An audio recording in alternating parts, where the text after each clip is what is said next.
Hello, everybody! Hope everybody's doing well. I'm just gonna be doing sketchy lines and then deluxe shading on this, and then I'm gonna be finishing up the color holds and highlights on this. And hopefully I can get both of them completely done tonight. And that way I'll be ahead by a day, so I can start shifting all the other commissions up a bit. Or, you know, just take Monday as like a much needed extra day off. I don't know. We'll see how I'm feeling, because I am going to be mostly taking tomorrow off. And I'm definitely not doing anything Saturday. And Sunday's Father's Day, so I don't have art lessons, so hopefully these next 3 days I'll feel revitalized, because I definitely need it.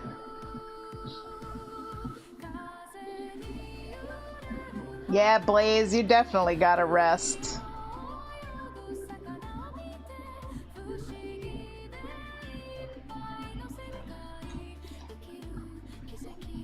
Kimi to Boku.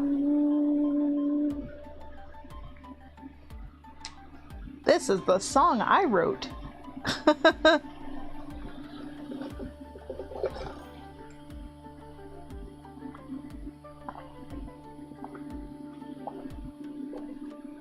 Ooh, yeah, that sounds like a lot. You gotta, like, mentally rest.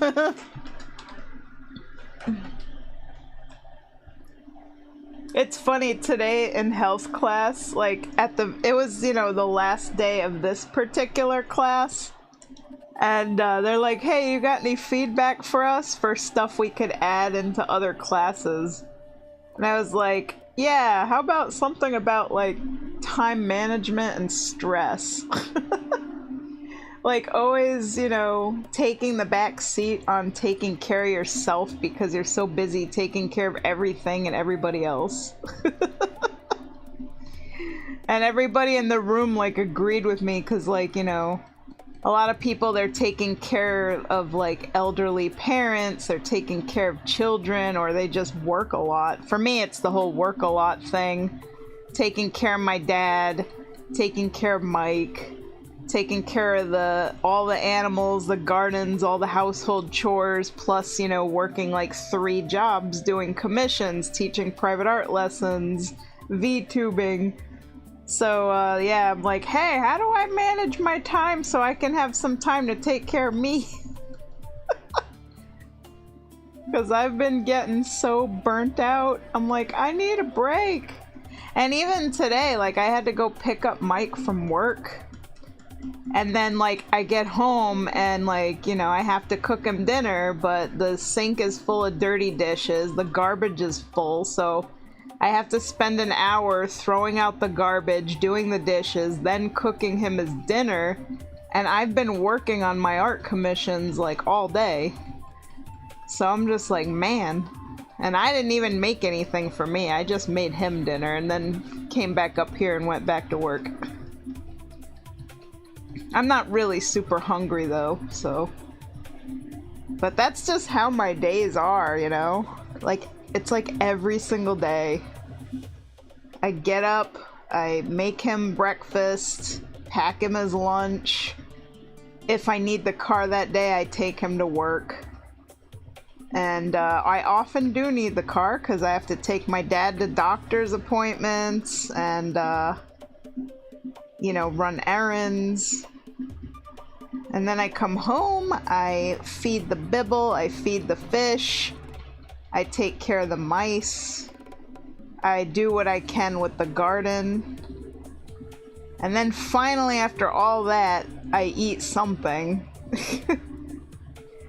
And then I go to work, and then I work all day until I have to pick up Mike, and then I do more chores, and then I make him dinner, and then I go back to work again, and then when I'm done, I go to bed, and then I wake up the next day and I do all of that all over again. At least I love my job, but, you know, there are days where it's like, you know, I'm so burnt out, I just do not want to draw. And it's really hard, like, I have to really, really push myself to draw.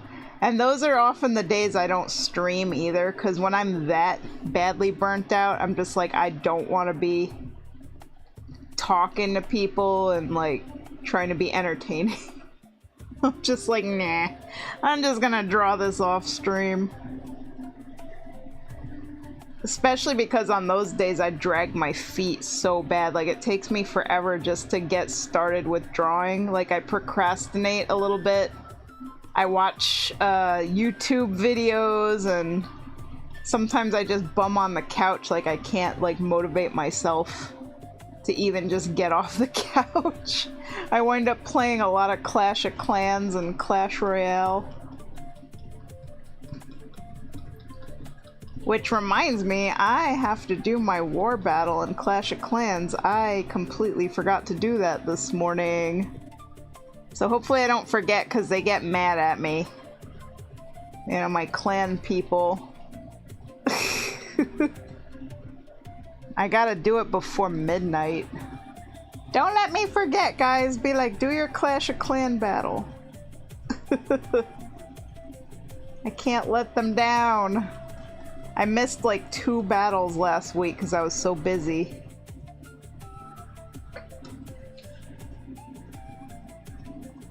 That's pretty much like the only game I play. Clash of Clans and Clash Royale. It's the only thing I have time for. Just a few minutes a day on my phone. I enjoy them though. They're simple. Fun games. But yeah, tomorrow Mike is gonna take me to Lake George.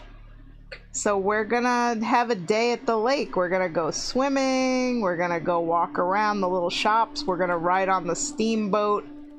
It's gonna be exactly what I need to like rejuvenate myself because literally since my VTuber debut, June 7th, I haven't had a day off.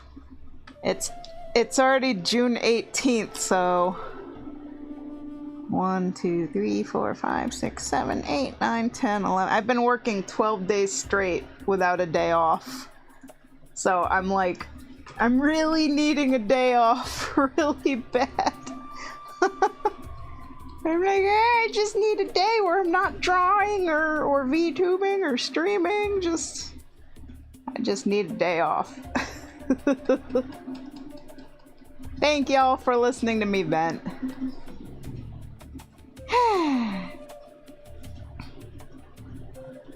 At least I can say the VTubing is going really, really well. Like, I hit affiliate after 4 streams. I've already earned $18.50 from subscriptions and bits donations and gift subs. So, yeah, I'm like on my way.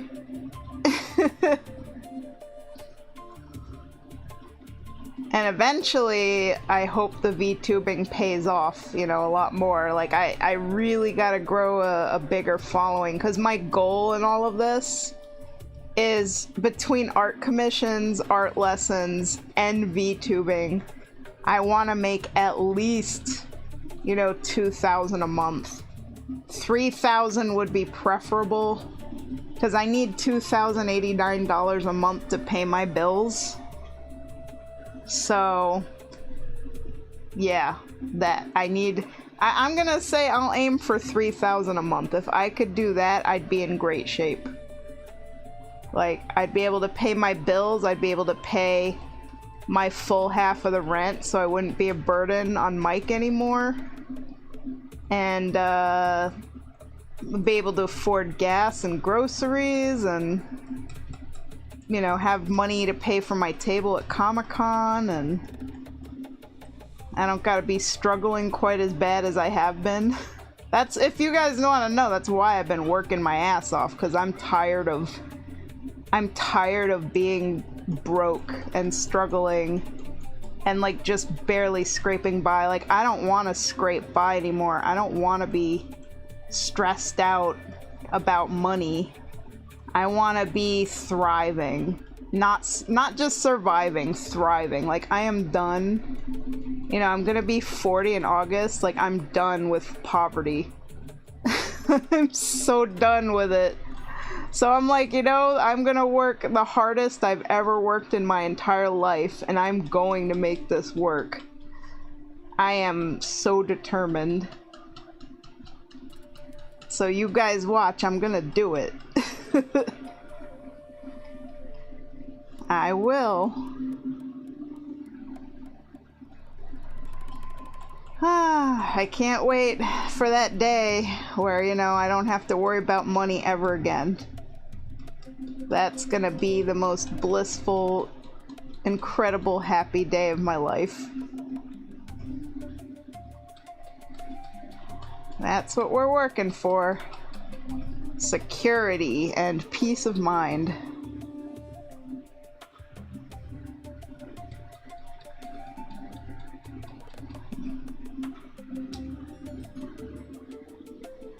Oh, thank you for resubbing Babone, 53 months. Woo!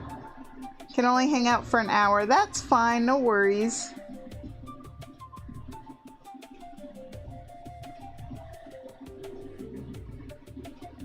And thank you, Blaze.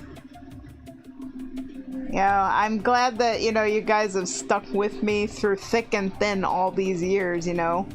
And all of your support, you know, all the commissions, the Twitch subs, everything. Like, every little bit has helped so much, because without you guys, I would literally be homeless. You know, like, you guys are keeping the roof over the head here and keeping Bibble fed, and, you know, Mike obviously pulls a lot of weight. He really does. Like, I'm really glad he works as hard as he does too, because we wouldn't be doing so hot if we didn't have, you know, his income too. His job's very stressful too, so I really don't envy him. Being a post office clerk, you know, 40 hours a week dealing with the public. And today he said he had to deal with like a lot of old people that were really annoying and obnoxious and testing his patience really bad. Because they kept asking him, like, can this package get there by Sunday? And he's like, no. What about this kind? No. What about that kind? No. No packages are going to get there by Father's Day this Sunday. You are too late. There is nothing in heaven and earth that is going to get your package there by this Sunday. And then they keep asking, well, what about this kind of package? He's like, man, these old people were driving him crazy today. So yeah, both of us, you know, we work really, really hard. And both of us have been, like, poor, you know, our whole lives, so we're really hoping that before we get too old where we can't work anymore, that we'll have at least something, so that when the day comes that our bodies are tired and old and breaking down, we don't have to continue working. I really don't want to be like, you know, 80 years old, like, forever grinding just so I can pay rent. Like, that would be really terrible. Like, at some point, I'm gonna have to, you know, lay down the pen here. Although I do hope I can continue drawing, like, you know, for the rest of my life, because drawing is something that I love to do. I just hope I don't ever get, like, really bad arthritis in my hands or carpal tunnel or anything like that. But, you know, I know someday I'm gonna be an old lady and things are gonna start to fall apart and break down, but I have a good long ways before that, so I have time, I hope. Knock on wood.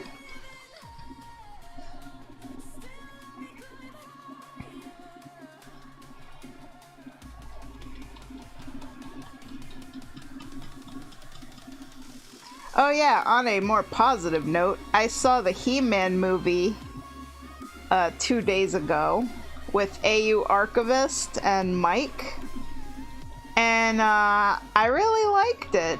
I don't know if any of you guys have gone to see the He-Man movie, like if any of you are even into that, but it was a fun movie. Like, I don't know a whole lot about He-Man because it was like a little bit before my time. Like, my brother was into He-Man and he had like all the toys and stuff, and I used to play with those toys, but I never really watched the show, so I'm not like super familiar with it, you know? I've only seen like bits and pieces. But yeah, the movie was definitely, it was very fun, for sure.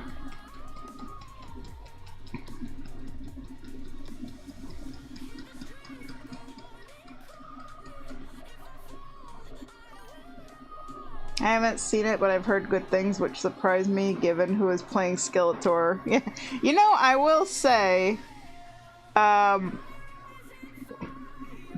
guy that plays Skeletor, he did a pretty good job with it. At least I think he did.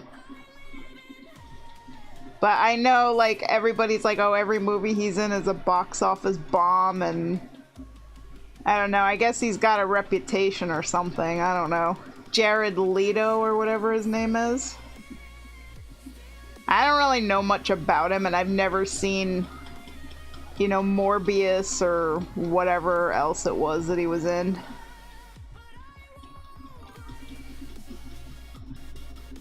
I liked him in the new Tron movie. He really fit the role well. Like, I thought he did a good job with Skeletor. My only critique was that, like, sometimes he was hard to understand, and I wished there were, like, subtitles. 'Cause, like, you know, he speaks with, like, this, English kind of accent, and sometimes he would just talk really low. 'Cause he was, like, really hamming up the performance. Woo! Watch streak! Sweet! But yeah, like, he was doing a good job, but I had a little bit of a hard time, like, completely understanding everything he was saying. Because sometimes he would just talk really low with that, like, British accent, so I'm like, huh, I don't know what he just said.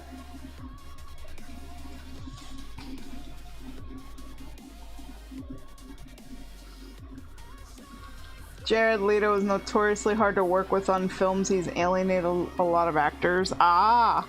I've heard there's a lot of actors like that, where they get, like, really persnickety and everything's gotta be just so, and they get, like, super duper into the role to the point where it's like, who are you, you know? Like, who are you? Are you the actor or are you the character?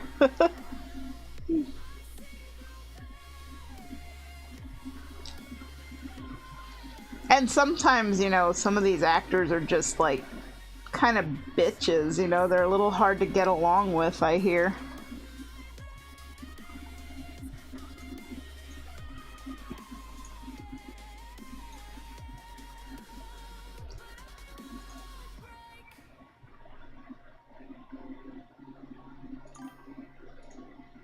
Jared Leto, I think, mailed condoms to female co-actors on a set of Suicide Squad. Oh no.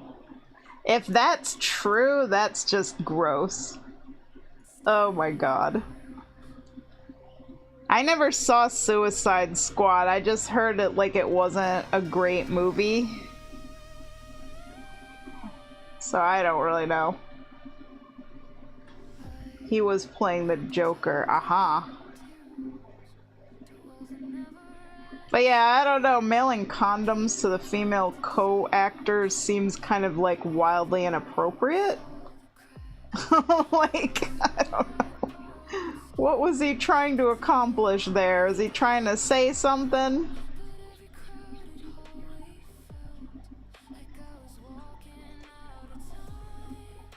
It was dead rats mailed to them?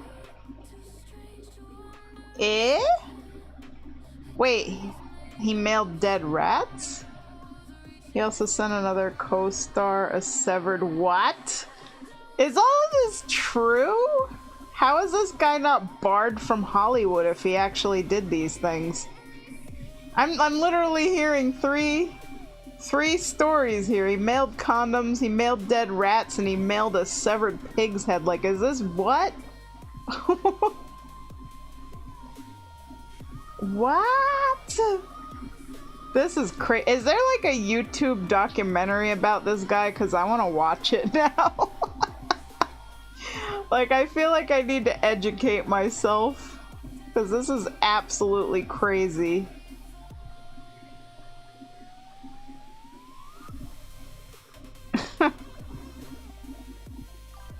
And why are, like, some Hollywood actors so insane?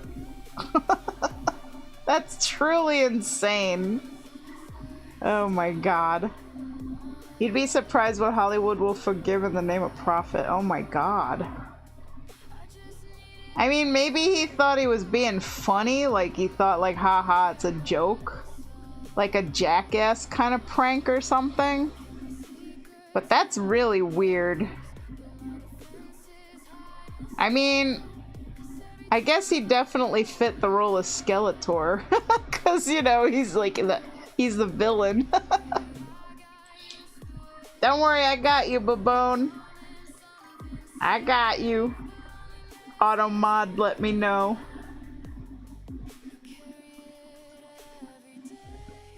I don't know who Roman Polanski is.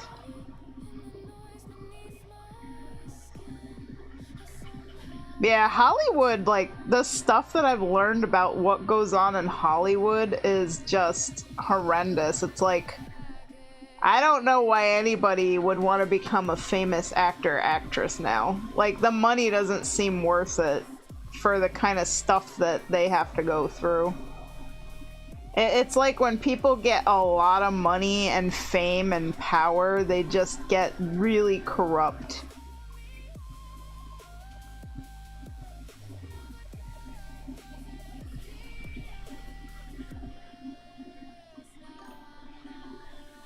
You know what they say, absolute power corrupts absolutely.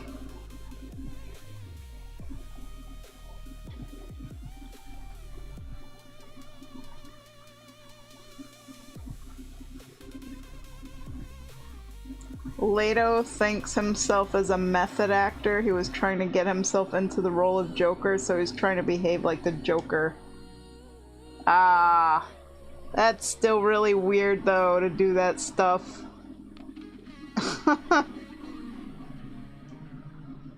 He was a big director back in the 1960s and 70s who directed Chinatown, The Pianist, and Rosemary's Baby. Ah, I have not seen any of those movies either.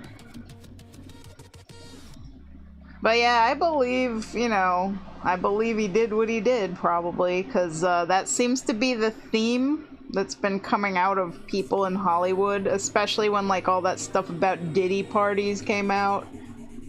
Like, oh my god. And what's crazy is all the people that knew about all of this stuff that was going on and they just said nothing. You know, it's like they're all in on it. Like, this is just how Hollywood is, you know? Like, seems pretty terrible. And I always hear about celebrities being like alcoholics and drug addicts and just having really messed up lives. It's like, you'd think that if you have all that money and fame and everything, you wouldn't really have any problems, but they almost have more problems than just normal people do. Who'd have thunk it, right?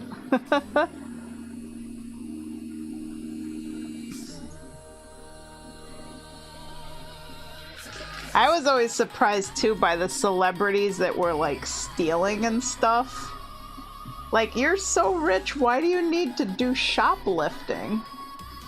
Problem is, Joker is not a role you can do that with. It literally drove Heath Ledger to the end of his life with the role of the Joker. Yeah. Hollywood is all in on it. They have fingers in the pie and ways to slake their depraved desires. Yeah. I mean, God, look at, like, Epstein's Island. Like, that was another, like, a part of it, too. And it's, like, just the ultra wealthy and powerful in general. Like, you know, politicians and, just everybody. Hollywood, whoever's, like, up there. CEOs, business people, like, it's like when you get super duper rich where, you know, money is like a joke to you. You're looking for the next high because it's like you already reached the top. So, like, where do you go from there?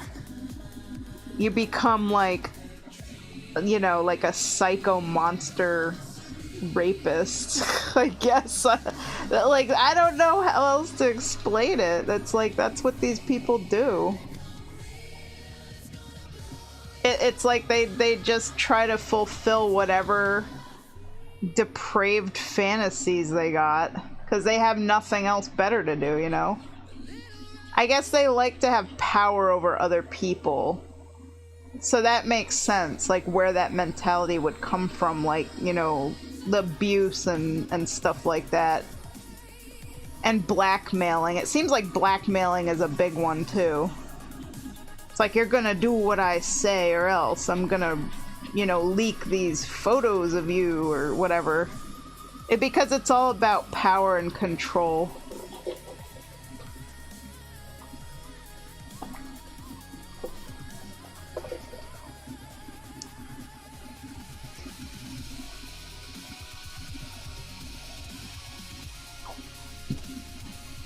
Man, I would never, ever want to be... Like, I worry about becoming too big as a VTuber.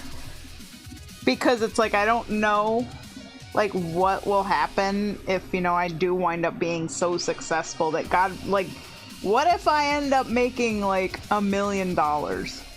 Or more? Which, you know, I highly doubt that's gonna happen, but... like...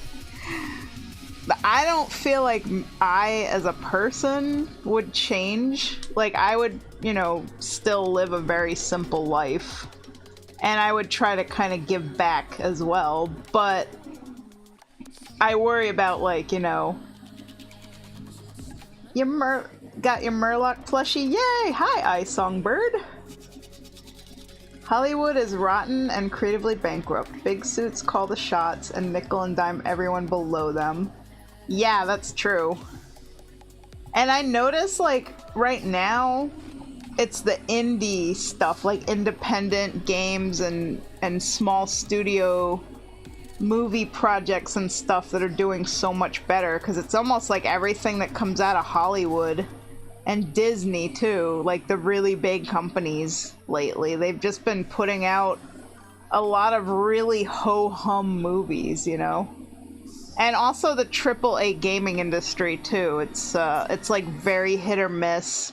I feel like the indie games are where it's at. Like, they're doing a lot better.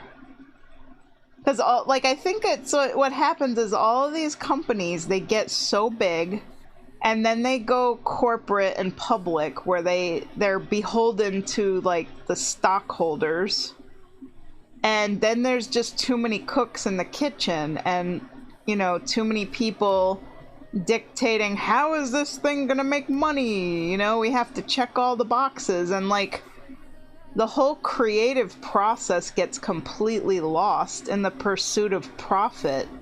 So then they put out these just bland, playing it way too safe, soulless movies and games that are supposed to be, like, completely inoffensive and that are made for everybody, for a wide audience, ignoring target audiences and the fans that originally loved the IP to begin with. So you end up with, like, you know, Star Wars in the state that it's currently in, Disney movies in the state they're currently in, where there's no stakes for the characters, and it's just like I said, playing it too safe to where it gets boring. Like, you watch these movies and there's no real character development or growth, and there's no real consequences to anything. It's like, you know, the character is going to win. You know they're gonna do the fake out death trope where it's like, oh no, the character's dead. Oh wait, they're back alive again, you know. And it's getting to be so formulaic that everything in these movies has become really predictable. It's like, if you've seen one, you've seen them all. And I think people are just getting really bored of that. There's nothing really exciting to look forward to because there's no mystery anymore. It's like everything is check off the box. We have to do this, this, and that. You know, because this is what normally appeals to everybody. And I think that's a big problem for media today. Like movies, video games, TV shows, you know. They've lost their way.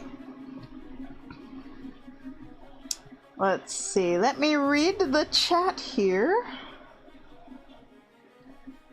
Iron Lung did really well. I want to see that. That's Markiplier's movie. Yeah, that was an indie movie. Also, I saw The Backrooms. I really enjoyed that. It was really good. I have a list of people that, if I ever became rich, are getting a lot of money that same day. After that, a list of charities I would give money to. It's never gonna happen, but it's nice to think about. I do too, Blaze. I have a list of people. Like, all the people who ever helped me out, like when I was at my lowest, like when my mom died, when I was struggling, when my car kept breaking down and I was broke. I have a list, believe me. I have it all planned out, like, you know, how much I want to give them and all the things I want to do for them as a thank you. I'm just hoping that day comes. I don't know if it will, but if it ever does, man, I want to pay it forward. And then, let's see. Songbirdle says, kinda like the new Dragon Age, everybody is just the best of buds immediately and they always solve every problem with the power of friendship. Gets old. Yeah, see, that's what I mean. Like, everything's just playing it so safe. There's no consequences. You don't gotta worry about, like, impactful character deaths. You know? I hate to be that person, but most movies never had stakes because you go into the movie knowing that 9 times out of 10 the hero wins. These tropes became tropes for a reason. We grew up on these tropes. We're bored of them because it was our childhood. That's true. I'd say Hollywood is sort of entering an era similar to the end of the golden age of Hollywood, where studios trying to pursue all the money in the world are making big budget safe movies. One movie that has an insane twist is The Wall. I haven't seen that, but I do like movies that, like, subvert your expectations and have, like, actually good twists and that aren't predictable. Because, you know, like when I first watched The Village, you know, that's a Shyamalan movie. That was a great twist. I actually really like that movie, The Village. I watched that one a lot.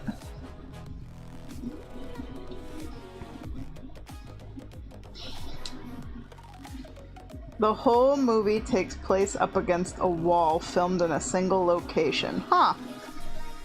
That's interesting. I'll have to, like, look into that one, check it out. Because, you know, I'm always down to see a movie if it's, like, you know, people say it's a good movie.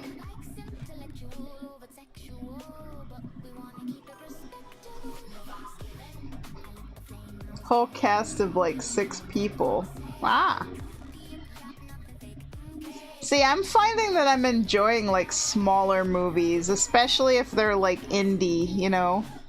With, like, smaller budgets. Because also, you know, there's that saying that limitation begets innovation. So if you have a smaller budget, you have to be really creative with how you're going to achieve, like, the effects and things that you want to achieve. Like, that's why all those really old movies, like from the 50s, you know, those low budget films, they were really creative and they had a lot of practical effects, you know, a lot of puppets and props and stop motion animation and stuff.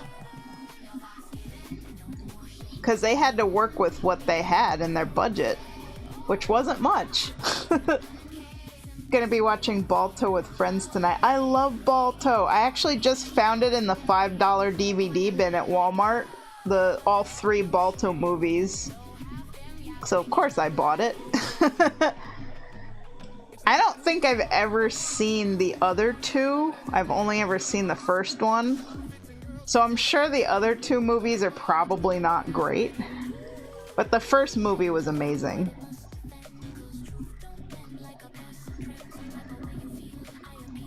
I work with a gal that just graduated film school. Oh! That's interesting. I wonder what she thinks of the current state of the industry there.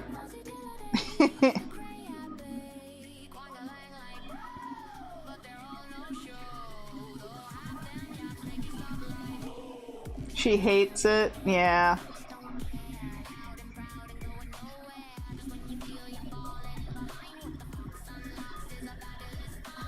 Let's see. Hello, Kaiser Dragon Arts. First one's the best. The other 2 are serviceable at best, but are more focused on Balto's kids rather than the titular character. Ah, okay. I might have seen the second Balto movie, but I honestly do not remember. So, I probably did. Let's see. Blaze says, it's the reason there's so much hate for a lot of Hollywood projects these days, even when they actually try to be creative.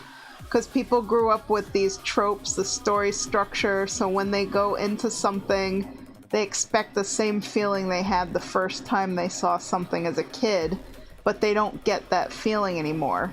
So their knee-jerk reaction is to hate it, and to hate anyone who does enjoy it. I started getting literal threats for enjoying Marvel movies. Uh-oh. Yeah, that is another thing that is going on, too. There's like this hive mind on the internet. It's really just on the internet, I think. I don't really feel like just normal people out in the real world are like this, where they threaten people and get like crazy over fandoms or whatever. Because for me, like, you know, the way I am is like, hey, if you like a movie, you like it. That's great. Like, I don't care. No judgment here. Everything is subjective. It's art, you know? It moves some people and it doesn't move other people. Like, for example, I love the Avatar movies, but Mike thinks that they're just kind of like ho-hum and okay. But for me, like, I really love the Avatar movies, so... Like, I think they're beautiful and they touch me in that spiritual kind of way, like that connection to nature and everything. So it's like, yeah, maybe they could do a little bit better with the character development and stuff, but to me, they're enjoyable, you know? See, Ice Songbird says she wants to do her own movie, but no money. Yeah, that's tough. Kaiser, time to get involved in the conversation. Blaze Spirit, Infinity War, go Thanos. Those people are just sad. Yeah.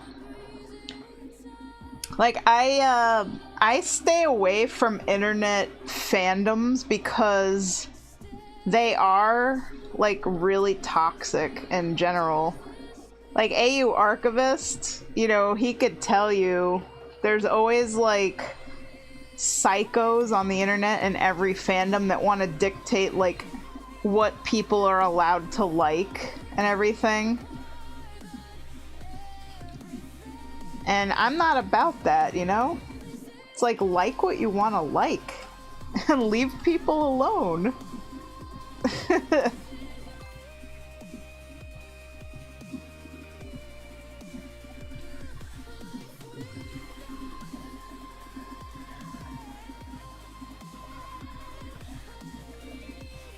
Looky what I got, shiny. Oh, what is that? Kappa?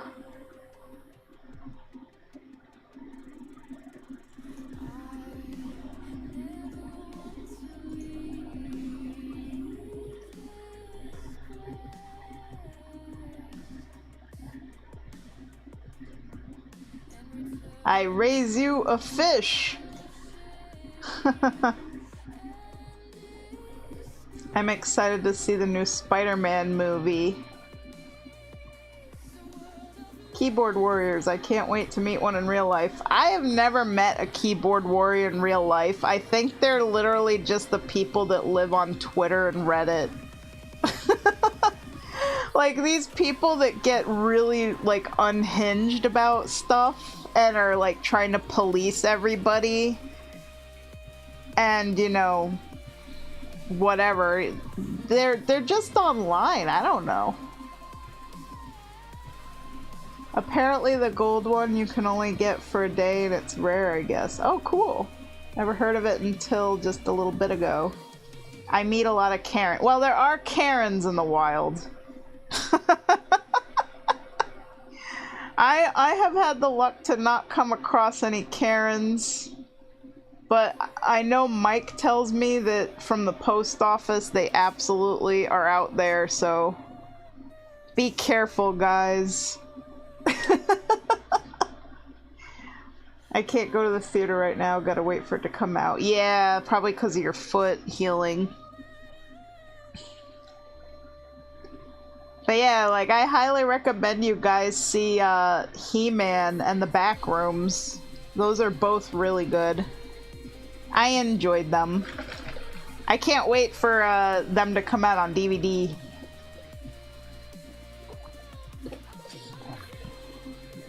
Nope, this is not Zalatos. This is Nova Voidflare. This is Scrimgar's character. I'm guessing she's a Blood Elf Warlock. I don't really know. I don't know anything about her at all. This is literally all I have of her. I have this one reference picture. And I actually forgot to draw her cape flap thingy, so I should probably also put that in. Completely forgot that. She's got like a vampire cape flap thing.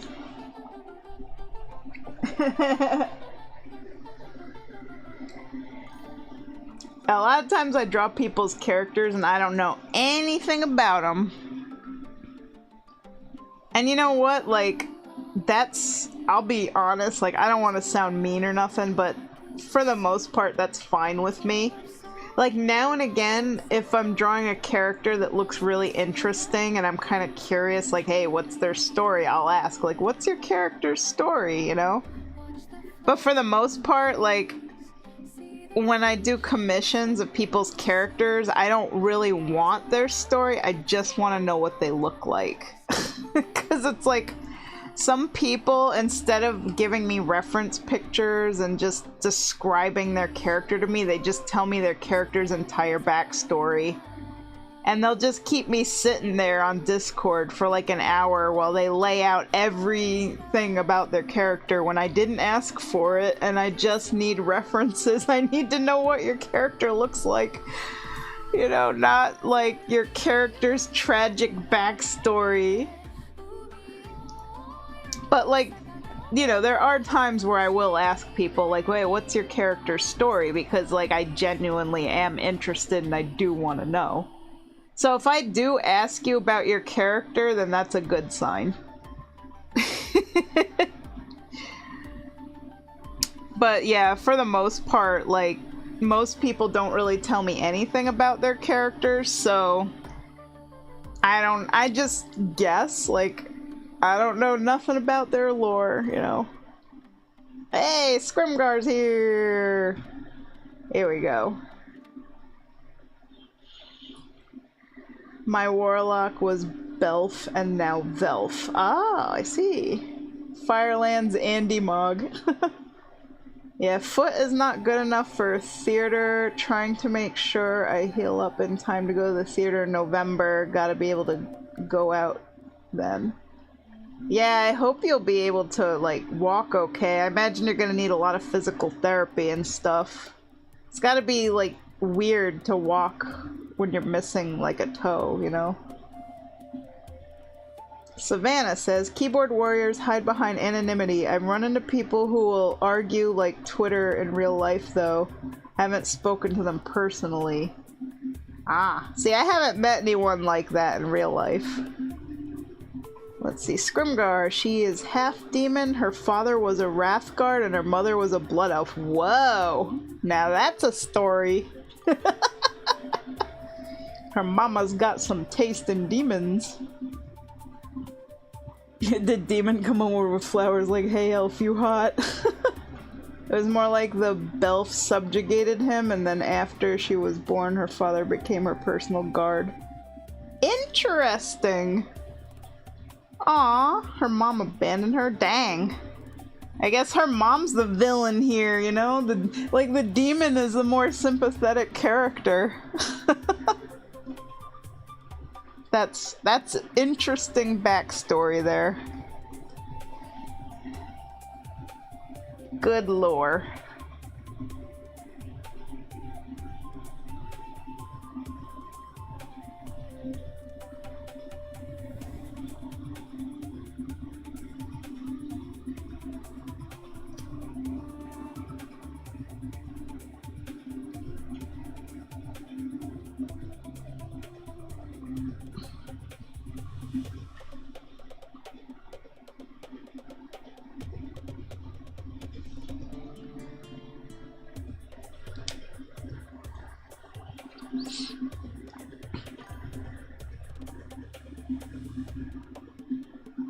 It's a weird situation. I can't actually feel the foot where I lost the toe, so I'm not getting phantom pains, but my brain thinks there's something there when there isn't. Probably gonna need a lot of help learning to walk again. I can feel the foot and learn how to balance again without the toe. Yeah, at least, like, you didn't, you know, lose your whole entire foot. So, you know, it's gonna be weird to adjust, but, you know, I believe in you. You'll do it. But definitely gotta be careful, like, not to, you know, step on things and injure your foot again, since you know you can't feel stuff, because you don't want to ever get another infection. Like, that was really awful. That had to have been scary, too.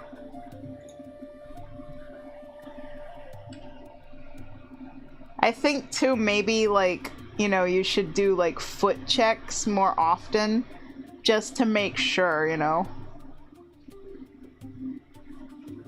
Because I know, like, people with neuropathy and stuff, like, that have, you know, no sensation, they're supposed to do that to make sure they don't have any injuries or puncture wounds or, you know, just give it a look over, like, once a day and make sure everything's good. Something something, holy cow, something something, steak or burger jokes. Foot checks are becoming a habit now, yeah. Currently grinding out tedious endeavor quests to boost my Tauren house to level 8.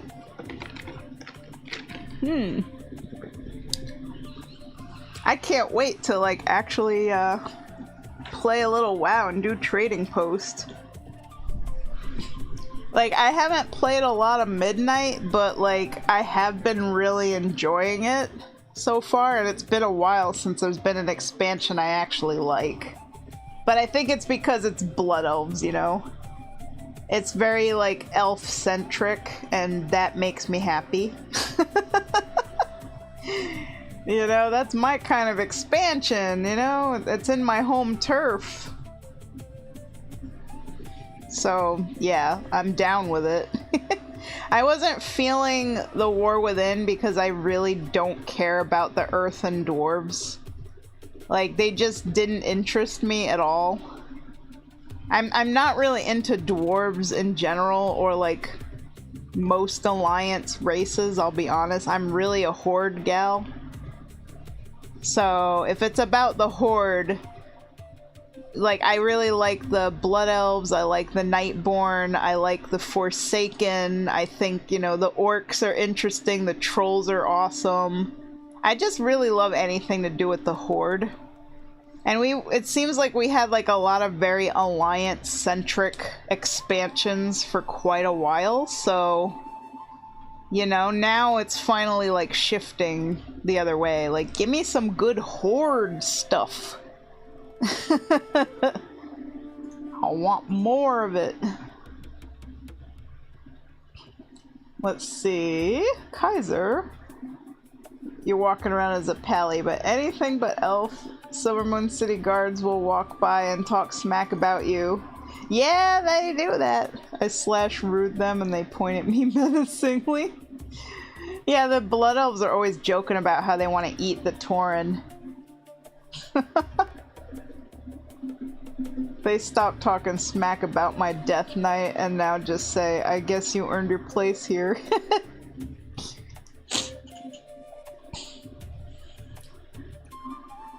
Yeah, Amma's got history with the Scourge too, so like...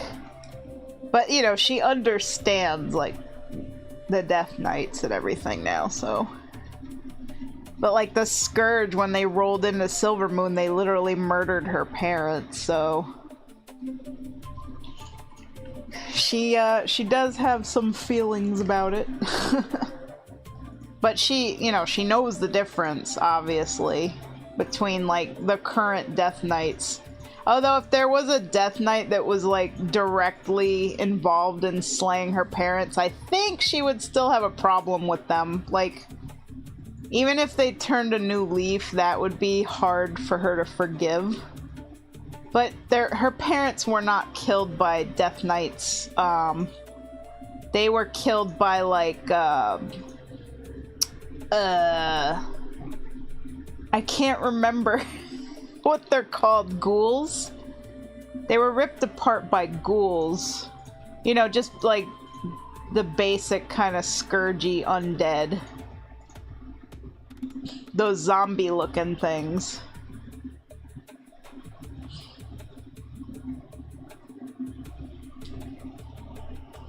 And of course, you know, Arthas rode by on Invincible. So, yeah, there was that. And there was, what are the big giant ones called with their guts leaking out? I forget. I'm having brain farts lately. Oh yes, abominations. Thank you. Yeah, like those. Those things and then the ghouls. Thank you. Yeah, like my brain is in fuzzy mode. It's probably like it's probably just a mix of hormonal and just like I need more rest or something. I don't know. I get like brain foggy sometimes and I don't know why it happens. And then there's times where I have serious mental clarity.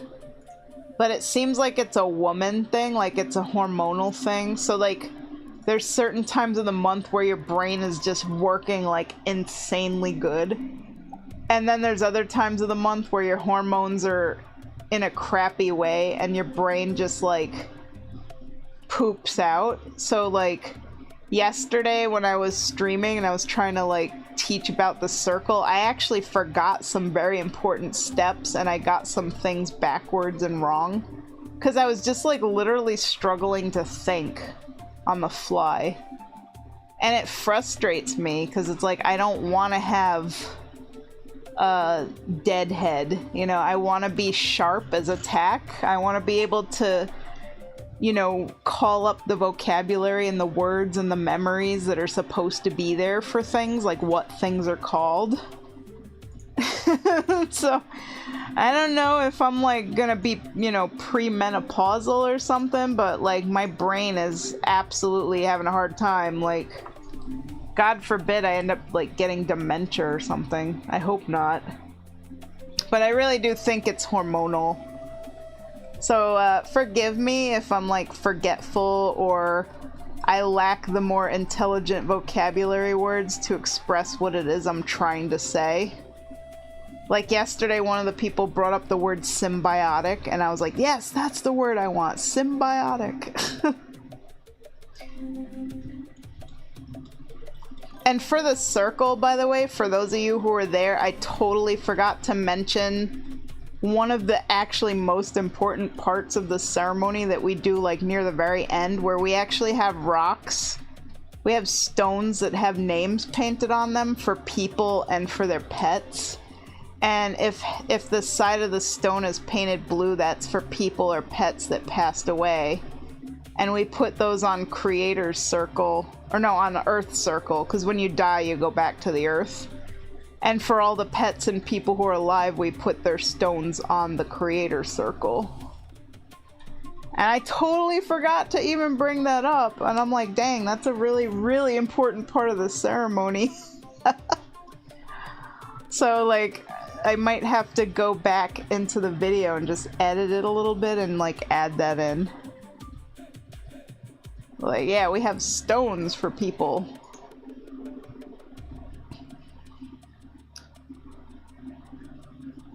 Let's see, Savannah says, meanwhile, I have no interest in doing even story Midnight Falls. I do not want to fight the dork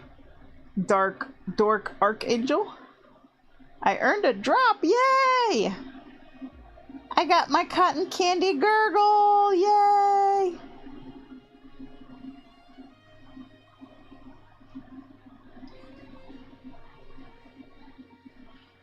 I just got off work, too tired to type out that whole big ass word.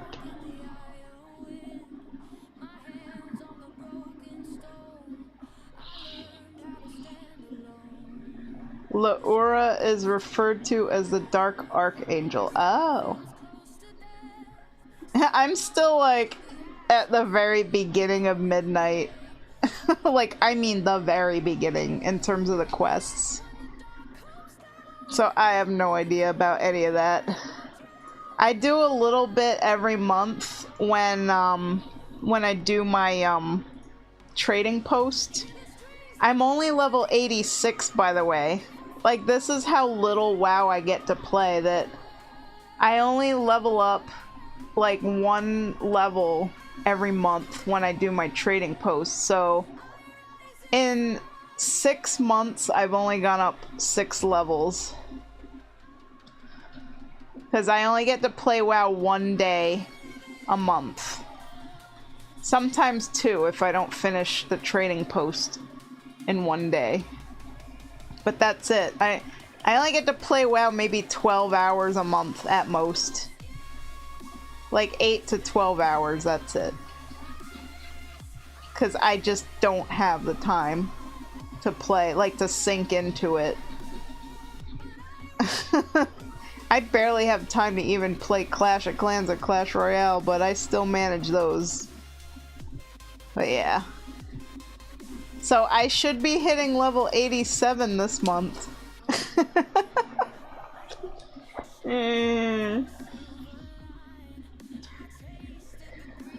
Let's see.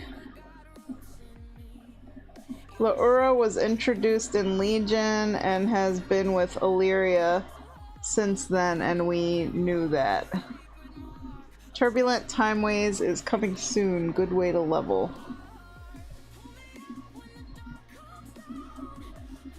I mean, I kind of remember Laura, but I don't remember much about it, honestly. Let's see, the mechanics are terrible. Let's gut weak auras, but let's make it so 1,000 different add-ons are needed for separate encounters instead of just one for all.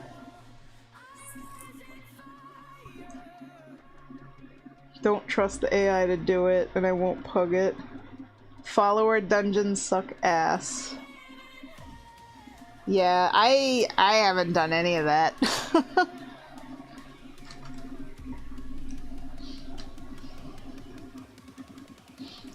Literally, like, every month I do the same exact stuff for the trading post. I do world quests in the Legion zone because they're quick and easy.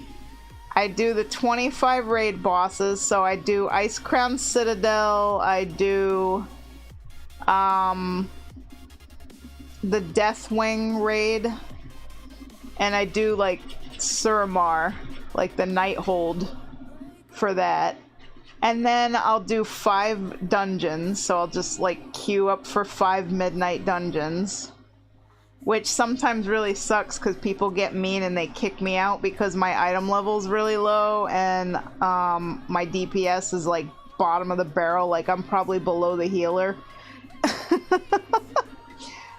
So yeah, I do get kicked out, or people just ignore me and run off without me and I get lost, and you know, it's not fun. I hate doing the dungeons when I'm such a scrub player, but I'm just doing it for my trading post.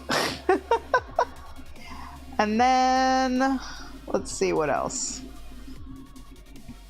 I try to find whatever like simple things I can. Like if there's a holiday going on, I'll do the holiday stuff. I'll do Dark Moon Fair, which, you know, obviously I missed out on that because it's the end of the month, so we're not doing Dark Moon Fair. But yeah, I managed to get through it. It's a pain in the butt. And then I spend my 10Ds, I buy what I want to buy, and I log off the game, and I don't log on again until the end of the next month. And then I do it all over again, where I play for like 1 day, and I do the same exact stuff I just said I do. And that's it. That's my WoW experience now. Oh, and also I do some questing, because like you get a lot of points for questing, so I get to do a couple of the current expansion quests, but not enough to ever like complete the game, you know, complete the expansion. Like I'll never make it through the starting zone before, you know, the next expansion comes out, pretty much. I will hit 90 in like 3 more months. But I won't be geared. I won't be doing raids. I won't be doing any of that. I will just be doing what I already do, which is old content. That's it for me for WoW. I do old content. I collect mounts. I collect transmogs. I like to decorate my house. And I think my house is awesome, even though I never get to spend time in it. And I wish I had more time to play WoW more, because I haven't really played anything since Shadowlands. I haven't beaten all the zones in Shadowlands or Dragonflight. Like, just the beginning starter quest zones. In War Within, I didn't really hardly play. I never got out of Dornegal. I never made it to the Ringing Deeps, you know? So I feel like sad because I'm paying for this game that I never get to play, but I want to play it. I just don't have the time and I can't justify playing it. Because I'm always working. So that's pretty much where my World of Warcraft is at. So I don't really know what's going on in the lore and the story anymore. I don't know anything about what's going on in the game.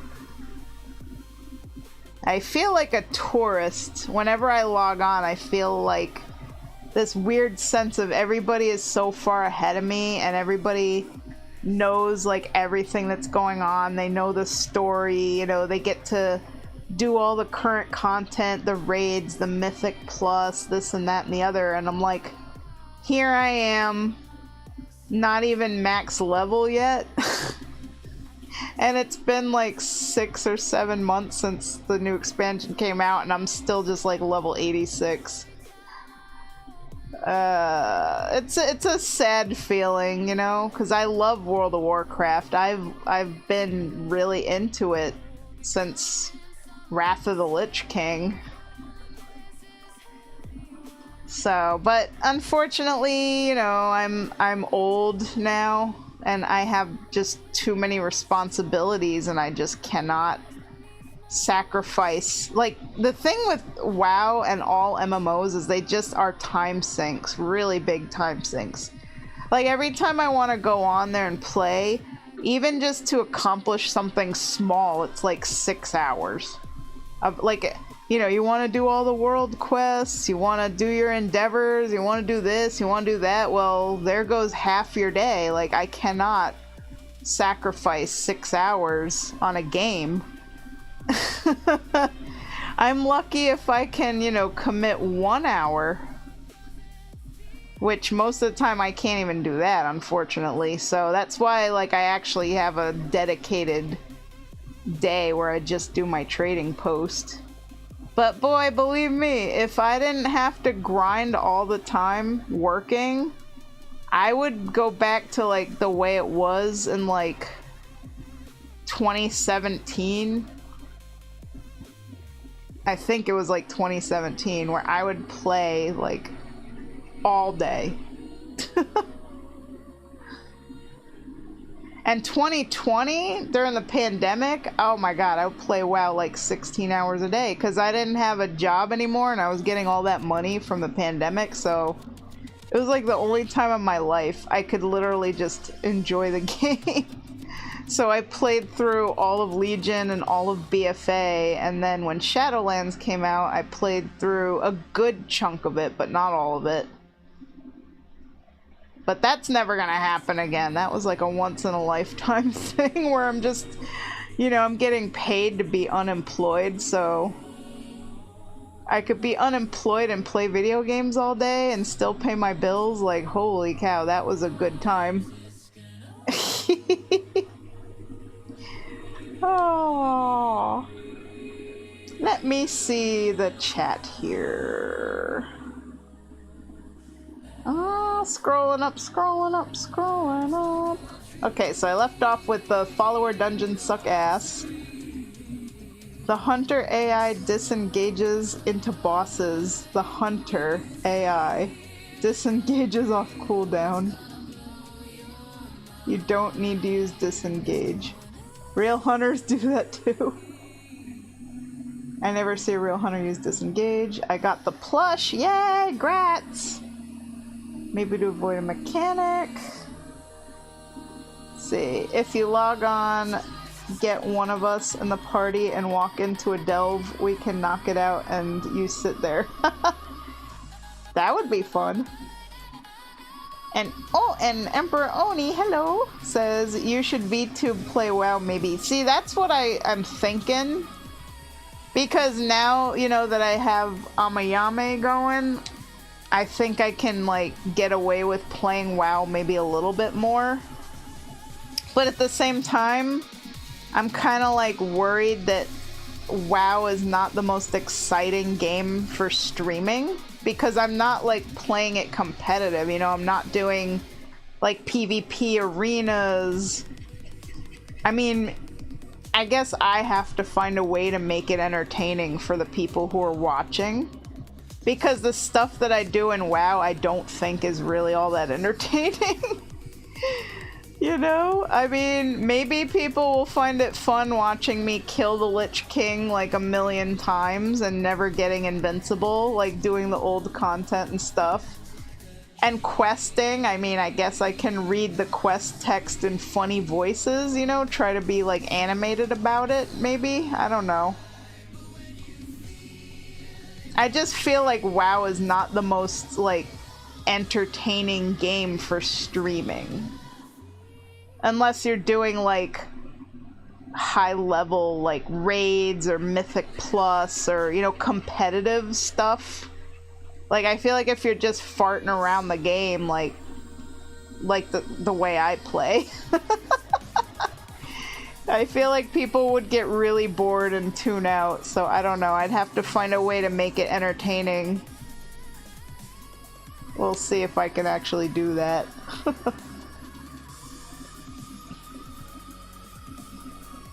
Let's see. Scrolling up the chat here.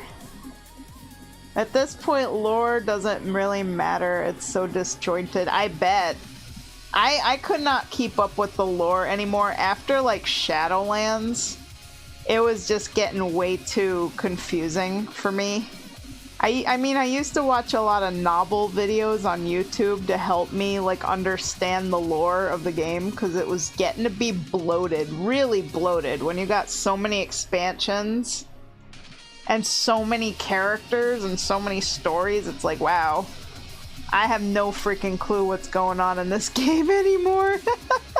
Like, I could keep up with it pretty good up until, like, you know, it started to get confusing with Warlords of Draenor because, you know, the time travel alternate universe version of Draenor and stuff like that. And, you know, Mists of Pandaria, like, I'm still keeping up.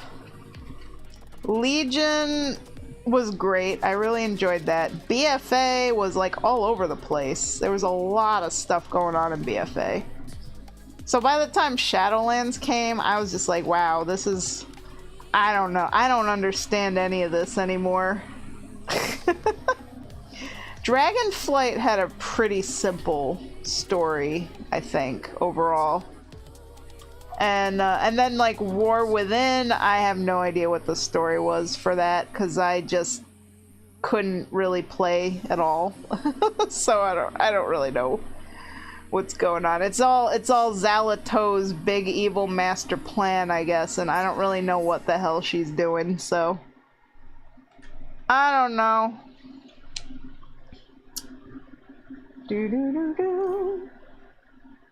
Let's see. Blaze says some businesses are announcing they're closing down for the release date of Grand Theft Auto 6. Huh.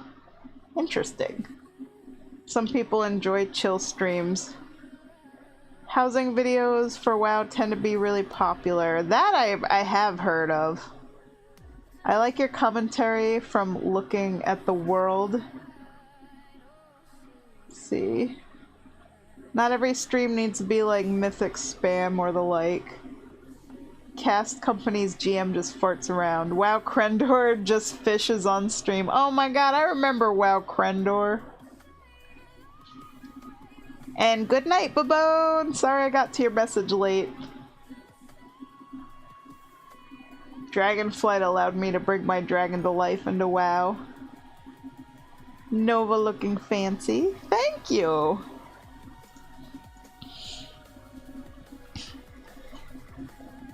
Yeah, like, when I play WoW, I'm like really slow when it comes to actually getting through content, because I read every single quest. Like, I read all the text thoroughly because I want to know, like, what I'm doing. I want to know what the story is and what's going on.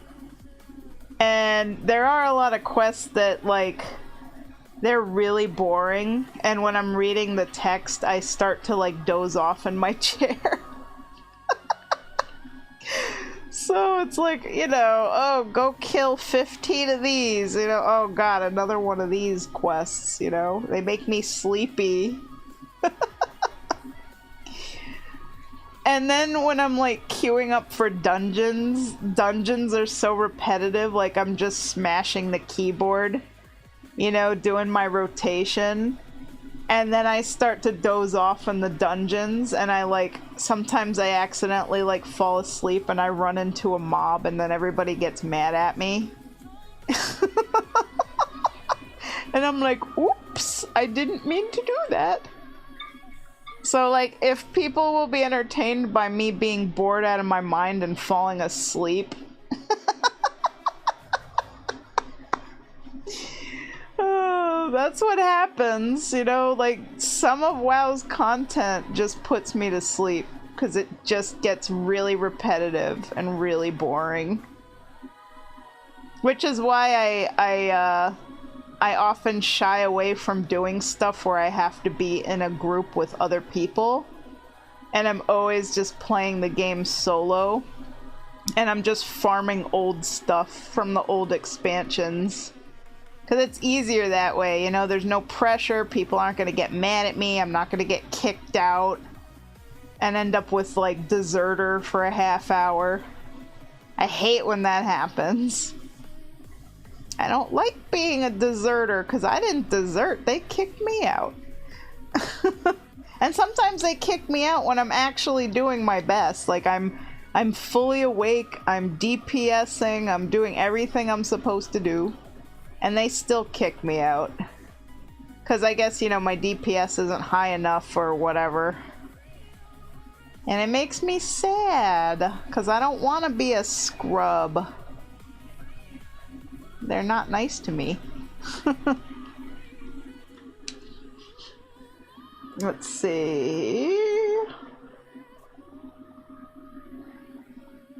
If I streamed WoW, I'd probably walk around Stormwind chatting about the history of the RP in the city. That would actually be cool. You talking while you do stuff is what we love. I'd like to watch you quest while you learn what's going on. I've fallen asleep while tanking a few mythic pluses. Well, I definitely, like, I enjoy the Blood Elf stuff in Midnight, and doing the quests in Silvermoon, I've really been having a lot of fun with that. And I feel like I can really get into character as Amma, because, I mean, like, she is a Blood Elf, and this is her home, literally. She lives in Murder Row.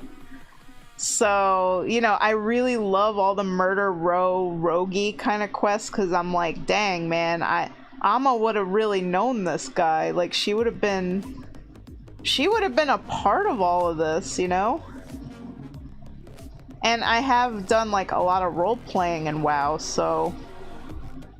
Like, if people would be entertained by that, like me kind of being in character as Amalthera while I play, and just reacting to things as if I'm her, then maybe that would be a fun way to go about it. Because I do want to do all the quests and, like, learn what the story is, you know, do the content. So that would be interesting.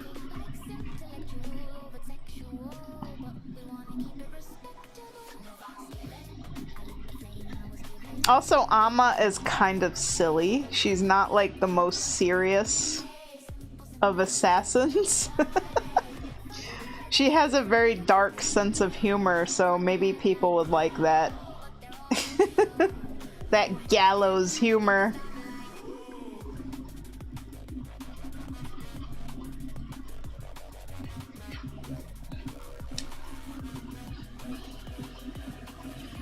Fortunately, it was on the last bosses and the Death Knights are terrible at times. Oh, I have fallen asleep, like dozed off in so many dungeons and raids, it's not even funny. Raids are the worst too, because they just go on and on and on and on, and I'm like, oh my god, when is this gonna end, you know? I have to, like, shift around in my chair and try and sit up straight and, like, you know, sip some coffee. Because the thing about WoW is, like, it is just very repetitive. Like, you're hitting the same buttons on your keyboard over and over and over again. You're doing the same thing. You're running up to a mob. You're pressing the same buttons, doing the same rotations. And it's, like, endless. It's, like, hour after hour after hour. And eventually my eyes just unfocus. And I just feel like it's sleepy nap time now. Old lady Amma gonna doze off in her chair because she's so relaxed and she's just on autopilot hitting these buttons, you know?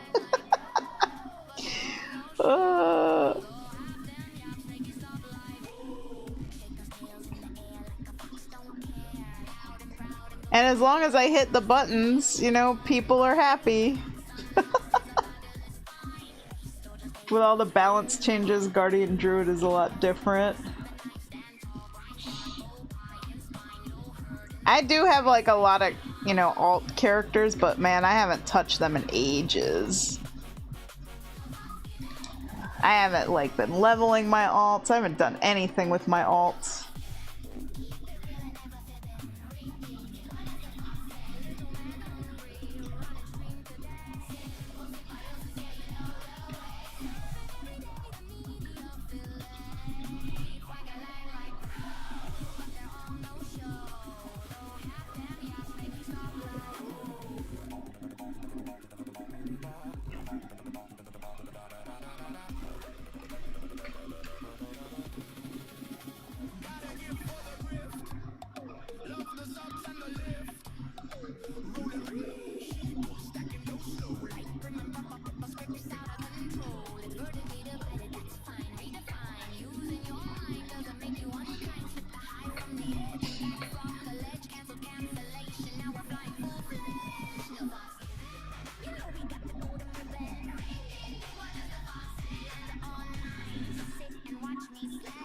Guardian is in an interesting place right now. Hopefully it doesn't flip on its head again with Season 2. See, that's the thing that, like... I mean, I guess for me, I feel like as a rogue, it's... Blizzard doesn't really change stuff for us all that much. At least, like, Assassination Rogue. Because it's like expansion after expansion, season after season. For my rogue, stuff is mostly the same. Like, the rotation's the same, the attacks and spells and everything are always the same. I mean, maybe the only thing I ever notice is sometimes my DPS sucks really bad. You know, even when I'm doing everything right. And then other times, like, my DPS is, like, amazing, so I guess that's really the only change, but I always play the same spec and, you know, the same class, like, I always play Assassination Rogue, like, that's my thing, so...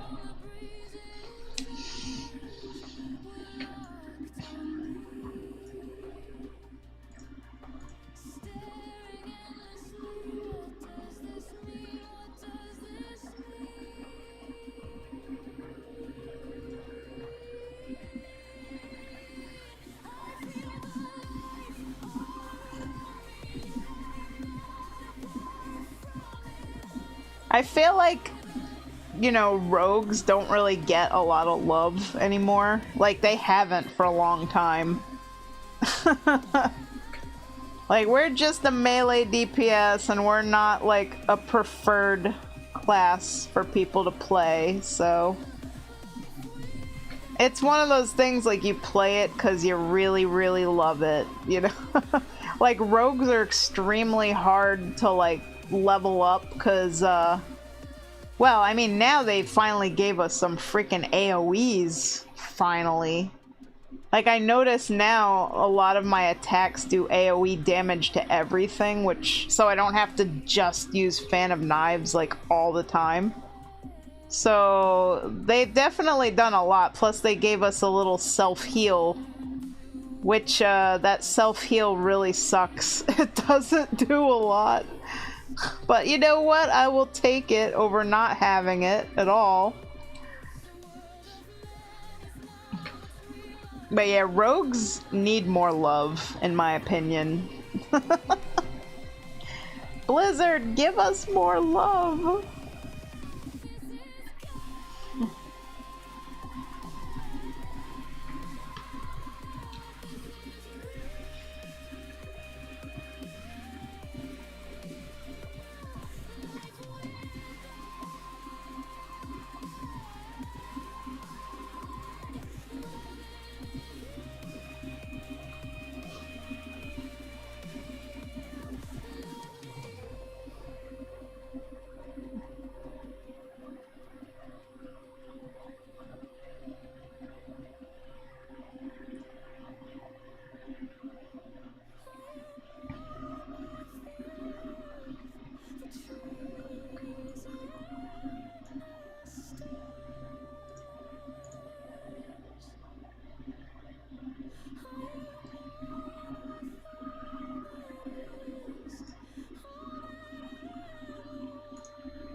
I could never figure out monks. Like, monks and warriors are the two classes in WoW that I have had the hardest time. Like, I've managed to play every other class, But, and I do struggle a little bit with, well, I struggle a lot with Death Knights. And, Shamans are also a little tricky for me. But monks and warriors, I just could not figure them out. Really couldn't. So monks and warriors are the two classes that I don't really play at all, because I don't ever know what I'm doing.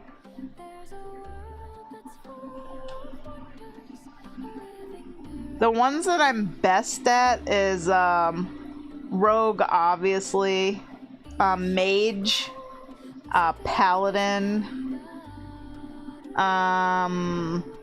priest I'm pretty good with, and trying to think, hunter I'm like not super great with, but I kind of manage hunter. It's like a so-so for me. And evokers seem fairly easy, straightforward. Demon hunters, yeah, again, pretty easy. No issues with demon hunters. Trying to think, like, who am I missing?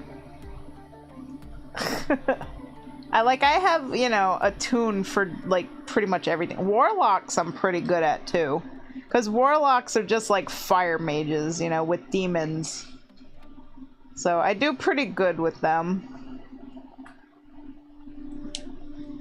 But, yeah. Got my gurgle, yay! I love that, like, every month Twitch gives us, like, a new Murloc plushie. Like, I could line them all up in my house and be like a little rainbow of Murloc plushies. Just like I have in real life. On my desk, I got all my Murlocs. Unholy, my beloved. I love 1,000 ghouls rushing the enemy.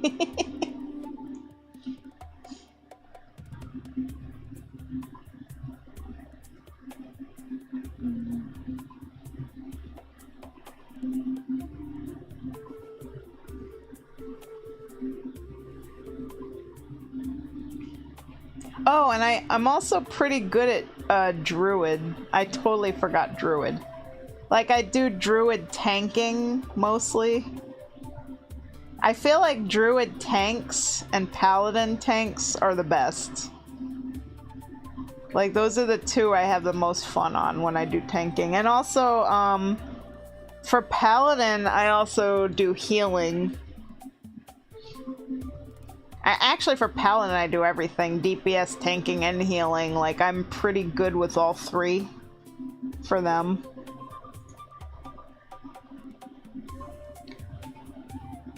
So, those are always fun characters to level up.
You know, I had an idea for, like, you know, making WoW entertaining for streaming it.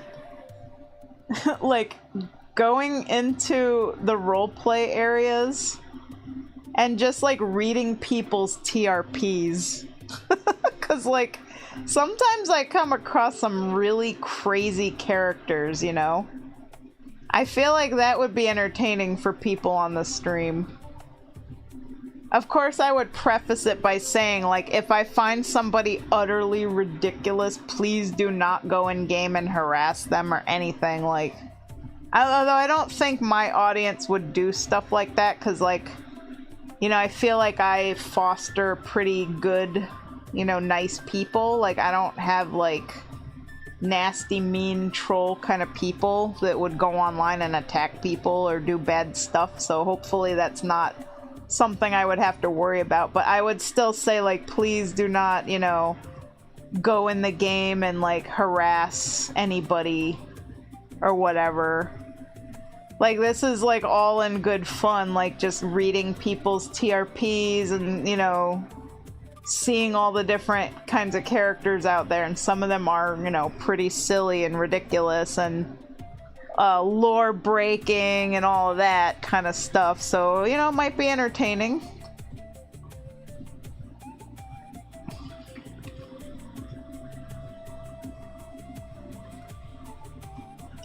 Like, one of the TRPs I remember the most was like this person who was playing a mantid, and they were in Orgrimmar, and they were molting their exoskeleton. That was what was in their TRP. A mantid that's sitting in the bar in Orgrimmar molting its exoskeleton. I was like, that is so weird. That would have been a good chuckle for stream content right there. What did I just come back to? Well, I'm talking about, like, you know, I want to play WoW on my VTuber. Hot bug RP. But I'm like, how do I make WoW, like, not boring, you know? Like, how do I make a WoW stream interesting? Because, like, I'm not doing, you know, competitive gameplay. I'm not doing PvP. I'm not doing mythics, you know? I'm just doing the dumb stuff that I do. So I'm like, how could I make it fun and interesting? So I was like, what if I, like, go around in the role-playing servers and I, like, read people's TRPs on the stream, you know? Because some people have some, like, really weird characters and really weird stories.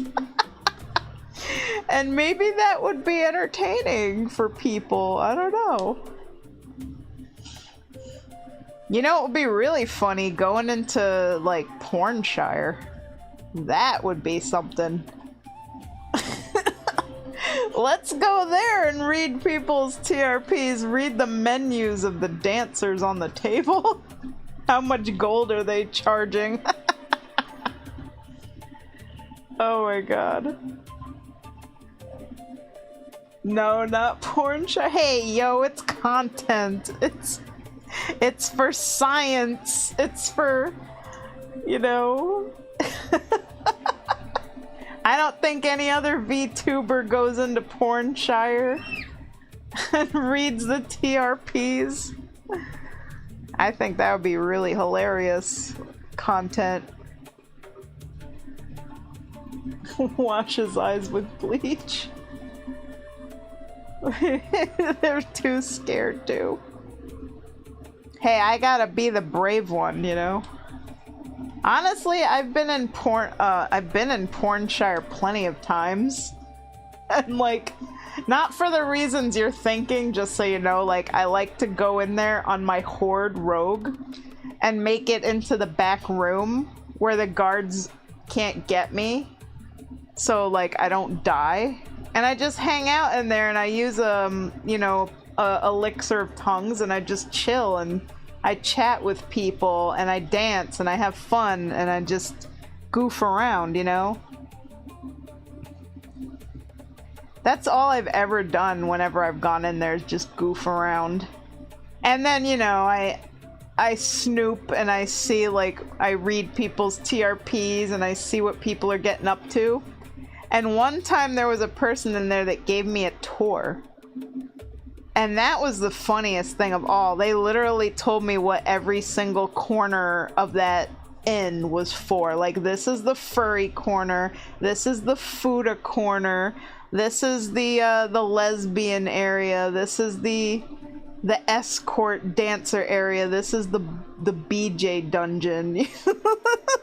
Like, you know, they literally walked me around and gave me the tour and told me what every area was designated for. And the fact that, like, this place has designated areas, like there's an area for, like, gnomes, you know, like gnome porn. I mean, it's freaking hilarious. So I always find really funny people in there just to chat with, you know, it's like just hanging out. Uh-oh, somebody new just came in here. Did I just walk into someone explaining Goldshire? Yes, yes you did. Pornshire.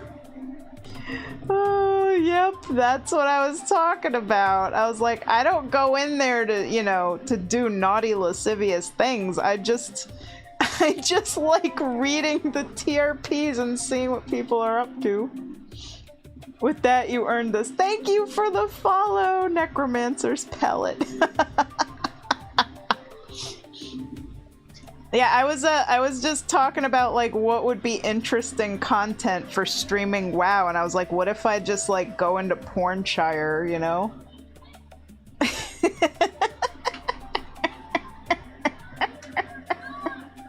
One of us. I think it would be a blast. It would definitely be something. I mailbox danced when I was a young poor hunter. I've done things for a copper too.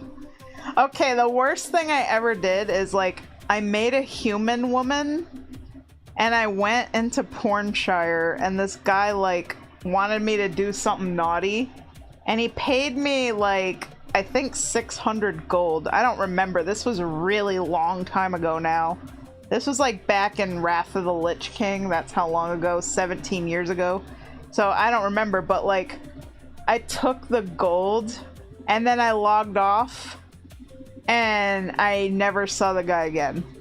I mean, I know it's a terrible thing. I didn't deliver the service as advertised, but, like, he literally just met me and just paid me all that gold, like, up front. And I wasn't gonna do it. I'm like, nah. I just took the gold, logged off, and then I logged back on, like, a different day, and then I sent the gold to my other characters. And I deleted that character. I know, I'm bad. That was, like, the awfulest thing I ever did. I took some horny guy's gold, and I didn't deliver the service.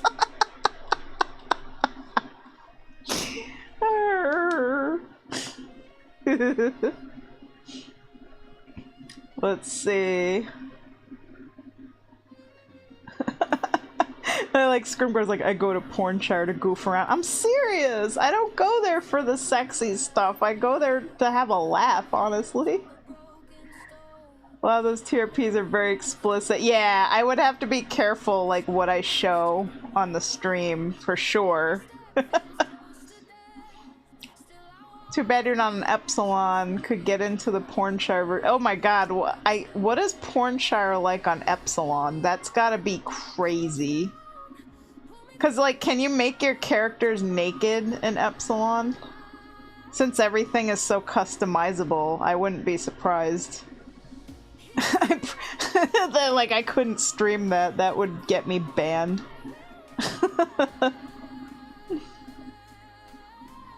Oh. Maybe going in and doing that would be content. And let's see, Necromancer says, been playing since day one, still on my original tune. Didn't get an alt tune until WoW started packaging level boosts with the game upgrades. Yeah, I pretty much play mostly just one character since Wrath. And that's the little character you see dancing on the mailbox here, my Blood Elf Rogue, Amalthera. I've had her since 2009, Wrath of the Lich King, when I started playing the game, because Emperor Oni got me into it. Y'all got paid only copper. I danced as an orc in Silvermoon City, kept my armor on, made 24K? What? Wow. Still was one of my weirdest nights. Oh my god. Now that's a story. Worst thing I ever did was steal my guild, empty its vaults, and disband it. That's just evil.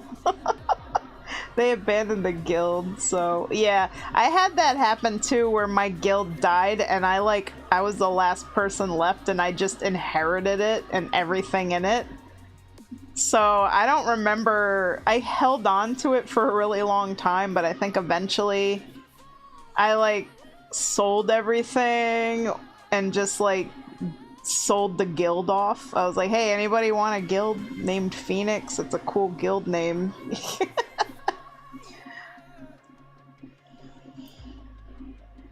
Their lack of logging and yeah, I was able to take over my guild too, so. Blood Elf Huntard. That's not evil or bad, it's reclaiming resources. Oh, hang on, we got an auto mod, sorry, Chumpet. It took me a while to get down there, I was reading all the chat. So there was a phase, it's Feralis phase, someone did, and it's all about ERP. They have a milk machine for those people. Oh my god. There was a booth that had bodily fluid. Oh no! I'm not reading that out loud. Everyone is pretty much walking around naked and the TRPs are, oh my god, you think Pornchar is bad? That holds the crown. See, that's it's because of stuff like that that I would never stream Second Life. Because anywhere you go in Second Life, you're gonna see stuff, really graphic stuff. Because Second Life has a lot of, really weird and funny things in it. And, I really enjoy Second Life. But, as much as I wish I could use it for streaming content, the risk is way too high, because you're gonna come across people who are probably totally naked and, with crazy proportions, if you know what I mean. There's a lot of women in Second Life that have, super giant cabooses, big time. Really big booties, big boobs, big everything. To the point where they look completely ridiculous, but, whatever, to each their own, I say.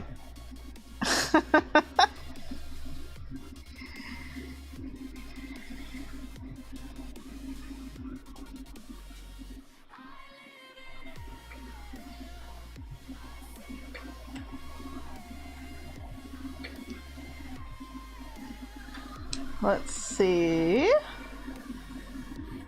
Here's the kicker. They ended up remaking the guild. Oh, when I came back to the game a few months ago, they recruited me and didn't realize who I was. On the first run in voice chat, I started using their real names and asking about their cats and other random stuff. I completely freaked them out. It took them a minute, but then they finally realized I was the hunter from their old Mythic raid group. I'm no longer in that guild. Oh my god, thank you for the Prime sub! Thank you, Necromancer. Scrimgar says, even as an unholy death knight, I think I may turn toward the light.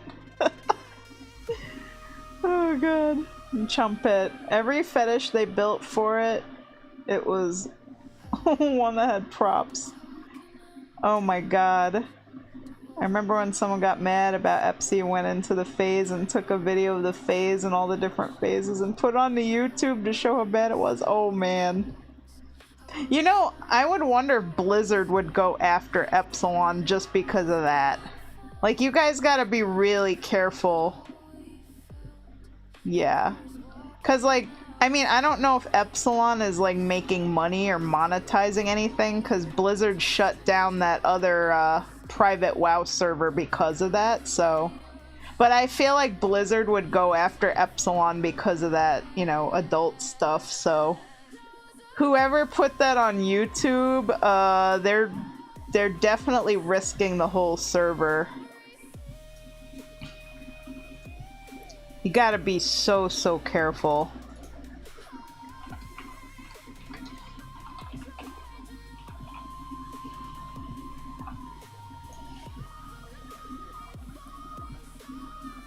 There's a donation for them. Yeah, like, I know it's gonna cost money because they gotta, like, maintain the server, but they gotta be really careful. The dude was banned from Epsilon because he did some stuff. Ooh, I bet. Anything for a lovely fellow artist, Blood Elf. Oh, are you an artist too? I would love to see your work if you have any, like, online. I'm in love with your art. After I'm done moving, I'm getting a commission. Oh, thank you! Yeah, if you're an artist, you should join my Discord server, because you could advertise in there, like if you do commissions or if you just want to share your art. Like, I have channels and stuff, and I have roles for people who are artists, so...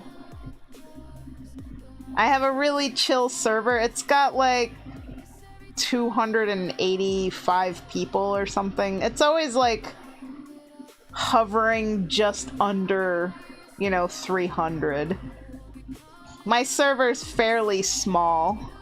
It's a cozy, nice little community. Everybody in there is very chill.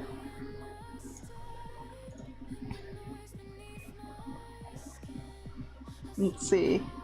Oh yeah, Turtle WoW. Thank you, Scrimgar. I couldn't remember what it was called. That's the one I was referring to that Blizzard went after. Like, I think they, like, sued them or something. Because they were, like, selling stuff, like, I guess character boosts or whatever, like, actually monetizing it. So they got in big trouble for that. Let's see, they were aggressively marketing, that's why they got shut down, and being a heavy market replacement, yeah. My drawing art is dead under my old pseudonym, and it needs to stay dead. I just paint war dollies. If I drew anything, it'd be outed almost instantly. Oh. Well, that's okay. I don't pry. Like, if you want to, you know, not dig up your art, that's fine. Do you paint, like, Warhammer figurines? Is that what you mean by, like, war dollies? Because that's cool. That's a neat, super neat hobby.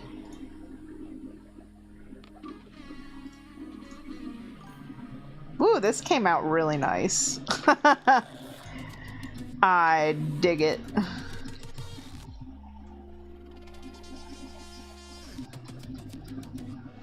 I just gotta, like, lighten up these lines because of the flames here.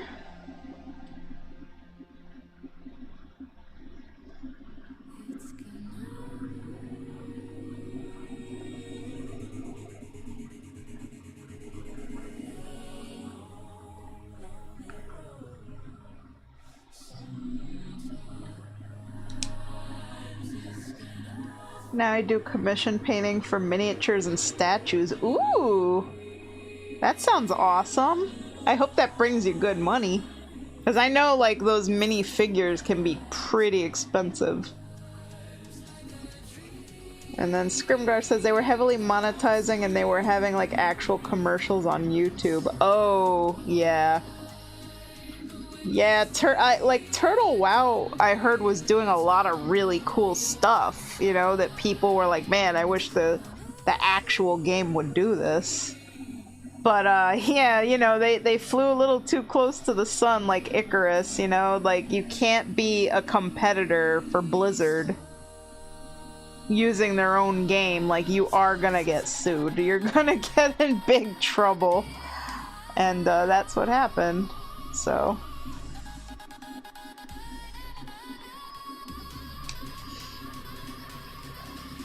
She's looking amazing. Thank you! When I was a starving art student, I was a Newgrounds kid drawing furries for Goldshire regulars. Ah! Well, to be fair, I do a lot of art for furries, like a lot of furry commissions. Like the one I'm working on after this. I mean, you gotta do what you gotta do, you know? You gotta make a living. And I also like draw not safe for work art, but I don't stream those because like now, you know, PayPal and like the credit card companies are really cracking down. Like PayPal will literally debank and deplatform you if they know that you're drawing not safe for work stuff, which I think is, I don't know how that's even legal, honestly. That's way overstepping too much power. But, you know, what can you do? So I have to be like really, really careful with those kind of commissions.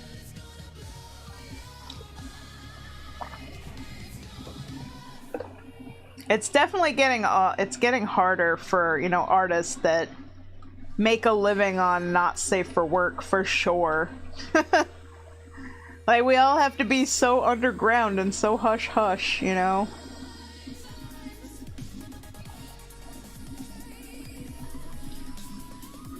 Oh, hang on there. I miss Newgrounds, it was quite the place. Yeah. Gotta make your money. Almost all my stuff was not safe for work, it's part of why I stopped. See, when I get not safe for work commissions, they're all like really vanilla. Like, people don't commission me to draw anything that's really like degenerate or over the top. Like, most of the stuff I do is like a pinup, like just a nude pinup. You know, the character's just like looking sexy and they're naked, and that's like it. Occasionally I get commissions where characters are engaging in intercourse or whatever, but even those are like really very vanilla, like not super raunchy. They're more like tasteful, you know? So I don't really mind it. But if anybody ever asked me to draw anything that genuinely made me uncomfortable, and people have, I just like say, you know, no thank you. Because I remember somebody in WoW came up to me one time. It was a druid, and they were in cat form. And they're like, do you draw bestiality? And I was like, no.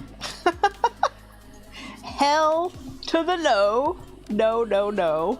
I'm not drawing your druid in animal form doing anything. Thank you very much. Have a nice day.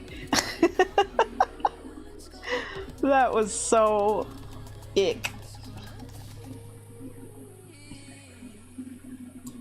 I've seen some stuff, I've drawn some stuff, I've had to make a list of, there are things I will not draw, don't ask. Yeah. It makes note to make the most degen commission. I can help you come up with the most insane thing to ask for. Had a friend who got paid a lot to draw something with a fart fetish, and they complained on how the farticles looked. I've never heard the word farticles before, but I'm adding that to my vocabulary. Oh my god, farticles. Dude, that's hilarious.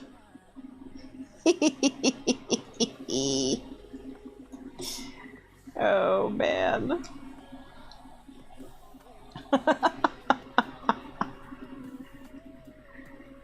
Oh, there's a tentacle.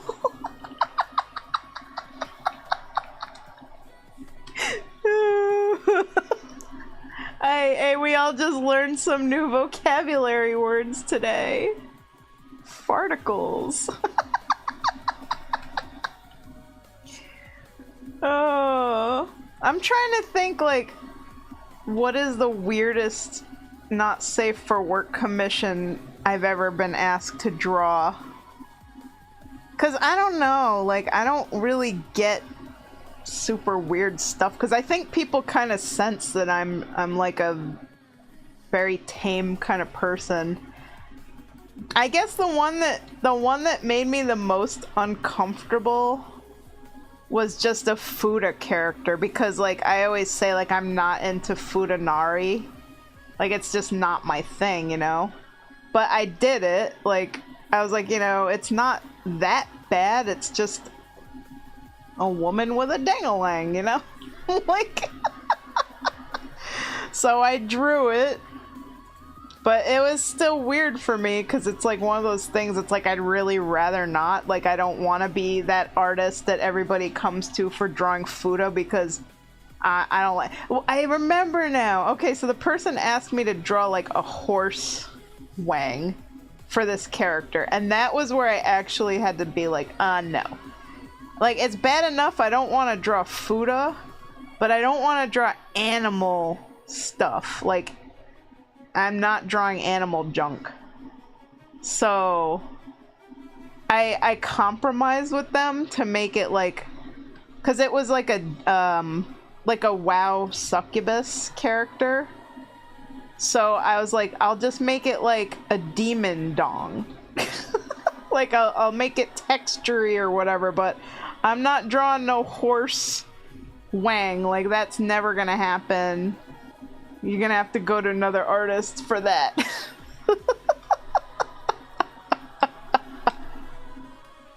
Well, imagine anybody new coming in right now and this conversation. This is like really like crazy stuff. I just laughed so loud at the word farticle I woke up cat.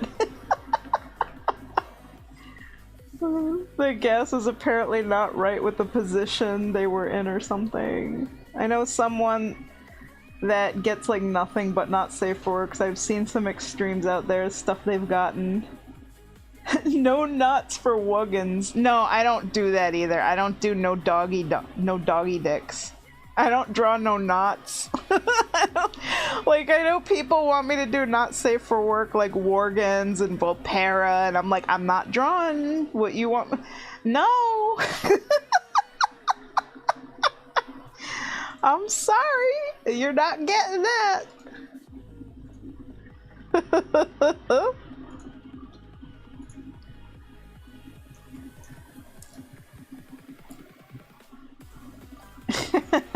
A Tauren rearranging a blood elf via full impaling like a rotisserie chicken. I had to pass on that. Oh my god, no. See, the person I was talking about would get that as a commission. Glances itself. What about a Drakthir? See, I've drawn plenty of Drakthir, but like, I don't think I've done any not safe for work Drakthir commissions. I don't think I would mind that too much, because it's like, I don't know, like a dragon wang is a fantasy wang, you know? And like, I don't mind drawing like fantasy characters. Like, I've drawn, you know, Nagas and whatever. It's when I have to draw real animal anatomy, because that requires like looking up references to know what it looks like, and then I'm like, I don't want to Google that because I'm gonna end up on a freaking list. Like, I do not want to look up like horses or goats or dogs because I don't want to be on a list. I don't want people thinking I'm into that. Like, I'm not no zoophile, you know? I don't want to know what they look like. I'm not that curious. I'll be really honest. I am not curious. But that's the problem when people want commissions like that. That means I have to like look up artwork of or I either have to look up artwork or I have to look up photos of the real thing to know what it looks like, and I don't want to look at art like that. I don't want to know. And unfortunately, I have come across a lot of Fuda Draenei like that. For some reason, Fuda Draenei is like the big thing. And I don't like it. I don't like the big horse wangs or goat wangs or whatever the hell those things are. I don't want to look at that.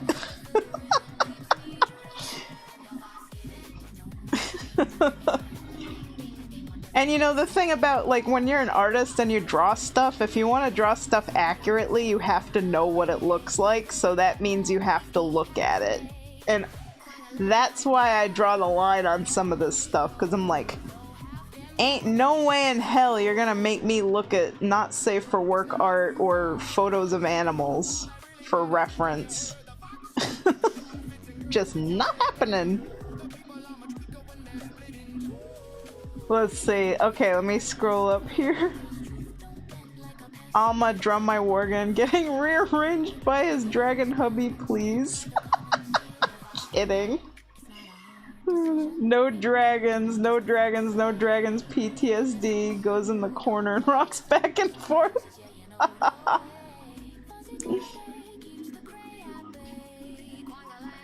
Box of them fell on me at work when I was in the stock room. Oh no!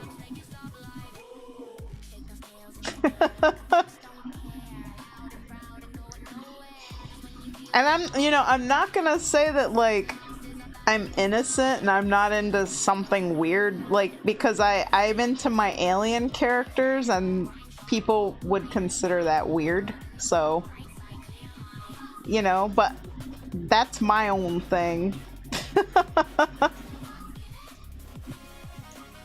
I showed my aliens on my last stream, so if you're curious what they are, I'll show.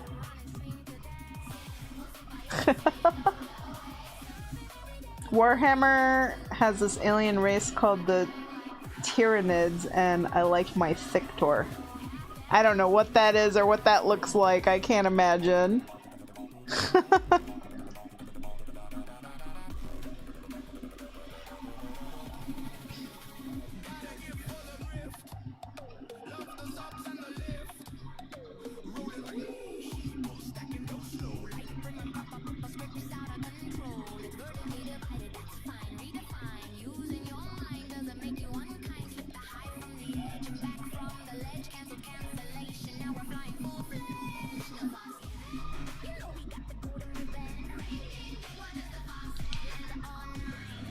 I got auto-modded? Uh-oh. Oh wait, hang on. I allowed it. It pops up for me and I could click allow or deny, so. You could probably avoid lists if you added farming to it, so that whoever is making the list will think it's for, like, raising, yeah, animal husbandry. Like, horses, I don't know, horse breeding. I still don't want to look that up. No way. It's an alien Dami mommy, that's all you need to know.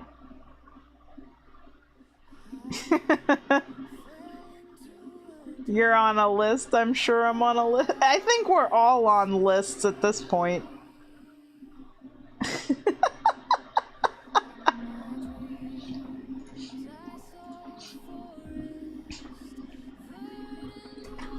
Oh my god.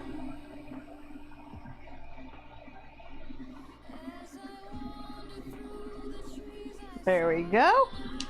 Alright, I'm saving these files, and then I'm gonna show you my aliens. I love showing my aliens. They're my own original species. You make one ovipositor and you're on a few lists. Oh, that's hilarious. That's enough of me spilling the tea here. I'll be in the Discord. Is it sad that I know what that is? Like, I've been around the internet a long time. I'm gonna be 40 in August. I mean, there's really nothing that shocks me anymore.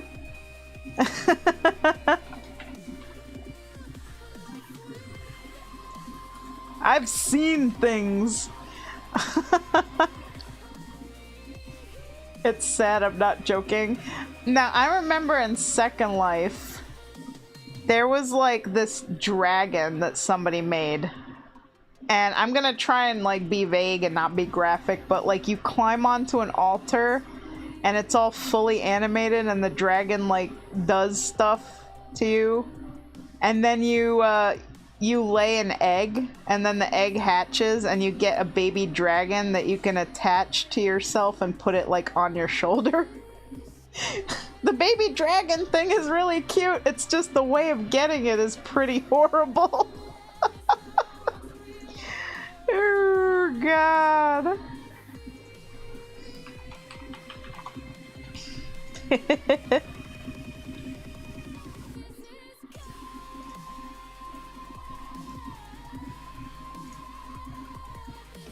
Alright, Scrimgar, I'm sending you your sketches, and then we're gonna finish coloring, Gravedust.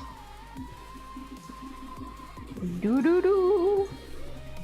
This has been a very interesting conversation, I will say. All because I was talking about how do I make WoW interesting for streaming, because like I feel like people would be bored, and I'm like, what if I go to Pornshire? And one thing led to another. These conversations. Oh my god. I wonder what YouTube is gonna think of the VOD for this stream. YouTube's gonna be like, there's too many explicit words in this video and too many explicit things on your chat. We're gonna delete your video.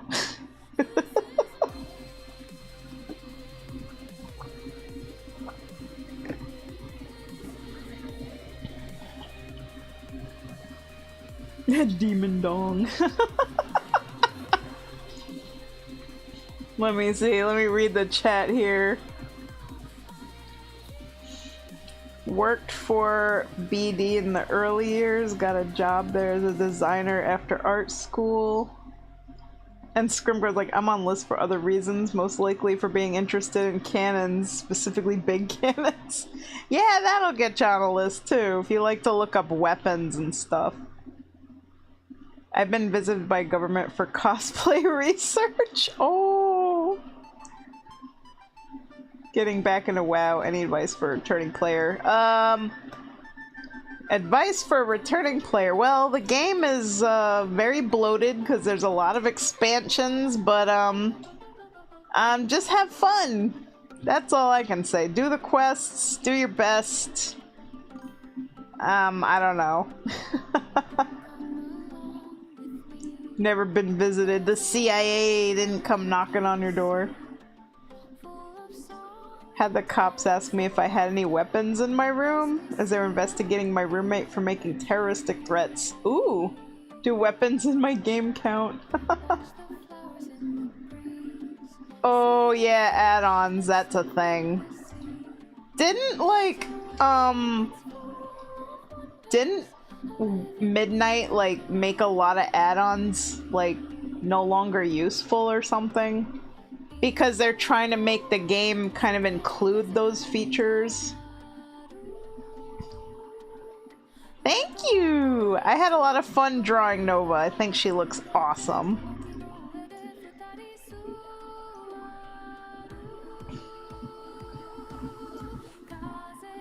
Welcome to my server! I'm also gonna promote you to a supporter and patron because you subscribed to my channel, so you supported me, so there you go. You got a nice rank.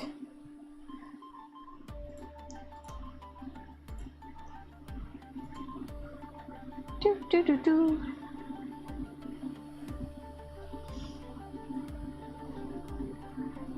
Most add-ons are now dead. Ah. They added them all back because of the backlash, but you don't need as many now. Built-in damage meter that don't track everything. Instead, deadly boss mogs and bigwigs, they built-in timers. Oh, thank you so much for subbing, Brardablurg. I appreciate you subbing to both my channels. That's very generous of you. And you've been subbed to me here for 6 months. Awesome!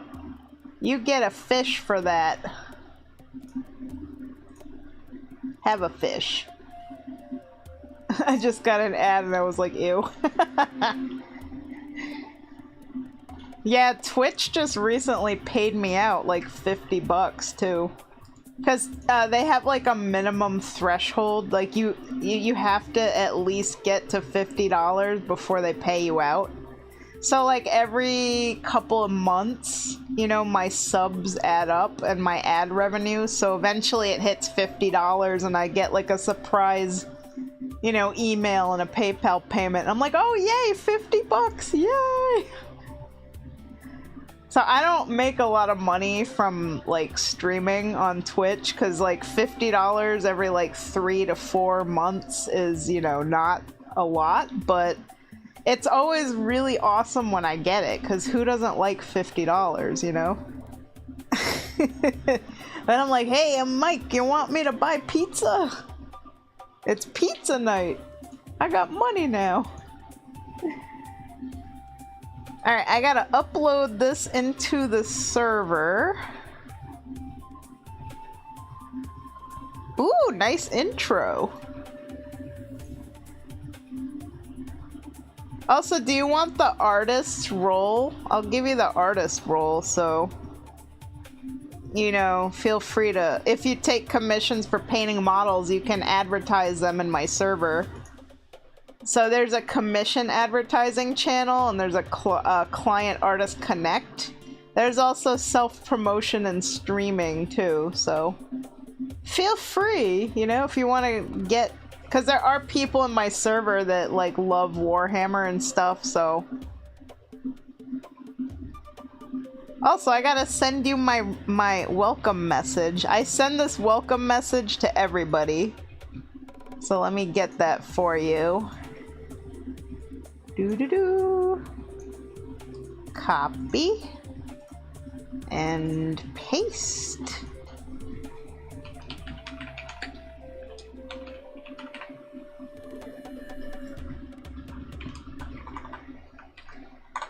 And then there.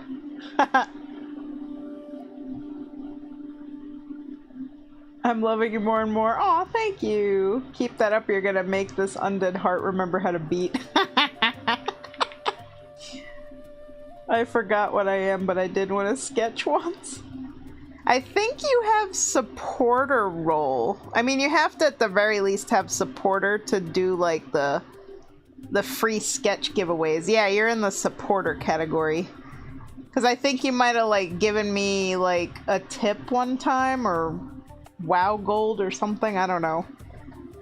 Basically, any number of ways people support me, they go up in the ranks, and like Necro gave me like a Twitch sub. So they got the supporter / patron roles. So now, if you want to, every month at the beginning of the month, I do like a free sketch giveaway, so you can enter that. You just like, when I post in there, you put in like a picture of your character, and I put them in the list, and I spin the wheel, and the wheel of randomness chooses who's gonna win. I never know who's gonna win. But I do a free sketch every month. That's actually how this whole stream started, believe it or not. Like 6 years ago, back in 2020, I made this Twitch channel, and I started doing free sketches for people in World of Warcraft to get people in to watch my stream. And it kind of like exploded. Because obviously, who doesn't want free art, you know? So I had to make a Discord server because I didn't want to have to like collect people's emails, you know? I was like, how am I gonna send these people their art? So that's how my server came to be, because I had a place to kind of gather all these people, and then channels to post the art so they could just download it, or I could just DM it to them or whatever. And eventually I did like 300 free sketches, and I was like, a lot of people were starting to commission me then and wanting to pay for it. So I gradually like lowered the amount of free sketches I was doing until I got it to where it is now, where I just do one a month. Because it was a lot, boy. I was doing so many free sketches. 300 free sketches is insane. But I did them. Oh my god, Mike just messaged me. There's new Vox Machina, the last 3 episodes. Woo, I love that. I'm a big fan of Critical Role and Vox Machina and Mighty Nine. Just like my other artist friends who I keep from eating cup noodles on the regular. I eat cup noodles on the regular because I really like them, and I put kimchi in it. So I am guilty of that. Actually, that's what I ate for breakfast. I had cup ramen for breakfast with kimchi. I love that. So good. Anyway, I'm getting distracted here. Let me post this. So I post all the art that I do into my sketches and commissions channel. Also, my Not Safe for Work channel is there under Emily's Art Gallery if you are curious about what I've drawn. Now, I'm sure you are. So feel free to look through all my art channels and see, because you're not going to see that Not Safe for Work art anywhere else. It does not exist on any website, anywhere on the internet. It's only in that one channel on this Discord server. That is where it lives. Because, you know, I don't want, like, PayPal to know and, like, you know, deplatform me, because that would be terrible. We don't want that to happen. So yeah. Yeah, for research. Let's see. And of course I spam, every time I upload an art, I spam like the same emotes in the same order every single time. I know it's weird. It's just like this OCD thing that I do. Like I just have to spam the emotes. Don't ask me why. 'Cause I don't know. It is the way it is.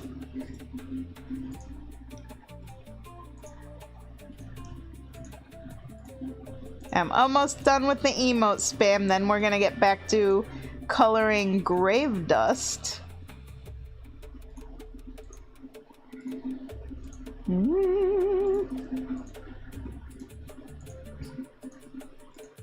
Yep. Boop, there we go.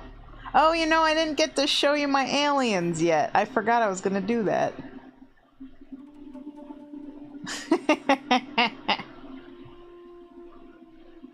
So let me show you my aliens real quick. I got this all posted, so... Cause, like, you think you're a degenerate, like... You haven't seen what I'm into. Let me see here. Gotta find my picture that has all the squid boys. Here we go. Here they are! Aren't they glorious? These are my own original species. Karan Leek Taraf. So we got we got Siahi, he's my main character that I play. Then we got Sem, Nuri, Anhaj, Zeki, Nejat. And I don't know why, but yesterday I couldn't remember, like, I haven't used this character in such a long time, and I just can't remember his name. And he's the main villain, too, and I just completely forgot his freaking name. I'm gonna look it up, because I really should, you know. Batuhan, I think. I think it's Batuhan. Yeah. Yep, it's Batuhan. I just could not remember. Like I said, I'm having the hormonal brain farts lately, so... But that's it. That's all my squid boys. You say aliens, I'm thinking xenomorphs? Oh no, I'm not into xenomorphs. I am into the predator aliens, though. I have a whole collection of predator figurines. Like, they have ugly faces, but like, there is a charm to them. Such captivating, charming, charismatic cephalopods. Yeah, see? These are squid boys. They're my little cephalopods, I guess. I don't know. Because they got the head tendrils, you know, so they're squiddy. Everybody likes on Haj a lot. Like, look at this guy. He's such a stud. Like, this is most people's favorite of my squid boys. Can you pull them off and do they regenerate? Their head tendrils will grow back, but very slowly. Like, if they got, like, chopped off or ripped off or whatever, they will regenerate, but it takes time. However, if you chop off their limbs, like arms, legs, tails, whatever, that will not regenerate or grow back. Just the head tendrils, because it's kind of like their hair, in a way. I really like fried calamari. You can't eat their tendrils! Don't do that! Don't snack on them! I mean, you know, you can snack on them, just not in that way. Anyway, back to work.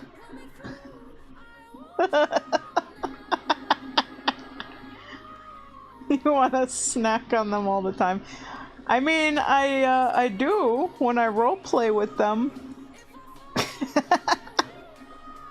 I use these characters in roleplaying, and it's a lot of fun.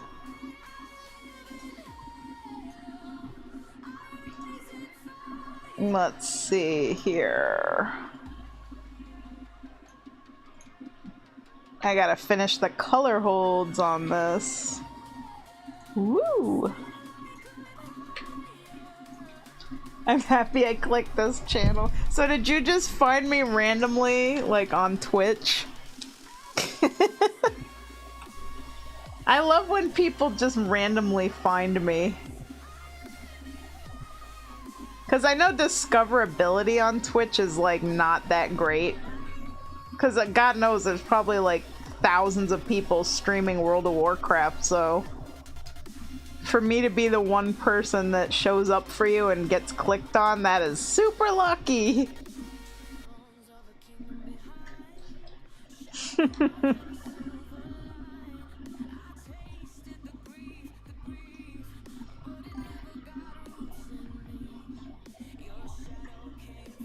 I did a big purge of streamers for failing my test, and I was like, I don't follow any WoW streamers, let me go look, and I clicked this.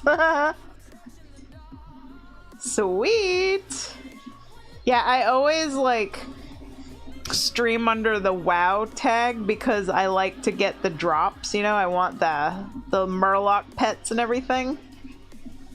Even if I'm not playing WoW, but like most of the art that I do is WoW art, so it's like whatever, you know, it fits the theme. So I'll stream WoW art under the WoW tag, and it works. So I get my Twitch drops, you know, it's thematically appropriate for the category that I'm streaming under because it's World of Warcraft characters. This one is not a World of Warcraft character.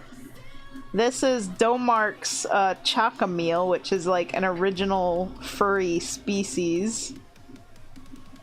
I don't really know a whole lot about that, so, you know, Domark could probably lay it on ya.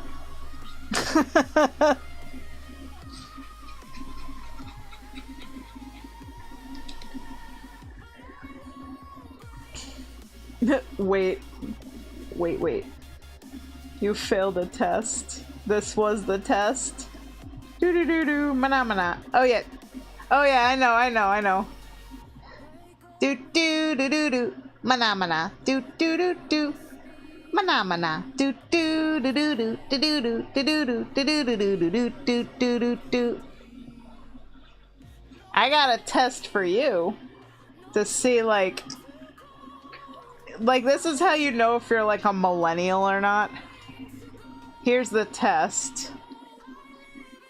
Who loves orange soda?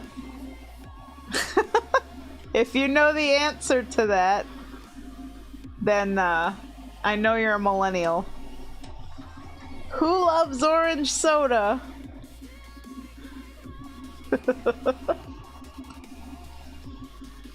Let's see. Who's gonna pass the test? Who knows the answer? Oh wow, you went through 63 streams before you finally came across me, and I was the most entertaining one because I was talking about Pornshire. I test streamers to see if they stay or get unfollowed.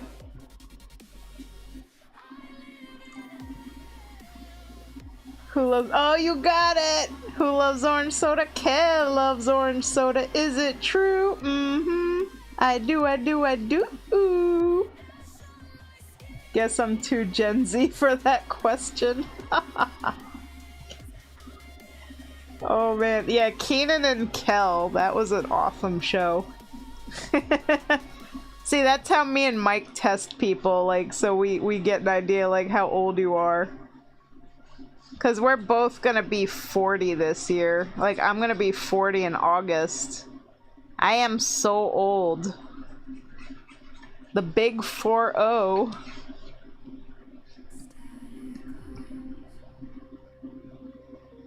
But hey, you know, oops, I went too far. I'm looking forward to it, sort of, I guess. I don't know. Like, I might be old, but I still feel like I'm young, sort of.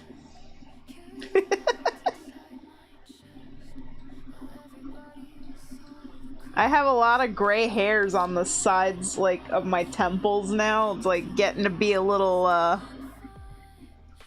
bit Bride of Frankenstein-y on my hair.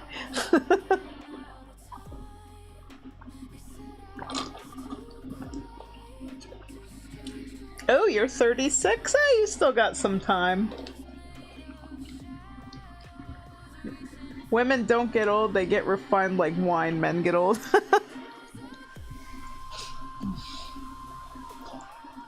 I will say I definitely feel like I've actually gotten wiser, because man, when I look back at, you know, how I was in my 20s and even my early 30s, like it's like, you know, you feel like, oh, you're an adult, you know everything now, but really you're still a dumbass. You don't really know anything. Like, life is the school of hard knocks, and it's the only thing that's gonna actually teach you any lessons.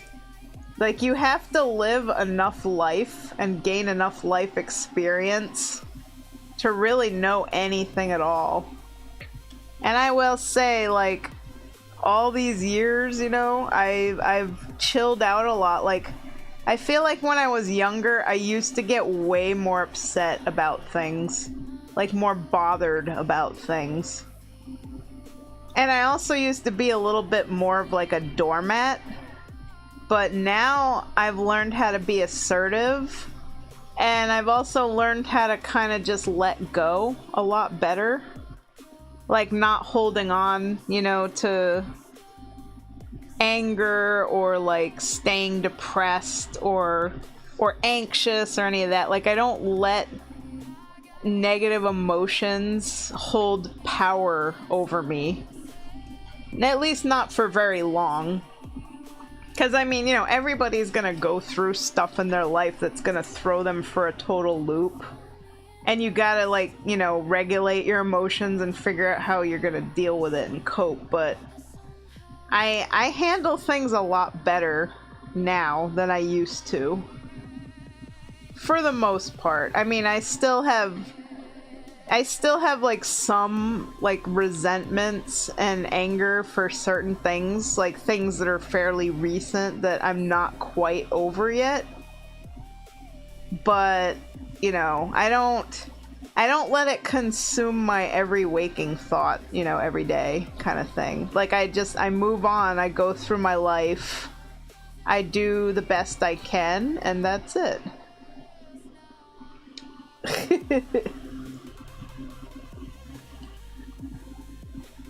Say said yes, all of this. The meds prevent the anger. I no longer argue with Reddit. Oh my god, no, don't ever argue with Reddit, people. You look back and you go, why did I do that? Yeah. I feel like arguing with people over the internet, whether it's Reddit or Twitter or Blue Sky or whatever, you know, whatever social media platform you're on, it's so unproductive and it's just gonna like make you miserable. Especially because arguing with people on the internet, you get a lot of like ad hominem attacks where people like, they don't really want to like talk to you or debate you about whatever the topic's about. They just want to insult you. You know? So it's so unproductive. It literally is just gonna make you angry and crazy. So you gotta like steer clear of that kind of stuff. I mean, I'm like an outsider looking in. Like, I see a lot of the Reddit and Twitter dramas that go on. Like, I watch a lot of YouTube videos, especially about like VTuber drama. And I'm just thinking, man, these people, all they have to do is put their phone down, go outside, and touch some grass. Like, literally, all your problems would be solved if you stopped tweeting and posting on Reddit. Just shut up and get off the internet and go out into the real world and get a little sunshine and a little vitamin D. And you know what? Everything will be okay.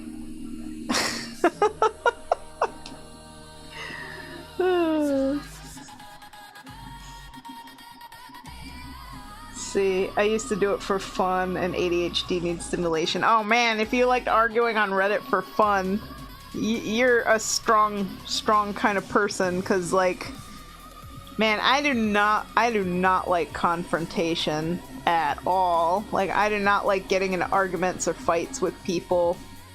I don't like, you know, trying to one-up people and, you know, prove that I'm right and stuff like that. Like, if I see people that are, you know, they're saying something wrong, you know, like recently actually on Twitter, I did a post because there was like this Asian woman who was literally abusing her cat. And the post upset me so much that I had to say something. And normally I don't, like, I do not engage with this stuff. But I commented on the post and I was like, no way, that is not how you know, trim your cat's claws. Like, this woman is being really abusive to this poor cat.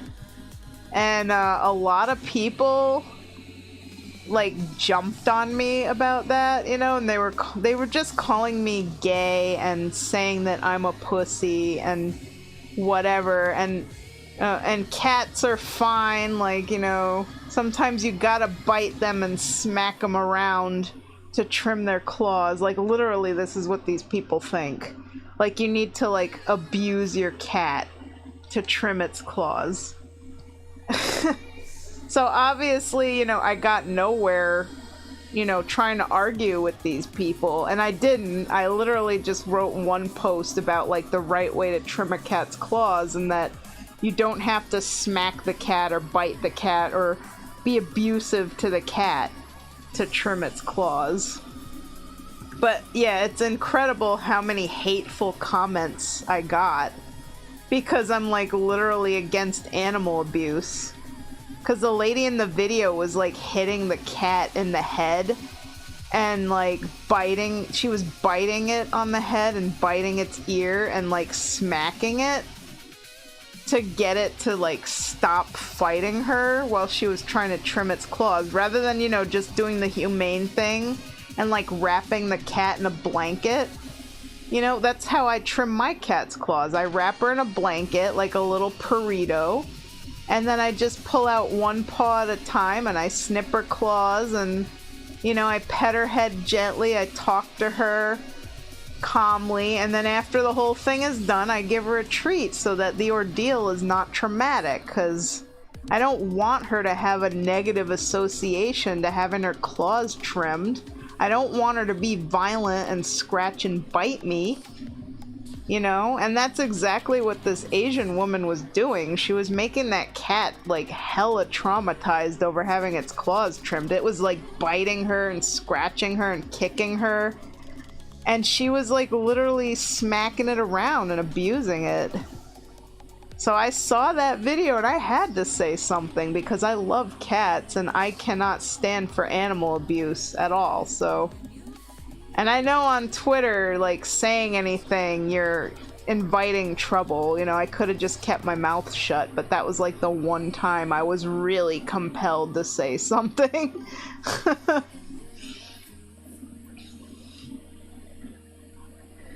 Hello? Oh, Starry Love. Oh, haven't seen you in ages. Hello. Let's see. I'm scrolling up the chat here. The doctors say I have tenacity, and all I think when they say that is, I'm like my turtle pet in WoW. People are shocked I can pick up my cats and hug them and do all sorts of BS, and my cats just lay there and take it, no scratches, just purring. Yeah, because they love you and they trust you. You don't hurt them. My cats sit there and let me snip the claws, no blanket. They just sit there and let me do it. I can do that with my cat sometimes without the blanket, because I like bribe her with treats, you know?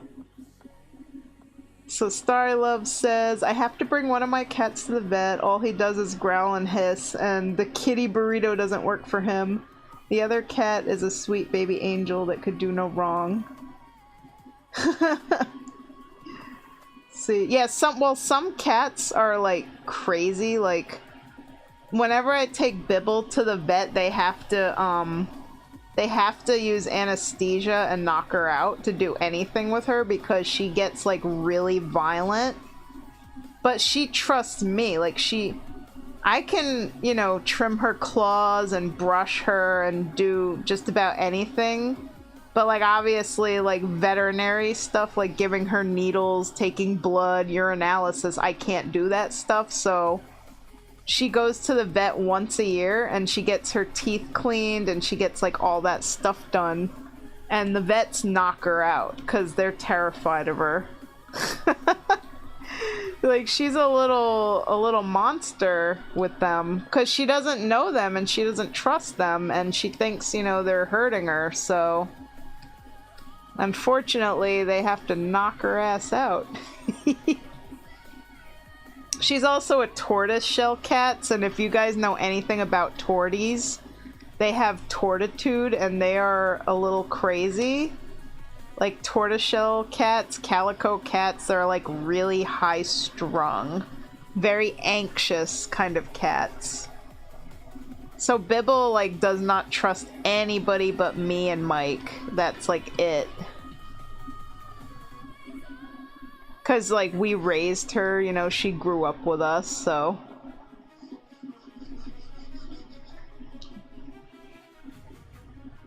I'll share pets of my cat. Oh yeah, pics of your cats. Absolutely, we love pet pictures in my Discord.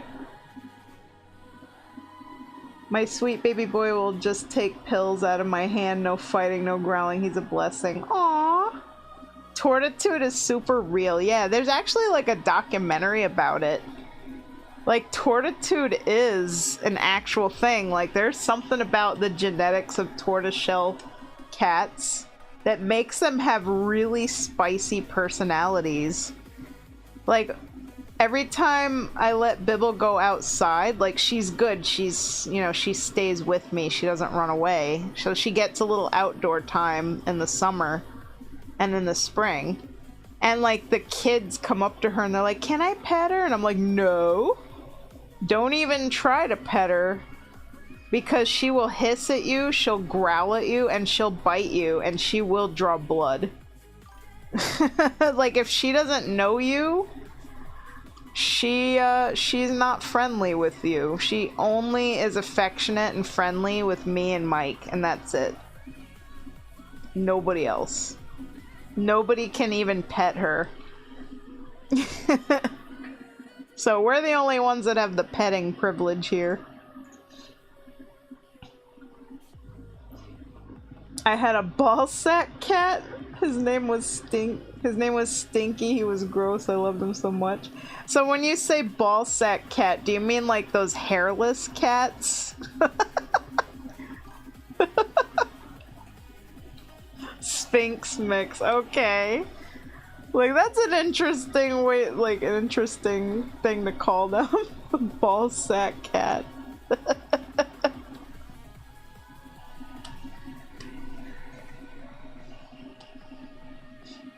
My baby angel is a void. Oh, black kitty.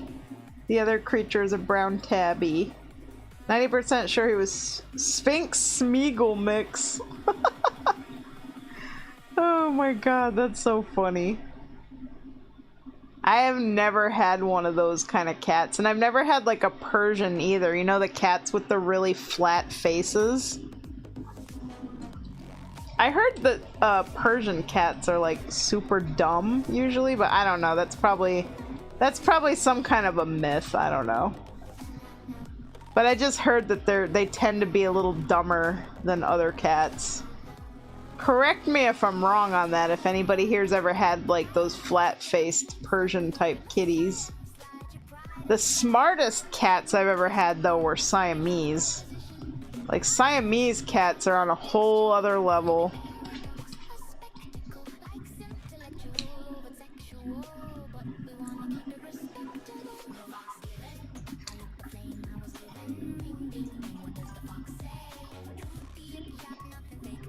My other cats are Potato and Ragnar. Stinky and Ragnar from the shelter I worked at. Potato showed up screaming at my door at 3 a.m. being the size of a pear. Aww! See? The cat delivery system always works. Like, you just never know when you're gonna be given a cat. It's like they fall out of the heavens, you know? They have a way of finding you. And it's like, okay, I guess this is my cat now. I love the cat delivery system.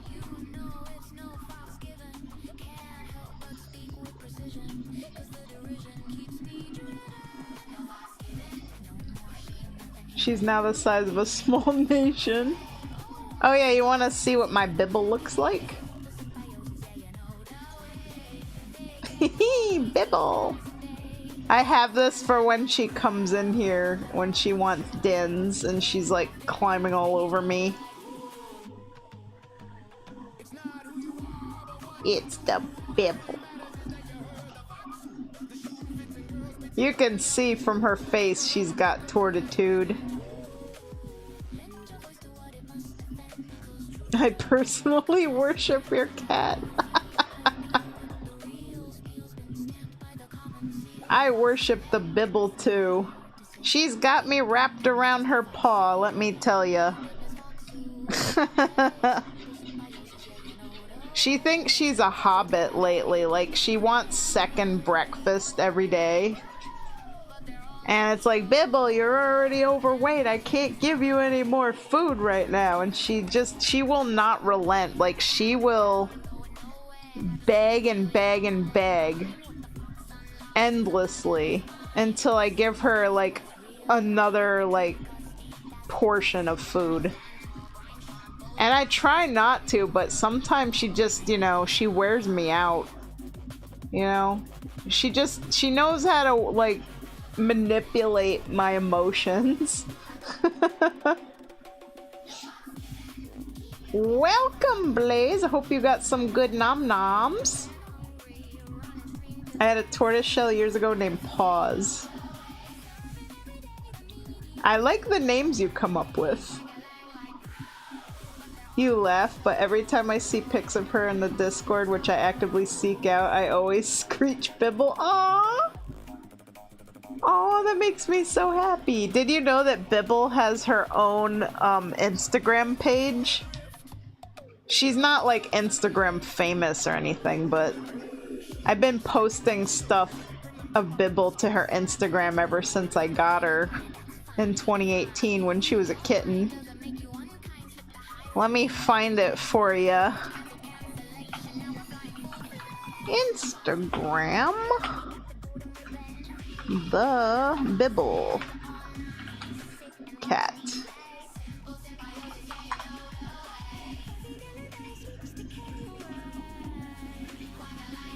Aw, I need your little Bibble as a kitten. Here you go. Since you're such a big fan.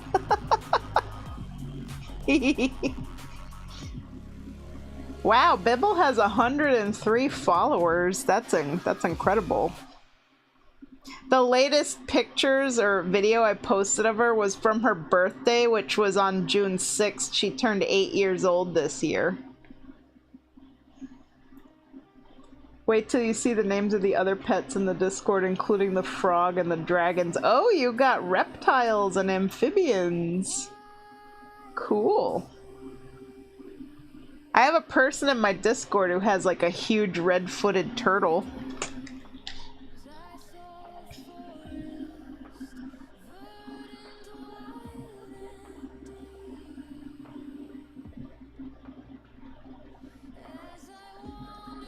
Oh my god, I'm like looking through these pictures of Bibble. She's so freaking cute.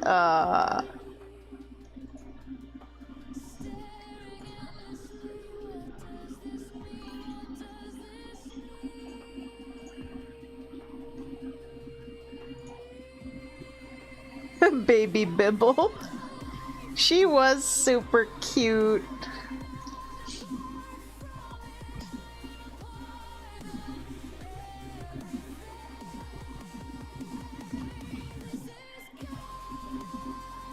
Wow, I got 6 Murloc plushies from Twitch drops. I was just looking at it. I'm like, that's a lot. Cook some frozen chicken parm and some pasta. Got some grapes for after. Oh my god, that sounds so good. I love chicken parmesan.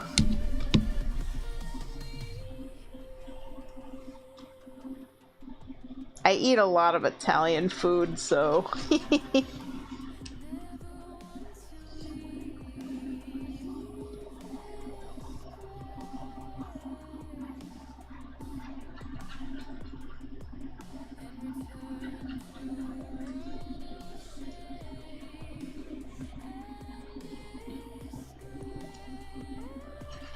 Man, I'm hungry. I realized that I haven't really eaten much today. I've been kind of just working all day. Like I had like half a cup of ramen for breakfast that was like left over from last night. And then I finished like a little bit of mahi-mahi fish with asparagus that was left over from yesterday as well. And I don't think I ate anything else. I had like a couple of flaming hot, what are they called? The flaming hot French fry chips. But I didn't eat the whole bag because every time I eat the whole bag, it wrecks my digestive system. Like whenever I eat stuff that's too spicy, it sends me right into the bathroom. So, I like spicy food, but spicy food doesn't like me. Turns my guts to liquid, it does. It's like liquidation, everything must go. Right now. Doctors want me to eat a lot of protein-dense foods while I'm healing. Yeah, that makes sense to repair, you know, the flesh and everything. And hey, chicken parmesan with pasta, that's an A+ meal in my book.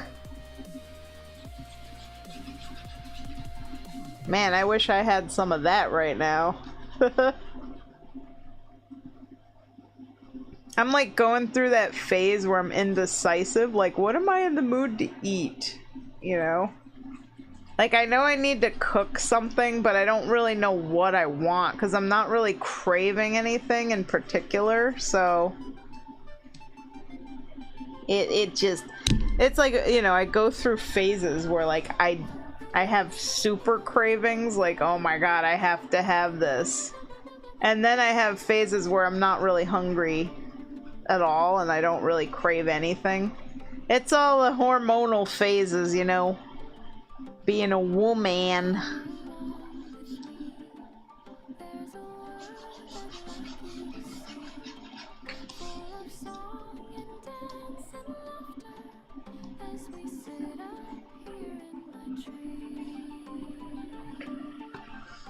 I definitely do have to eat something though before I go to bed. But again, I don't know what. And I don't really feel like having another cup of ramen. Like, I love ramen and kimchi, but I'm like getting kind of bored of it. Like, I need something else. I do have some frozen ravioli in the freezer, and I have like a jar of Prego sauce in the cabinet. That would be good. Ravioli with Prego? Oh man, you know what? I think I'm sold on that. Because I just really want something like pasta, you know? I haven't had like pasta in a while. I've just been eating like fish and veggies and stuff like that. Water. I don't have any water. I have a Dunkin' Donuts Cocoa Mocha Ice Signature Latte. 560 calories. And I really shouldn't be drinking it this late at night because I will not be able to sleep in an hour. It's so good. Sometimes my parents made me have water after dinner. See, now that's the thing, like, knowing when you're actually hungry or if you're just dehydrated and thirsty. Because sometimes you don't really need to eat, you just need to drink, you know? But in my situation, I have not eaten anything since 10 a.m. And it's 10 p.m. now, so I'm definitely feeling actual hunger pangs. And I know it's not like thirst, because I've been drinking this whole time I've been streaming. I've drank over like 40 ounces of fluid. But I haven't eaten all day since 10 in the morning, so I'm definitely feeling a little bit hungry. For surezies. Like, I could eat, I got Mike home from work and I made him tacos for dinner, but I didn't make anything for me. I literally just came right back upstairs and went right back to work. Like, got the stream going, so he had dinner, but I did not. But now I'm feeling that hunger. I could eat food. Like, I want to finish this tonight, but I have to be in bed by 11 p.m.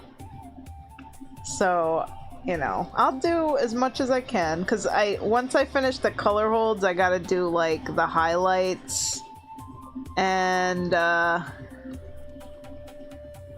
yeah, I think that's it. Like, I have to do, like, some glowy effect on the green parts, which won't be very hard to do, and the highlights.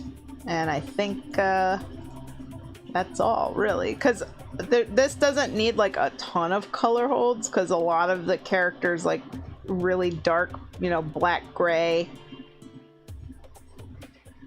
So, really, the areas that need the color holds is, like, the white, the red, the gold.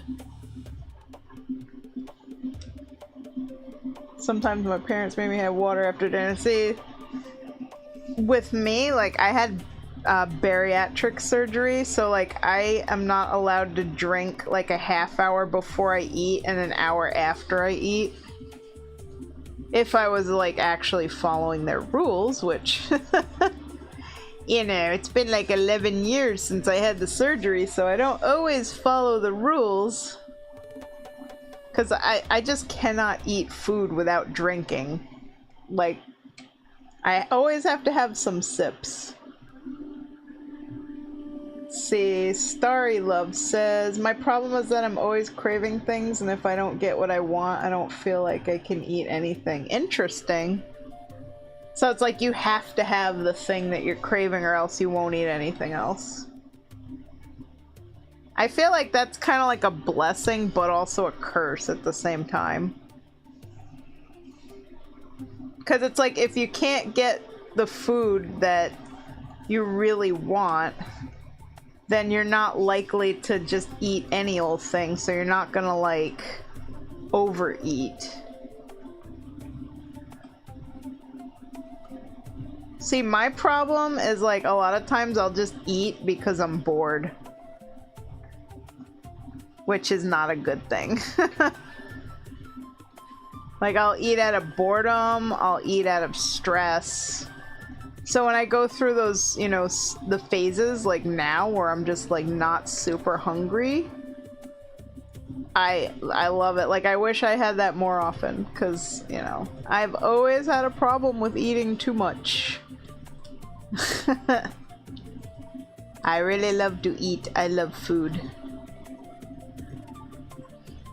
Although ever since I had the bariatric surgery, I definitely cannot eat nearly as much as I used to. Like, my stomach physically can't handle a lot of food, so that's helped me a lot.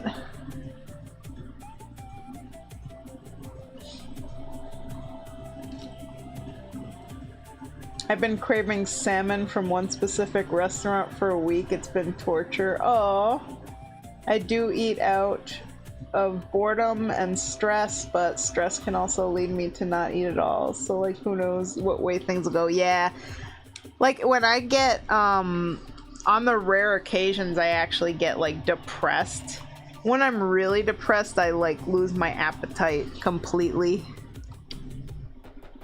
Like, if I'm crying and I'm sad, like, if things are just not going right, I don't eat.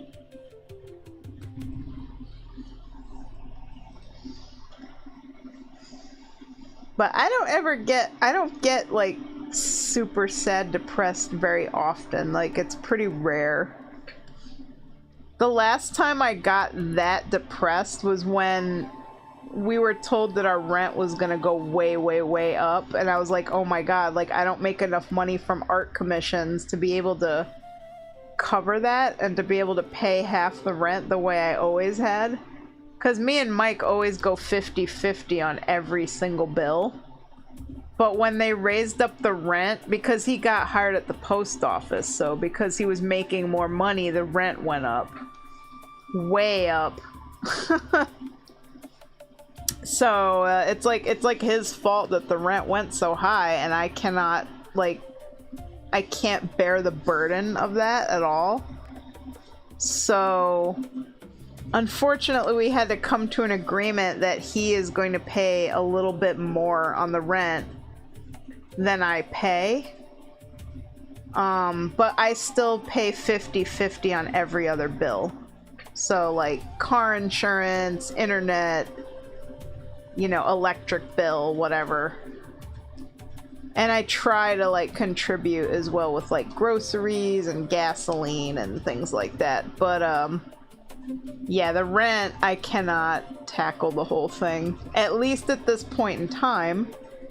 I am hoping that, you know, if my VTubing thing goes well, then I can, you know, get back to reciprocating completely and, you know, full 50-50 split on everything again, so I can take some of the burden off of Mike.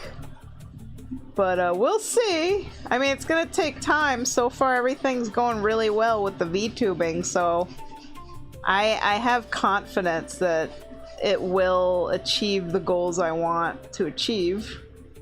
Just gonna take a bit. But we'll get there. I have faith.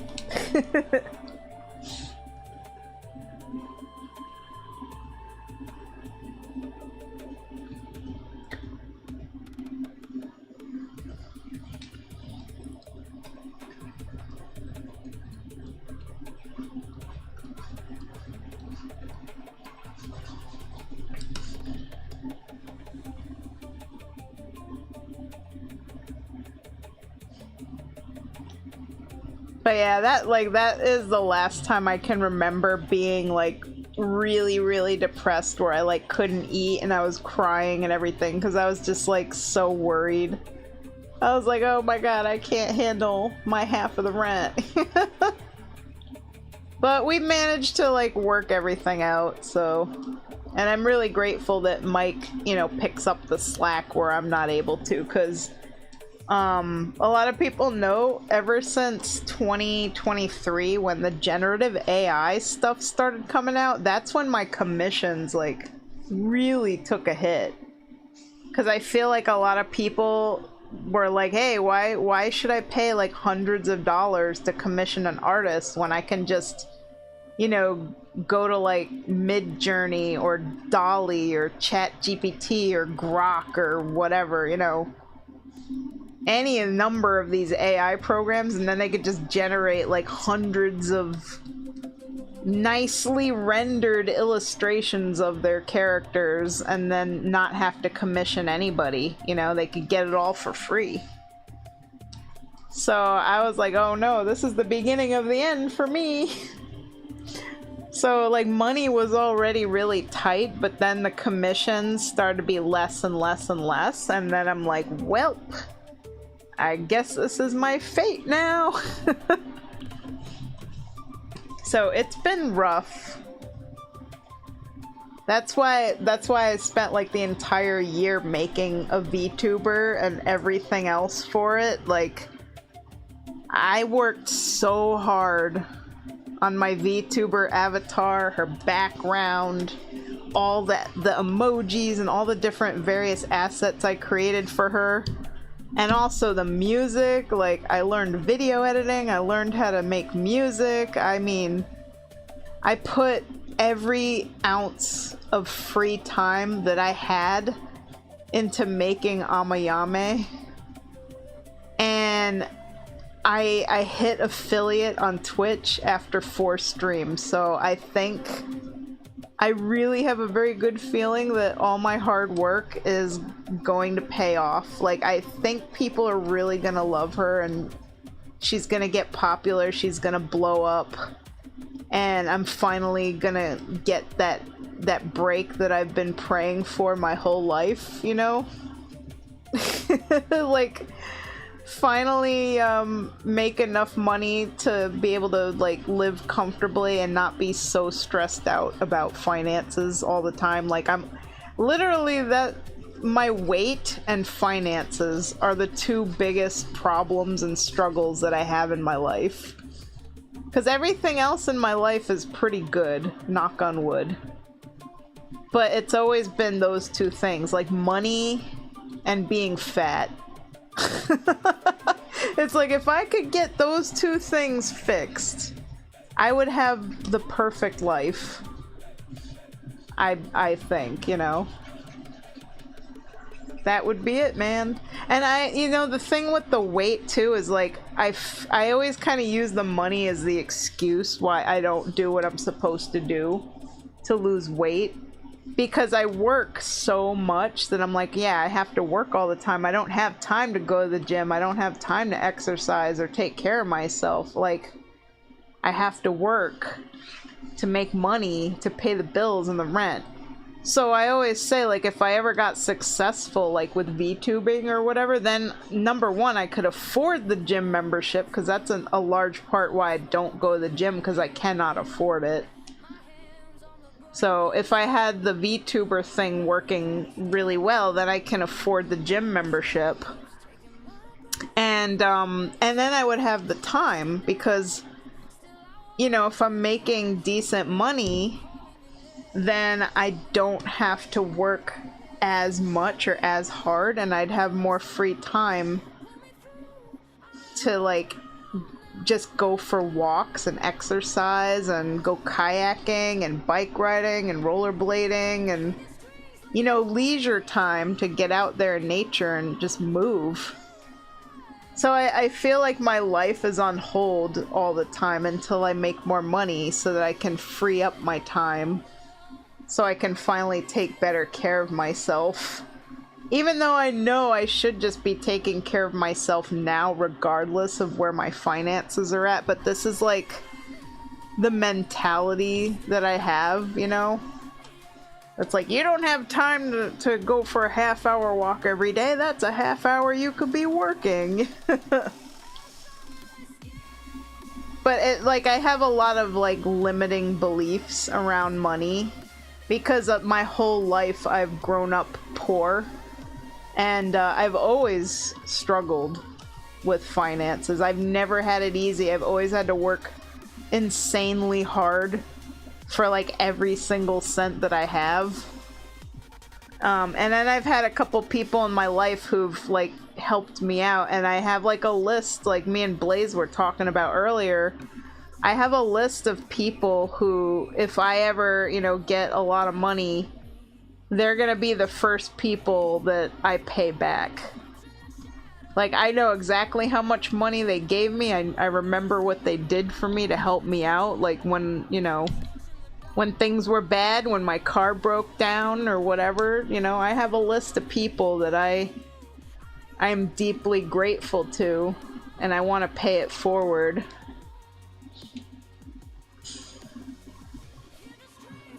Let's see. I'm reading the chat now. Scrolling up. Woo, you guys said a lot. So, like, I really dislike AI. I avoid it as much as I can. I'll take actual art over anything AI. See, you guys are great. If it wasn't for people who still, like, valued real art, I would be completely out of business. Because that's kind of like what's been happening. Like, I feel like a lot of people have just gone away because now they have AI and they don't need to hire artists anymore, you know? Like, why do that when you can get all the art you want for free? You could generate thousands of pictures within seconds. Like, you don't need to deal with all the hassle of commissioning an artist and communicating back and forth what you want, hoping that they're able to capture your vision. At least I'm trying to talk as if I'm in that mindset, you know? Like, what are people thinking who do this? Although I feel like people who like regularly commission artists would never, you know, go for the AI easy route, because people who commission artists genuinely like love and appreciate artists and really do want to support them. It's all the people who are likely never gonna commission us anyway that go for the AI just because it's there, like it's convenient and everything, you know? So those are people who are never really gonna be my clients. And that's just the way of things. So anyway, back to reading the chat. It's becoming more and more common for everything to integrate AI. Yeah, it is, unfortunately. By the way, Emmy, the bank called me after I withdrew money today. Hi, are you being scammed? Oh no. They thought Emmy was scamming you? No! Oh my god. That's hilarious. It may have had to deal with the fact that the two gentlemen ahead of me were scammed out of their accounts, so... Oh no. That's awful. The tellers probably flagged my withdrawal today. I did withdraw $800 from my checking. I'll have to split the final payments for this piece. Let's see. Had to deal with Mothman. I only like using AI for complete bullshit. Yeah, Mike does too. He likes to make funny pictures like Christopher Walken in a bee suit. Yeah, like that's one of the first things he did when he was able to generate with AI. He's like, what does Christopher Walken look like if he's wearing a bee suit? like a bee costume, not like a beekeeper outfit, but like actually dressed like a bee. I made a rat stirring beans. Commissioning an artist the only way I can get my emotes perfect. True. My stream pet is AI driven on my personal server. Mom called me a rat and then told me to stir the beans while she was away.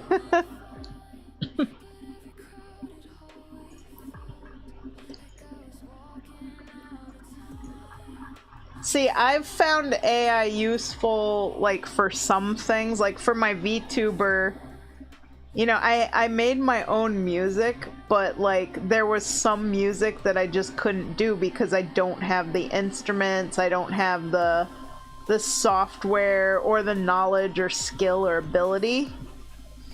And I don't have, you know, the budget to hire an actual musician. But like I did every single part of it that I could possibly do myself. So I wrote the lyrics, I sang the song, I played the instruments that I do have. I did the music editing in Audacity, you know, to like add the reverb and put everything together and do all the timing. But the only thing I could not do is like certain instrumentals in the background, so I did end up using like Suno to help me with that. So like 90% of the music is made by me, but like 10% is AI.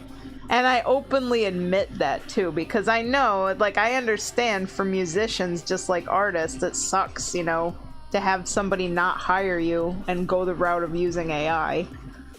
But like, I am of the mindset that when I have more money at my disposal, I will absolutely hire, you know, real musicians to help me. Cause like I try to do everything myself, but like I have limits too. You know, I only have so many skills and so many abilities and so many resources and things at my disposal. And it's like, you know, I do the best I can. Like, I try to make just about everything I make from scratch. But, you know, the Suno AI music is really, really helpful because it helps give me, like, a melody to the lyrics that I write so that I could sing it, so I have something I can actually hear and, like, you know, vocalize and stuff.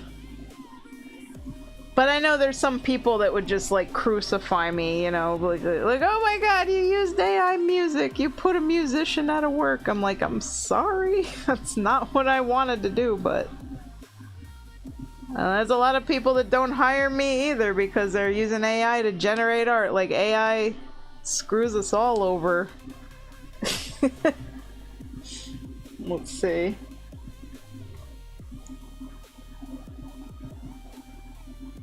My jingle for mini painting Mondays is AI. Yeah, like it's so good for music, man.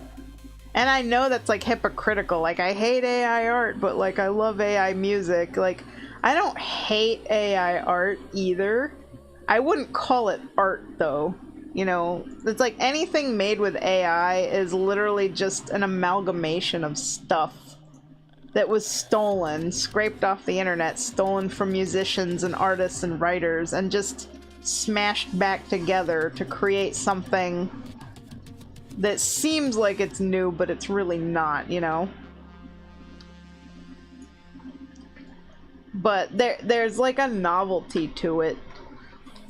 And AI art, for me, is useful when people, like, for example, when people don't have art of their characters, and their characters are like totally original, like they're not in World of Warcraft, they're not in any game or nothing, they generate the character with AI and then send me that as the reference, and it's actually really helpful because then it's like, oh, now I know what your character looks like, you know? So AI is great for when people don't have, you know, references of their characters already, because it helps me. get a good idea what they want their character to look like. Like today I had a client do that. They did an AI generation of their character, and then they're gonna commission me, and they sent me the AI pic, and they're like, this is exactly how I want her to look. And I'm like, fantastic. You know, that helps me out. Like, I don't have to have you write like a huge paragraph describing every little detail and then hoping that I can interpret what you wrote and get it just right. You know, I have an actual picture to look at. So yeah, AI can be super handy for that, for references. Although I don't like people who like artists that just trace AI and then like they call it their own, or they don't, you know, they don't let people know that they're just tracing it. Or even worse, I've seen artists just generate AI art and just give that to their clients and not disclose that it's AI. Or they might like kind of lazily paint over it just a little bit, but it's still mostly AI and there's still weird artifacts in it and they think nobody's gonna notice. Like there's a lot of big artists too that have been, you know, cheating a lot with the AI. So it's unfortunate, you know, it's been putting the art community in a huge upheaval, honestly. The world is changing way too fast for me.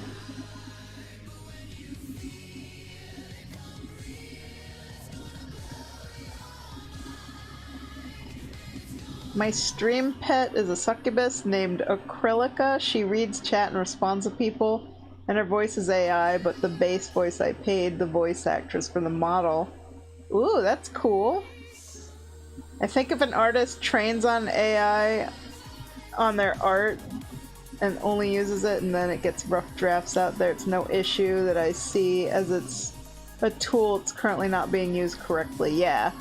Like, I mean, I use AI for references. Like, if I need to know a certain pose, like, I'll feed my own art into ChatGPT and I'll be like, hey, can you, like, do this character in, like, a different angle or something, just so I can get an idea how it should look. And sometimes I sketch something and it just looks weird to me. And I'll put it in ChatGPT and I'll be like, hey, what's wrong with my drawing? Can you like help me fix it? And it'll literally generate an image that's improved. Like, say like my eyes are slightly off or the shape of the face is a little weird. It'll generate, you know, the art that's close to what I drew, but it'll fix my mistakes. So that I have a visual of like what I need to actually fix. Like, oh, I need to make the chin a little narrower. I need to move this eye over slightly or lower that eyebrow. Like, that's how I've been using it. And it's been like incredible because it's helping me get better with the accuracy of my drawings. And also just like it's great for getting ideas for outfits and stuff. So I'm like, you know what? Like, I'm not going to be replaced by this. I'm going to use it as a helpful tool. Like, I'm still drawing all this stuff. I'm still sketching it out. I'm still doing all the work, all the coloring, everything by hand. But, like, if I can get something to help me get references quicker than, you know, Googling endlessly, that is a huge game changer because it saves me a lot of time. And, like I said, when my clients don't have any references of their characters, it's really great, you know, to just get like an AI, like, this is what my character looks like. I'm like, sweet. So there are a lot of really good beneficial uses that artists can get out of it. It's only the people that are, you know, doing bad things with it, like they're just tracing it wholesale or just, you know, submitting it to clients like as is, like, this is just some AI slop I generated, I didn't do any work at all. That's where I have problems with it, you know.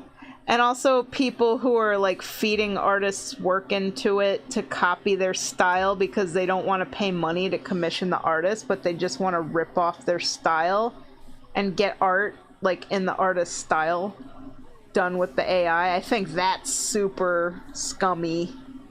So, you know, unfortunately, there's gonna be like a mixed bag, like people who are using it for nefarious purposes, you know, versus people who are just using it as like a helpful tool just to speed up their work process a little bit. And man, oh man, there's a lot of people out there that's been using it for nefarious purposes. But the art community is like super divided on it. Like there's a lot of people out there where they just like, they absolutely hate you if you use AI for like anything. They're like, you're a traitor. Oh my god, so I don't want people coming at me like that, like, you know.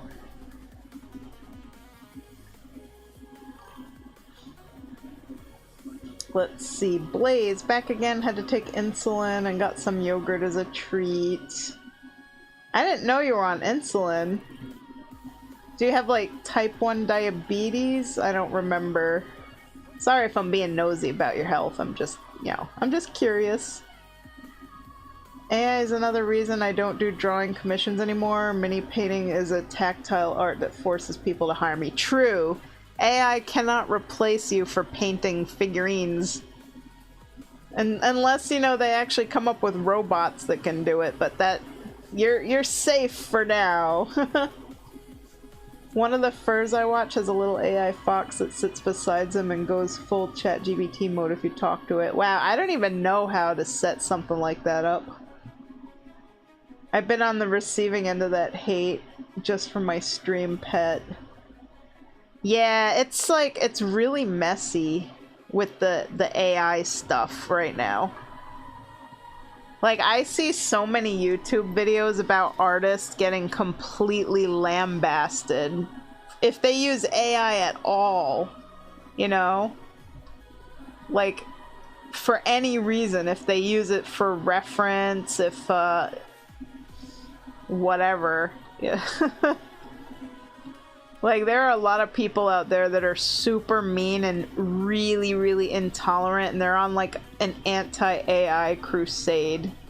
Like, you're not allowed to use it ever. You're not allowed to use, you know, Grok or ChatGPT. You're not even allowed to ask it a question. But the funny thing is like, every time you Google something, the very first thing that pops up is, like, the Gemini AI response before anything else. It's like, even if you don't want to use AI at all, it's being integrated into literally everything. Like, even fast food restaurant drive-thrus now are starting to have, like, AIs take your order. So at what point do you say, like, look, this is literally just the future. This is like, you know, when CD players replaced VCRs. Like, sometimes this is just what's gonna happen. Technology is gonna keep evolving and moving, and you can either stay, you know, stuck in the past and completely refuse to evolve with it and find, you know, a middle ground. I mean, yeah, there's a lot of bad things about it, especially the data centers and the, you know, the environmental impact, and like people literally being forced to move from their houses because of the eminent domain, and the government wants to build data centers, and, you know, pollution of water, using too much electricity, the strain on the system, the expensive costs on like RAM and GPUs, and then of course people using it for nefarious purposes, like to rip off people's art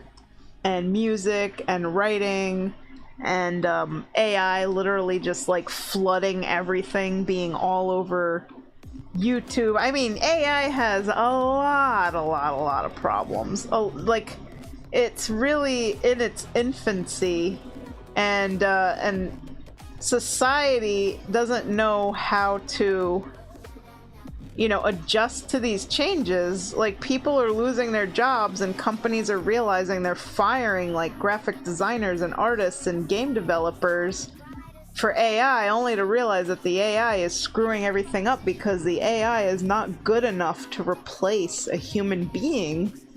It's crazy.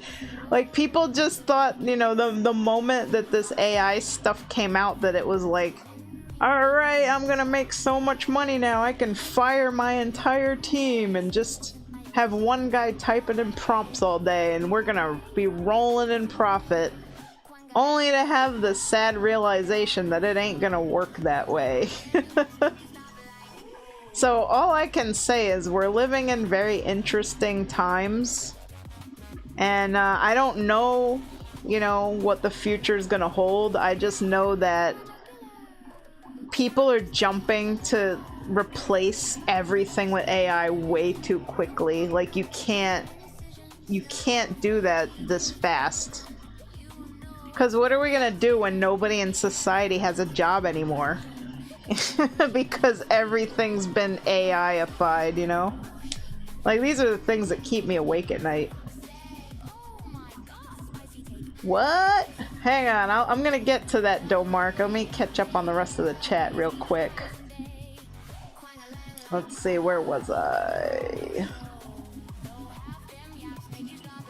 Yep.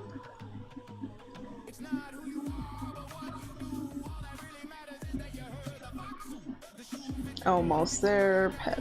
Okay, Blaze says, I think it's type 2 that I have, but it was going untreated, so they're using insulin to get it under control. Oh, okay.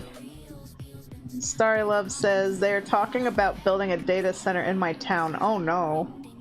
I'm not thrilled about it at all. Yeah, I've heard a lot of problems with those. AI is not going to go away, but it is going to be very heavily regulated, especially once people realize that the current structure of AI is a scam. Oh, definitely. The data center thing makes me laugh due to so much misinformation. Did you see the first AI kill happen in Ukraine the other day? I have no idea what that is. I have not heard about that.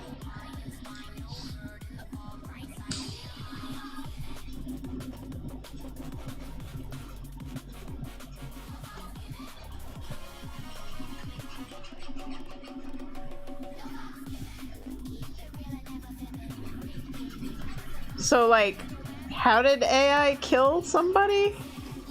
You're gonna have to... Is it like... I mean, I've heard about people, like, taking their own lives because the AI...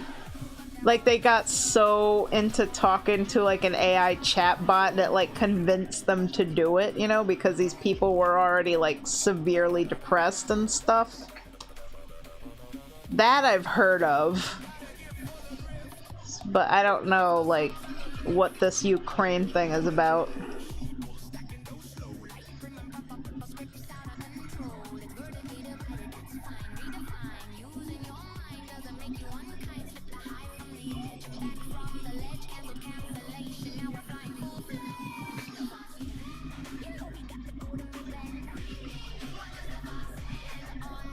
Fully autonomous drone, one of the Ukrainian officers were talking about it. Oh no. See, I've been hearing issues with, like, those self-driving cars, like, that they've been causing a lot of issues where they'll, like, just stop in the middle of traffic and they won't go, and obviously nobody's driving it and nobody has any control over it. And also I've been hearing about them, like, stopping on train tracks and stuff like that and just sitting there. So, yeah, there's a lot of weird, crazy stuff going on with, you know, AI automated systems. Like, they gotta work a lot of these things out, for sure. Like, I don't think they should be having completely self-driving cars just yet, you know? I feel like there's too much risk and stuff like that, as we are seeing. Because can you imagine you're like a passenger in a self-driving car and it drives on a train track and just stops and just sits there until the train comes to hit you? Like, nah. I'd rather get in like an Uber or a Lyft with an actual person driving. Thanks very much. I don't trust my life to the machine, you know? Not like that.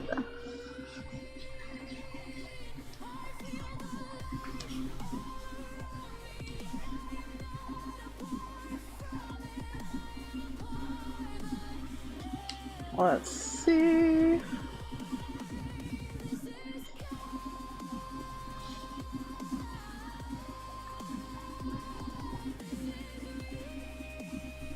Oh yeah, the links don't work in here, but you can send it in my Discord server.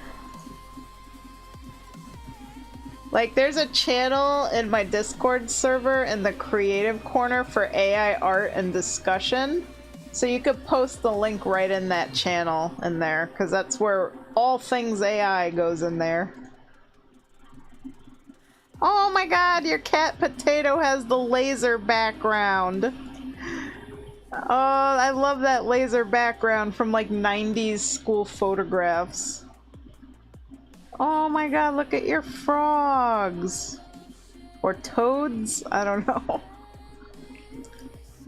The Great Cragwa. Aww. Doggy. Oh my god, you have such adorable pets.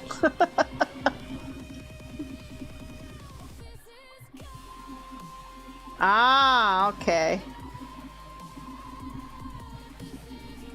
Thanks for posting that link, Domark. I'm definitely gonna read that later, probably tomorrow, because I gotta go to bed in a few minutes, so...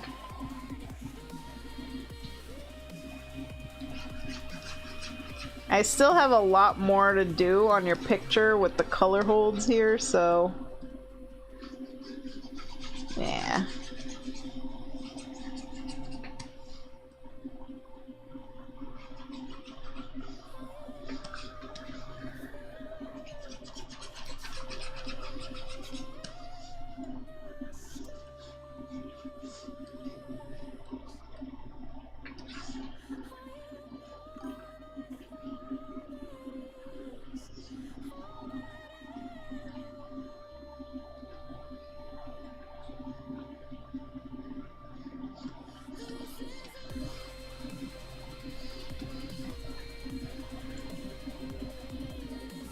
Yeah, that's what it is. Yeah, that was my bad. If I hadn't merged the line art with the color flats layer, I would have probably been done with this yesterday. But I screwed it up, so you know I have to pay the price with the extra time. Unfortunately, that's like the first time I've ever done that and not caught it early so that I could reverse it. Because by then I had already done so many things to the picture, to the layers, that I went back as many steps as Clip Studio would let me go back. And it won't let me go back anymore, so... I gotta live with this mistake, and it's been very time consuming. Because, you know, I want to make sure your picture is gonna look amazing. So it's a little extra work. Like, you paid good money for this commission, so, you know, I'm giving you the absolute best I can give you. I ain't giving you no slack quality. So you're gonna have the beautiful color holds, the perfect line quality, everything to the best of my ability. Granted, I don't really know if like any of you guys that commission me ever like zoom in and really like look at like every little tiny little detail. Maybe you do, I don't know. And even if you did, like, I don't know if you'd be able to know, like, what's a mistake and what isn't. So, like, for all I know, I could have just said nothing and you never would have known. But for me, I'm, like, really OCD about the quality of my art. And, like, you know, if I know something's wrong, I'm gonna be honest about it. I'm like, yeah, this is gonna need fixing, because it doesn't look right to me, and if it don't look right to me, I don't imagine it's gonna look right to you either. So I try to do right by everybody, you know. So I did the best I could to go back into the color flats and fill in the colors to get rid of the line art so we don't have those weird shadows in the lines. And that's, you know, what's been taking a lot of the time. It's a lot of time to do. But I think it's worth it because, you know, it looks good. Looking good.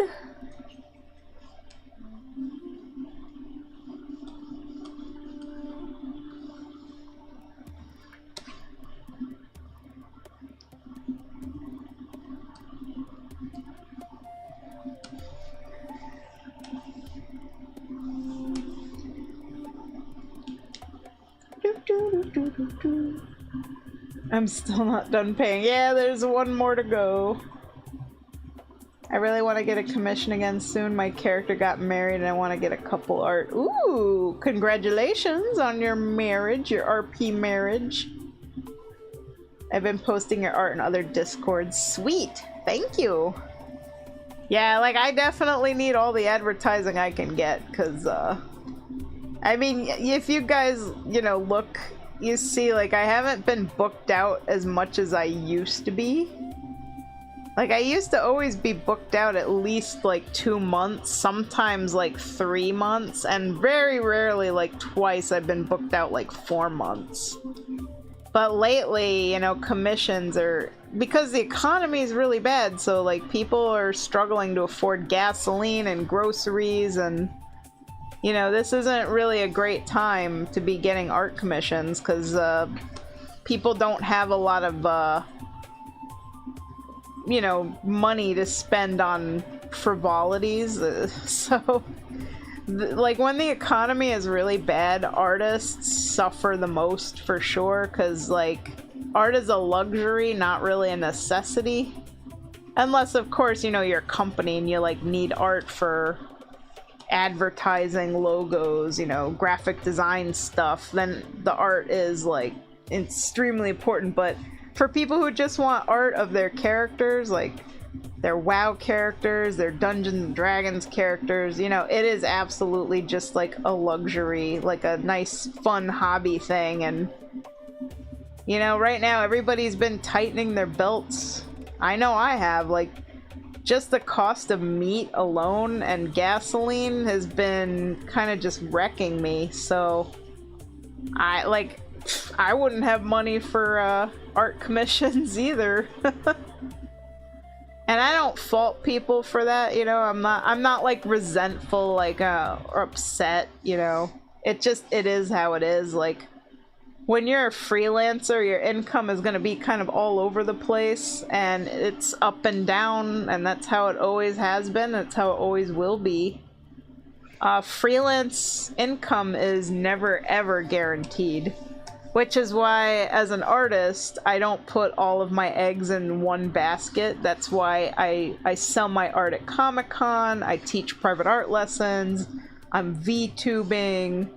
You know, I do all this other stuff in addition to art commissions because I have to have, like, multiple streams of income just to make it, just to be able to pay the bills.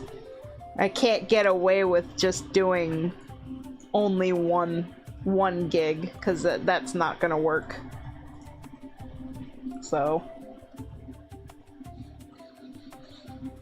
Let's see, Necromancer says, someone needs to invent a service for WoW home decorating. I watch some of these people and I'm like, how? Oh yeah, those are amazing. My RP child also happened. It's been a hot minute. Want to learn mini painting? I'm booked out for the next 18 months. Oh my god, that's crazy. My fingers hurt. I spent $1,500 on the commission of my WoW character years ago. That's a lot of money, holy cow. Artist Alley has been rough according to my friends. It's not like it used to be. Your D&D character. Yeah, Artist Alley has been definitely rough. My income has actually been dropping every Comic-Con, and unfortunately the prices of everything's been going up. The prices of the table fee, the prices of parking fees.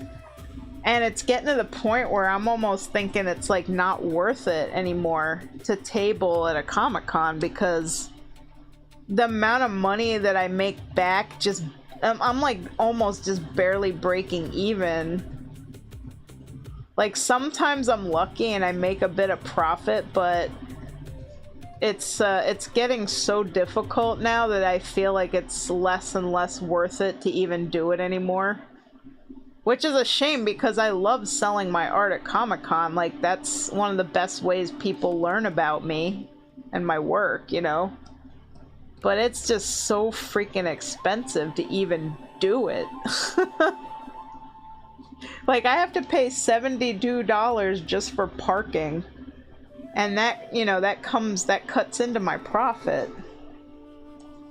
And then the table is like going up to $350 now, and it used to be, it started out as like $165, and then it went up to like $250, then $295, and now $350. And I'm just like, if this table price goes up any higher than this, I'm gonna be priced right out of the Comic-Con. Like, I'm not gonna be able to afford to do it anymore.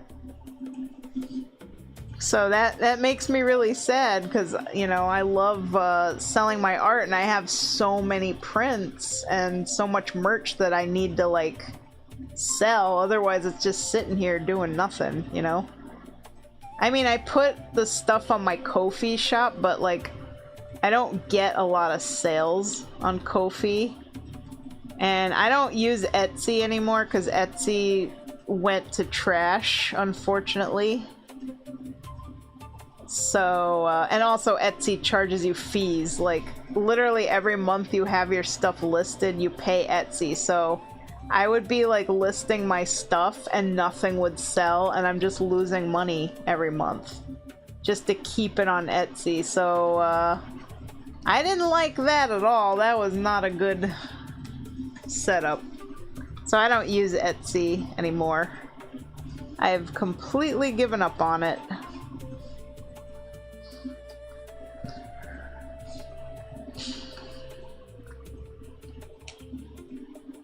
Let's see. Let me see here.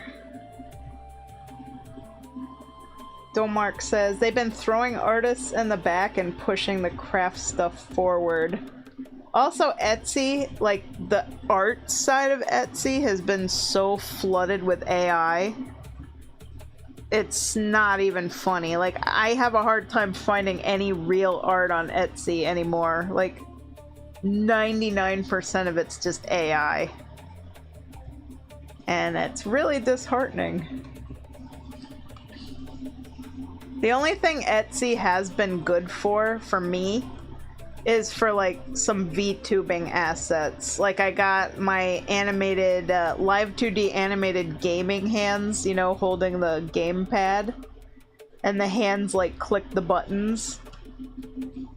So when I'm doing my video game streams, it looks like Amayame is actually, like, holding a game controller and, like, clicking the buttons. Because that's something, you know, I don't know how to use live 2D, and, like, I don't have any more money to give to my rigger at the moment. I already paid him, like, $500 to rig my avatar, so... And we're trying to save up another $600 to rig the avatar that I made for Mike. Because that's what we got quoted for that, so it's a lot. Rigging is very expensive.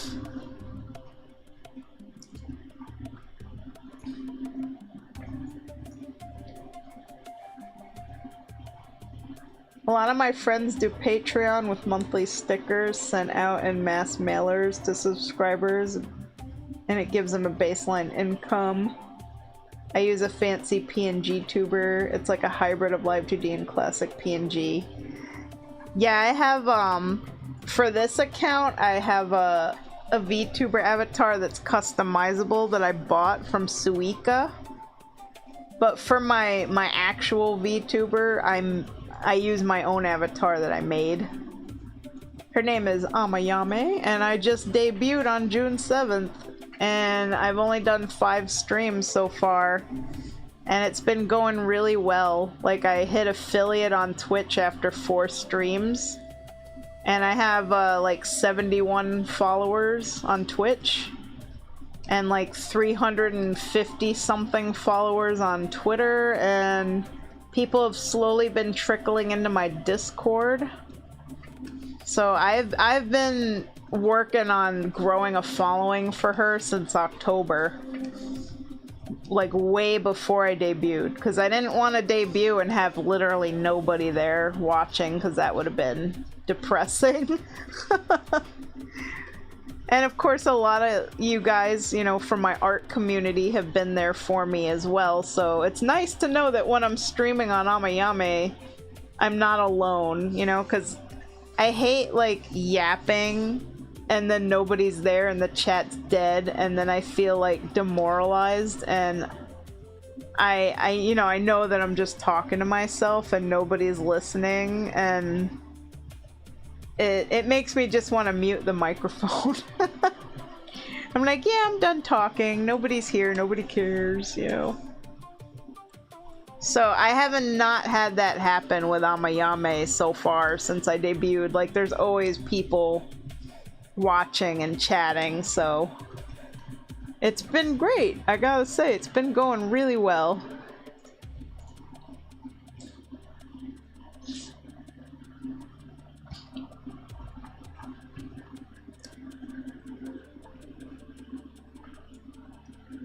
And the other thing that's really great about the VTuber is, like, I get to do other stuff. Because you guys know, like, when I'm streaming on this channel, I'm literally just working on art commissions. Like, all the time, hours and hours and hours a day, I'm working on commissions. But with Amayame, I get to play video games, I get to do cooking streams. You know, I got to teach about the Mawate Circle. It's like I get to finally share with you guys, like, a lot of my other interests and hobbies, and not just be doing nothing but art. Because, you know, while I am an artist and art is my main skill and, you know, big passion of mine in my life, and it's what pays my bills, I also love doing a lot of other things. I like singing, I like making jewelry and dream catchers, and, you know, playing around with clay, and I love gardening, and I love filming, you know, nature and going underwater filming the fish. I like paranormal investigations. Like, I have so many hobbies, but when I'm doing art commissions and streaming art, I really just can't, you know, I can't do all those things on this channel, so, but I get to do it on my VTuber. And it's been a lot of fun. It's been, like, really refreshing, you know, to get to do something different. So every stream I've done so far on Amayame, I've honestly been having so much fun. And I haven't really felt that for a long time. Like, it's been really nice, I gotta say. It's a nice break from the usual. Like, I love doing art, don't get me wrong. I love drawing all your characters and stuff, but, you know, it's nice to just get to, like, play Parasite Eve and do silly voices and show people a music video I made of a song that I made, you know? And, like, be like, hey guys, I sing! Did you know I sing? I bet you didn't. So yeah, I've been loving it.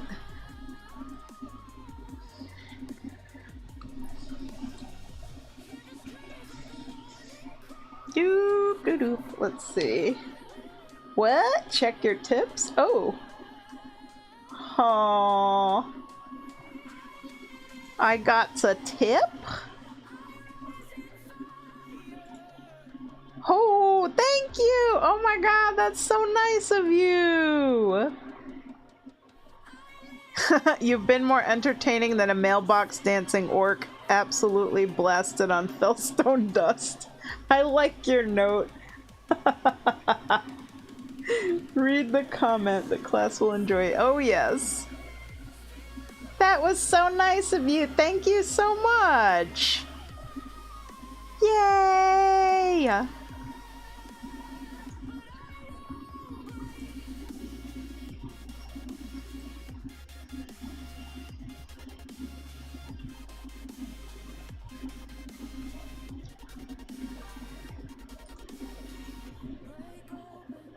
I like to tip over gifting subs because Twitch takes a cut, and that's stupid. Yeah, Twitch takes like 50%, which is a lot.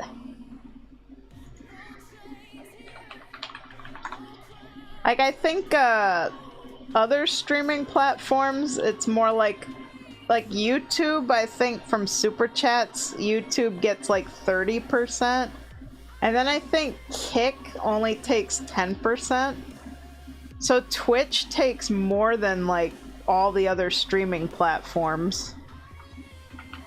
That's always been kind of like a bone of contention with streamers that are on Twitch, so.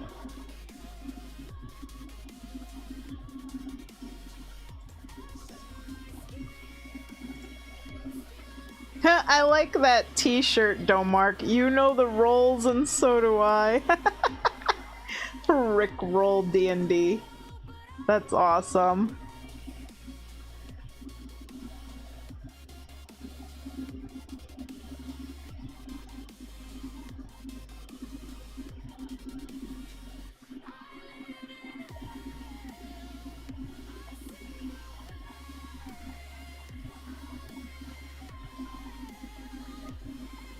It looks like you're getting along well with people in my server. My server is full of a lot of fellow geeks and nerds and gamers and stuff, so you'll fit right in.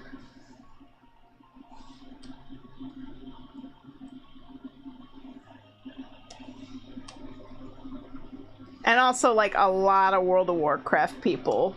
Because, like, that's how my server started, you know, from doing the World of Warcraft free sketches, so.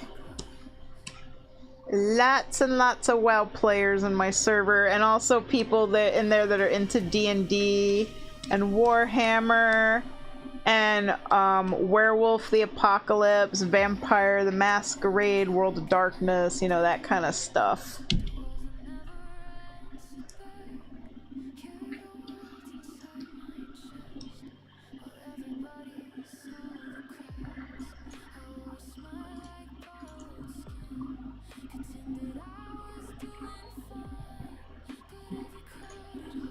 We're almost done with these color holds, and then what I'll do is I'll finish the highlights when I can, because I mean I gotta be going to bed soon. Although technically Mike is off tomorrow, so I don't have to be up at 7. So I could technically go like another hour on this and just finish it completely. I could. But I also remember that I haven't eaten all day and that I'm really hungry. So, I don't know, I might, you know, like, tomorrow we're going to the lake, but maybe, like, in the morning I can just, like, finish the highlights, you know? Before we go out, because we're gonna go out around noontime, so...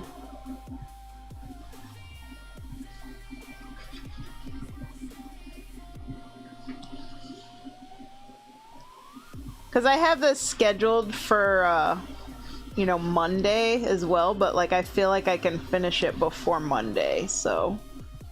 You know, it'd be nice to get, like, a little bit ahead. Like, sometimes I do that, you know, I do, like, the Iron Man challenge. Like, I'm gonna get this done quicker!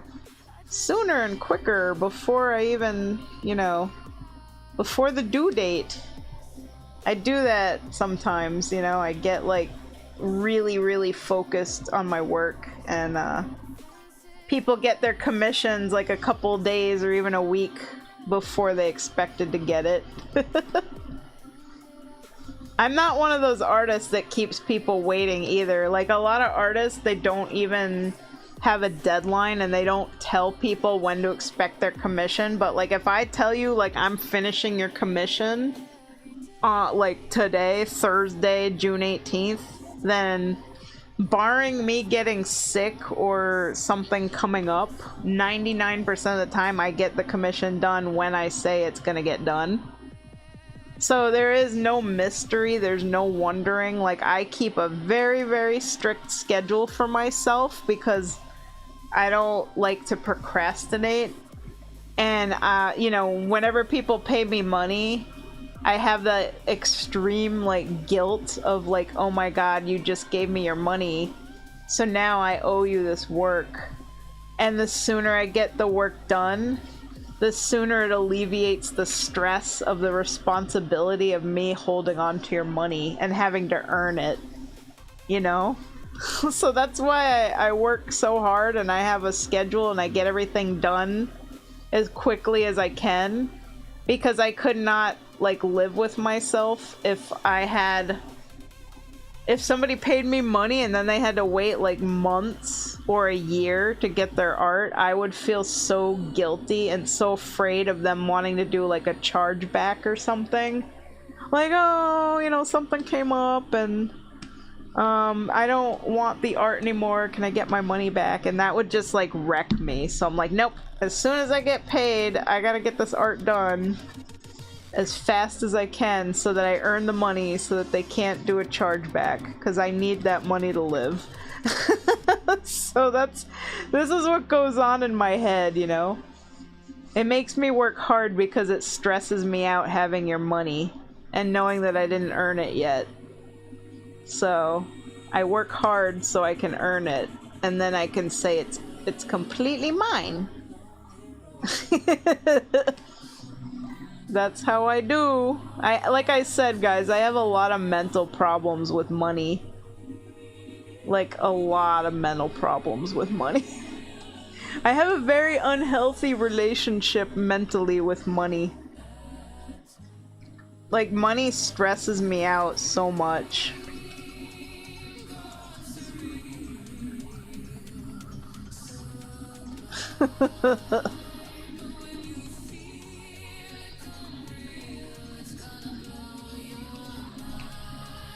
Let me see, reading the chat here.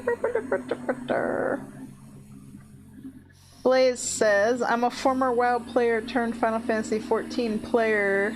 Take care of yourself, Em. Don't neglect yourself. Just to finish a pick, we can be patient. Aw, thank you.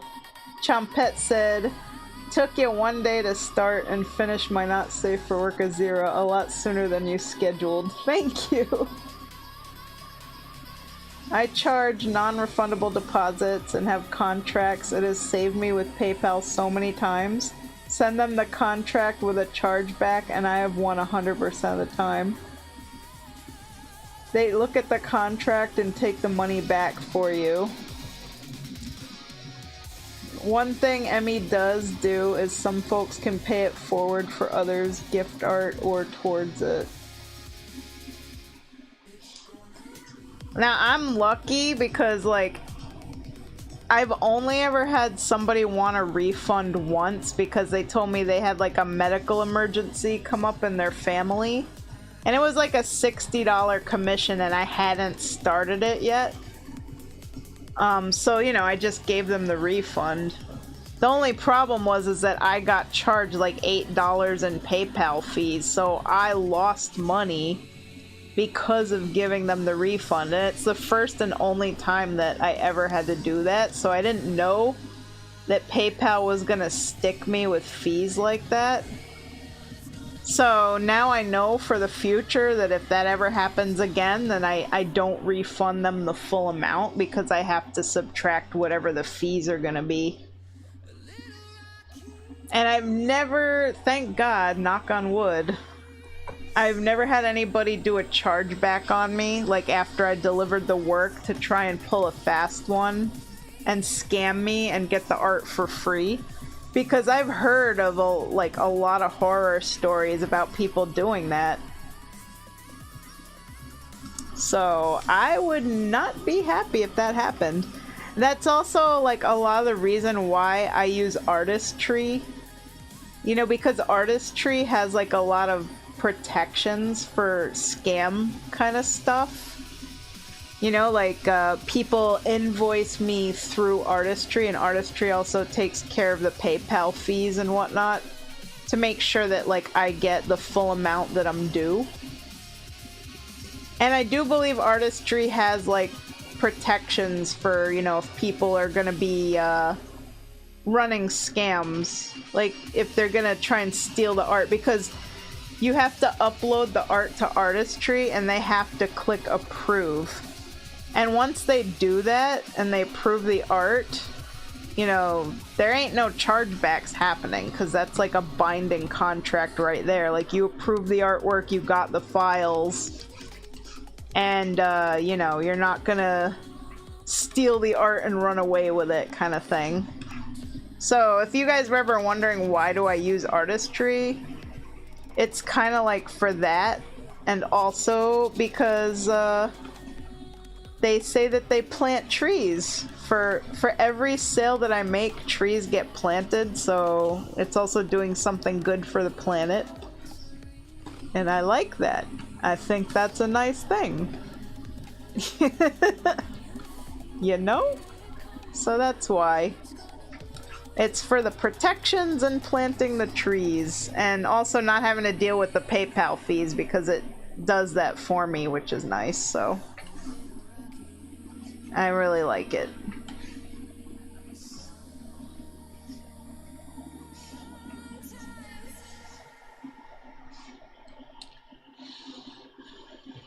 Let's see here.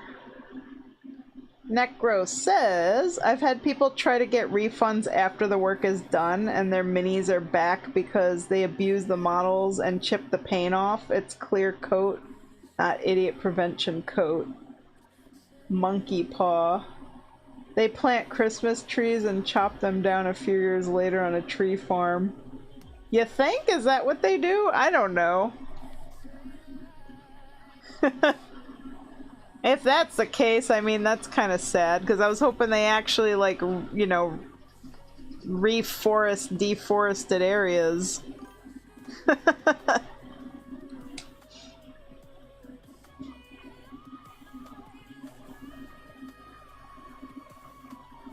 As a DM, I have to think these things. That's why I can't have nice things. Yeah. Like, I'll be honest, every time I see somebody running a charity, I'm always like, alright, how much of that money are you actually giving to the charity? And how much of it is going in your pocket? Because, like, I don't know, I'm a little bit of a pessimistic person. Like, I know that humanity has a dark side. So, it's like, I don't really trust that people are actually doing the right thing, you know what I mean? And I've seen this happen too with streamers, like they're doing like charity streams, and I'm just, and then it comes out later that they kept the money and they didn't actually send it to charity, and I'm like, yeah, that figures.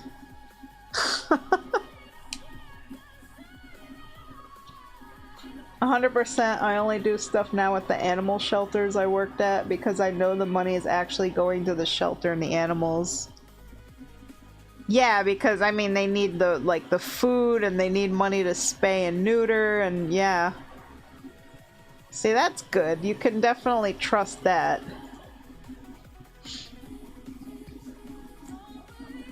I wouldn't be able to handle working at an animal shelter because I would be really sad. Like, if I see animals that are like injured or sick and they gotta be euthanized, I wouldn't be able to handle it.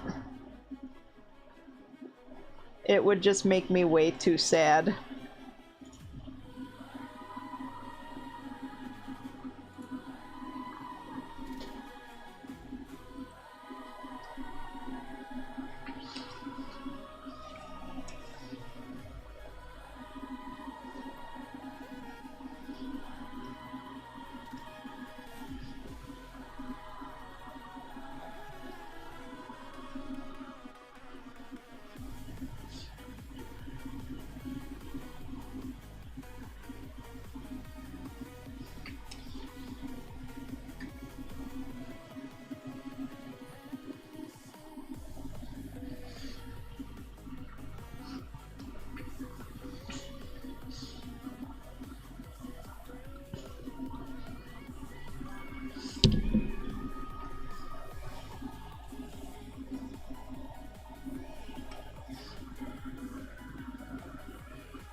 Let's see, it was a no-kill shelter, and it's how I ended up with 2 of my cats. Ragnar came in, and a day later he got in my lap and purred up a storm and gave me the saddest meow as I was leaving work.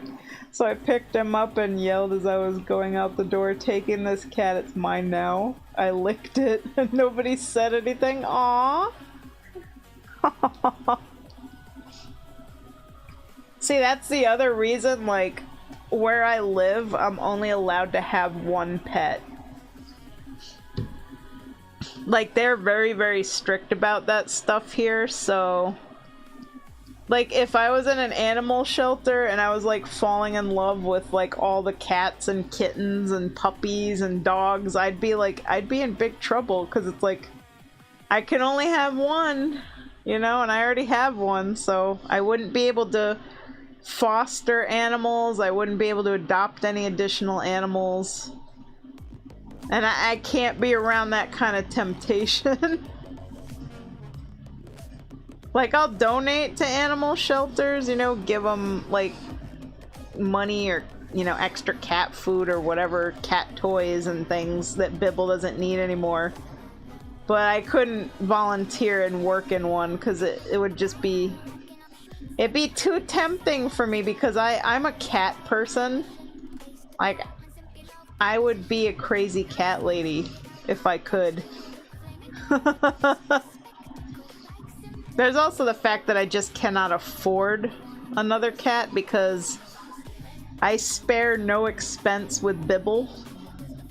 I pay like $70 a month for her for like a Banfield veterinary plan, so that like when I take her to the vet once a year, it's like already paid for because I do it in like, you know, installments instead of all at once, because it'd be like $1,400, you know, to take her to the vet, and that would just be way too expensive. So it's easier to just pay a little bit every month.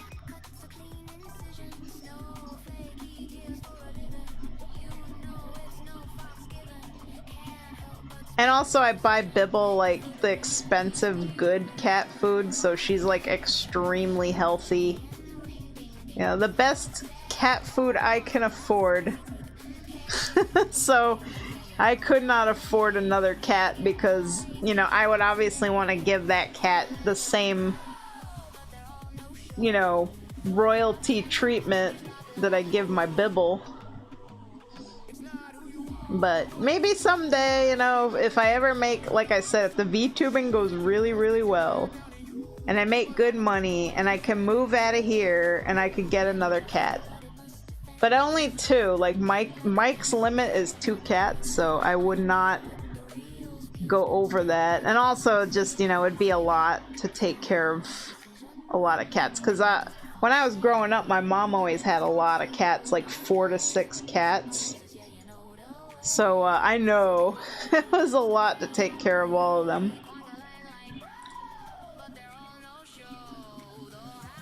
Let's see. I'm reading up the chat here. Let's see. So there is no limit, legally speaking, for medical animals. You'd be surprised what the doctor will write you a letter for emotional support. I did have to, like, get the doctor's note that Bibble was like an emotional support pet, because when I lived in my old apartment, they literally would not allow any pets at all. So I do have that for her, but you know, I don't know if I could get away with a doctor's note for a second cat, so this is my emotional support frog. My apartment complex allows 2 cats and they don't allow dogs, but I've seen people in my complex that do have dogs, so I'm assuming they're emotional support animals or service animals. I guess that's a way around it. Because it's like I think it's a state law, like if you have a doctor's letter saying that you need an emotional support animal, legally, your apartment has to comply, like they cannot say no and turn you down. Yeah, that's what you said. You can't say no to them if a doctor writes you a letter. And all the landlord can ask is this a medical emotional support animal? And that's it. They can't even ask what the animal does. Solid gold is expensive. Litter robot 4 life-changing. Oh, I don't have that. I clean the litter box the old-fashioned way with a pooper scooper and a garbage can with a bag and scoop out the clumps and toss it in the garbage can, and when it's full, throw it out, you know? Let's see. I've debated having one of my cats as an emotional support animal. One of them helps my mental health and the other destroys it. Getting an alert when your cat poops is just the funniest thing. Seriously? It tells you when your cat's pooping? That's hilarious. Do you have a litter robot too? Best thing I ever got was a litter robot. Change the cat litter once a week. Huh.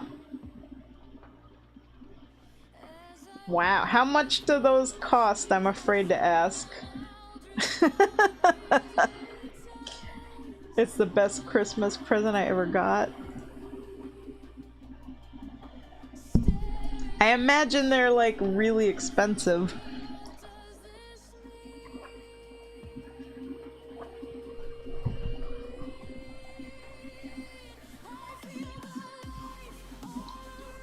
Like under 1,000 if you get them on sale, but they also save you a lot of money on cat litter waste? Huh.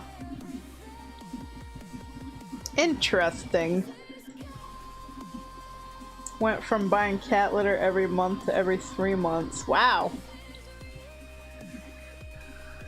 That you guys are definitely tempting me here.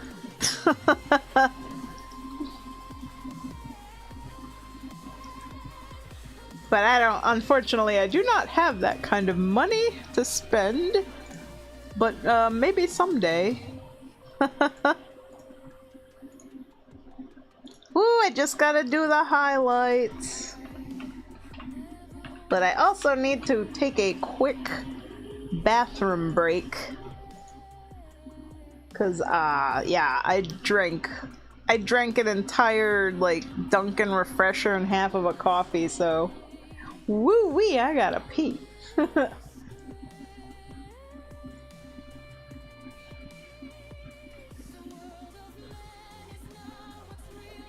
Depends on what model. The newest one is like a $900. Woo, that's expensive.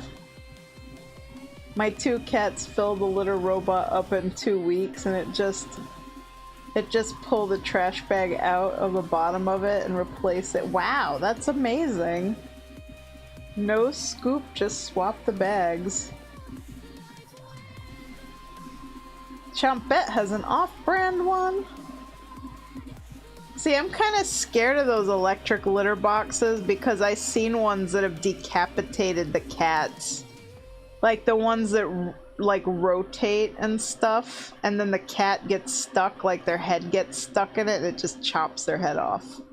So I have like this paranoia about like electronic litter boxes, you know? Because if anything ever happened to Bibble, I would be completely inconsolable.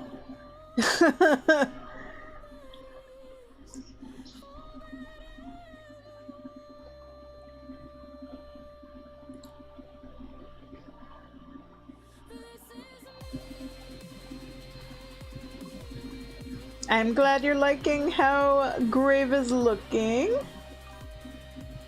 The litter robot is safety tested. I sure hope so. This one doesn't close all the way, so can't really do that. Uh-huh. Yeah, because I've seen some YouTube videos of some electronic litter boxes, and they actually, like, killed people's cats. And I'm just like, oh no, nuh-uh. You know, I'm just gonna stick to the old-fashioned pooper scooper.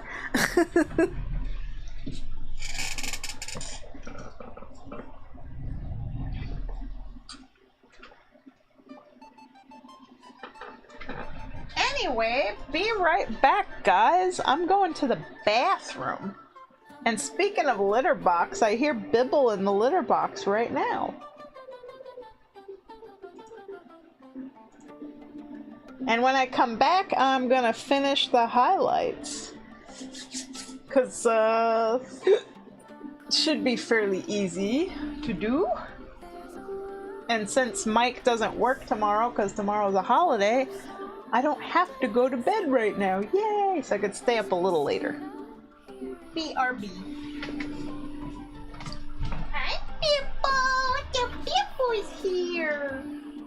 Yeah, Pippo.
Whew, I'm back. Uh-oh, looks like Automod caught something. Hang on a second.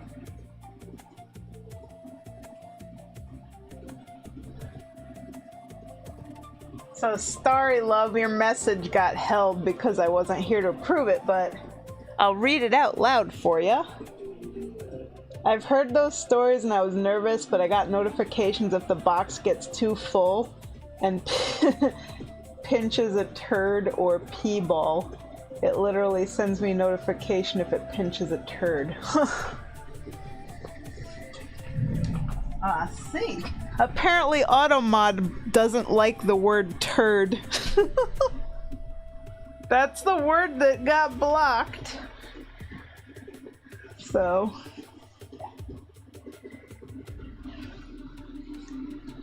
I guess Twitch doesn't like the word turd.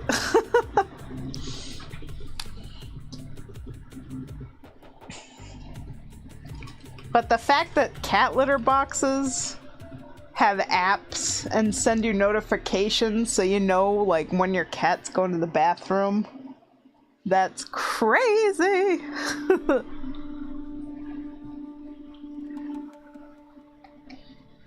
Yeah, if I was here, I would have hit approve on your message, so it would have got sent through, but it says, held message for reason bullying, expired and not posted to chat. So I guess they think the word turd is bullying.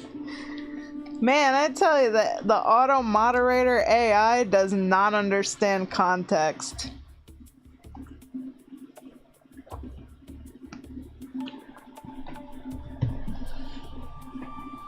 Like you're literally talking about, you know, cat turds in a litter box. You're not calling anybody a turd. Stupid auto mod.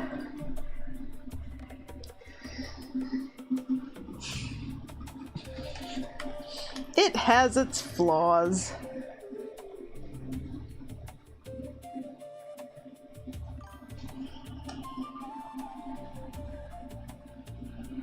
It was either that word or curse word. I went family friendly, or at least I thought it was friendly. Yeah, I guess apparently, like, I think Automod has, like, all the different words for poop, maybe, programmed into it. I don't really know. But that is really silly.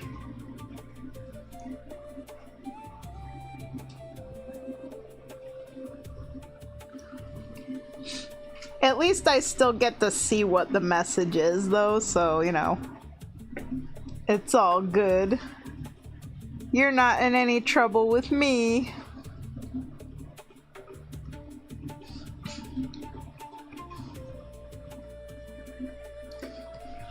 I wonder if it would block the word crap. Probably not, because crap is always used so colloquially, you know? So I just doubt it.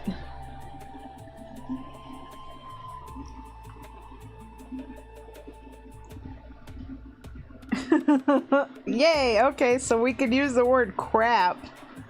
But apparently turd is just going too far, Missy. How dare you say turd in my chat?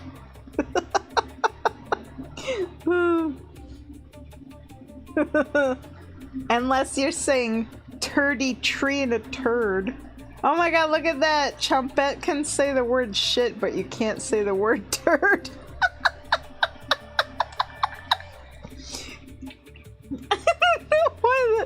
Why is Twitch like that? That's crazy. That's so stupid. Oh my god. See? It denied you again. Automod. It like highlights the word turd red. Yeah, it's turd. And obviously I gotta be here to hit allow so your posts show up. But yeah, it highlights the word turd and it's like, this is a bad word. They're trying to be a bully. Such a bad bully.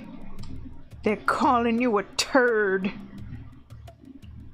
With that turdy word. That dirty, turdy word. That's really funny, but it's hilarious. Like, you can say shit, you can say crap, but God forbid you say turd. Oh, man, I just learned something new today about Twitch moderation. Can you say the word poop? Or poo? I'm kind of curious if it'll censor those words. Chompet, try the curse words. Oh, you just got blocked. I'll allow it.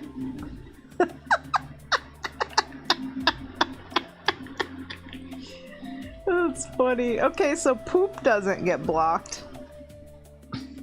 Yeah, it's just turd for some reason. I don't know, man. Turd is just crossing a line, yo. It's like the worst word you could ever say. Poop is not blocked. Oh, that one's blocked. I'll allow it.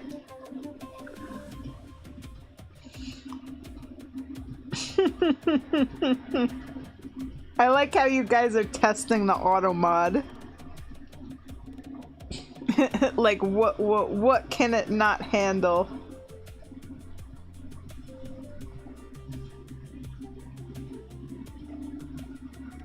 RIP. I know, like, my whole chat on the screen is just profanity. This has definitely been, like, the most hilarious 4.5 hours of streaming, because, like, earlier, you know, we were talking about Pornshire and World of Warcraft, and now we're testing auto mod to see, like, what curse words get blocked. Oh god, you guys crack me up. You make this art commission work time so much more fun.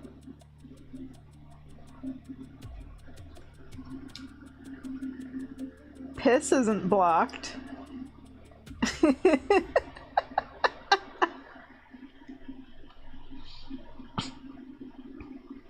Now, to be fair, like, some of the words in Automod I did put in there myself, but it was like the words I put in there were the common kind of words that people use if you're getting like a hate raid or something. Like, for example, I have like KYS blocked because that stands for kill yourself, because that's a common one. Like, you know, hate raiders will say really bad stuff like that. And I have like stuff like go F yourself blocked, because, you know, obviously anything that's like a direct verbal attack, stuff like that, I put in there manually, just so that I don't get any like psychos coming in here being like, go F yourself, blah blah blah blah, go kill yourself. Like, I don't, you know, I don't want to deal with stuff like that, so I have automod set up to block that. But I guess, I don't think I put turd in there. I'm pretty sure I didn't. So I don't really know why. I mean, I believe Twitch has some of its own blocks for certain words, and I'm pretty sure turd's one of them, because I never would have thought of putting turd in there, because that is like such an inoffensive word. So that one's not me. That's definitely on Twitch. The stuff I put in there is like the hardcore stuff, you know, like if you're gonna come in here and you're gonna start slinging, like, you know, the N-word, or like, you know, you're gonna call me the see you next Tuesday or something like that. Like, I blocked, you know, the really bad words.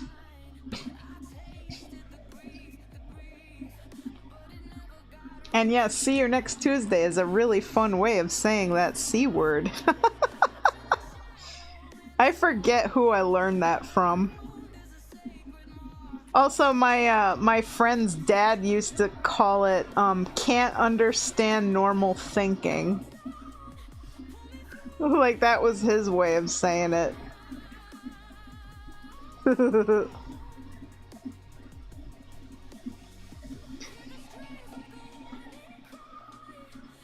I like that one. Can't understand normal thinking. I had to really think about what that spelled out. It's a good one, right? It's so silly to me that turd is blocked. I might be able to go in and unblock that word manually. Like, I don't know, like, if it's in the list or, you know... I could put it, actually, I could put it in the allowed words category, and then that won't happen anymore. Whoa, Necro, your elf looks awesome! Sick! Blaze Spirit, when you want diabetes yesterday. No bake nutty buddy pound cake. Oh my god. I love Nutty Buddies, but that would probably kill me because there's probably way too much sugar in that. Yeah.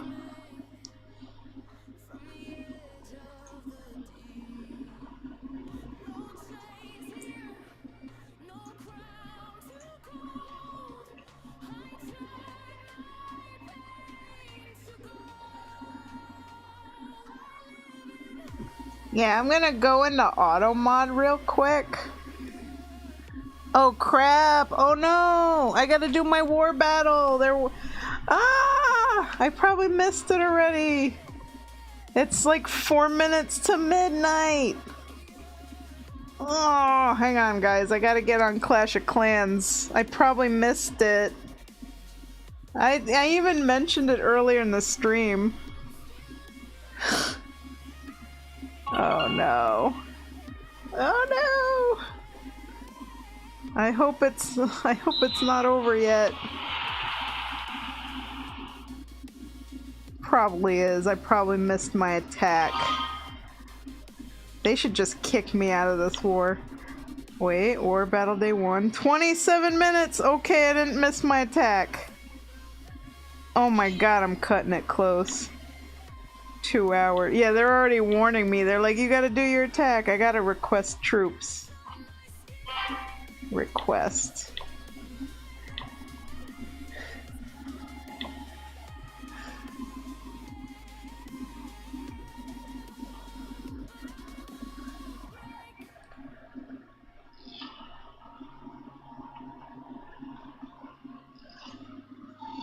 Whew.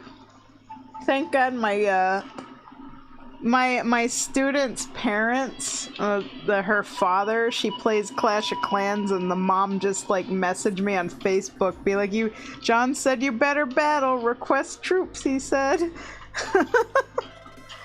Oh man. Of course, I don't know if anybody's gonna give me the troops, so. Oh well. I don't even care if anybody gives me troops. I just have to do this attack anyway. Don't mind me, guys. I'm just doing a quick little Clash of Clans, and then I'll get back to work.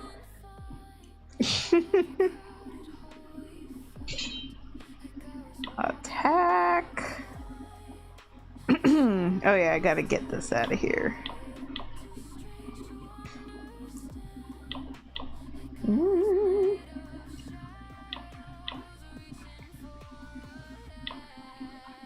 I need 3 Wizard Apprentice. There we go.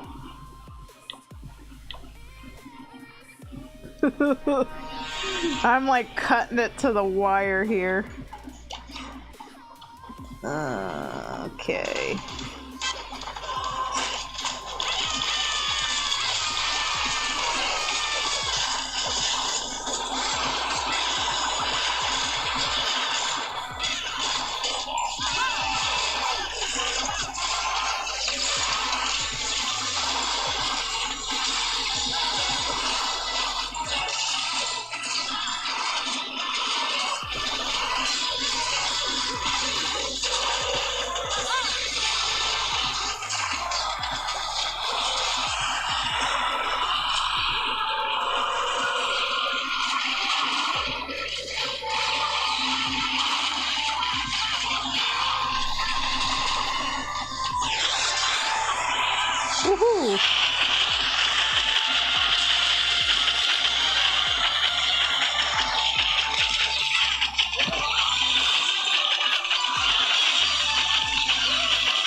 My queen died!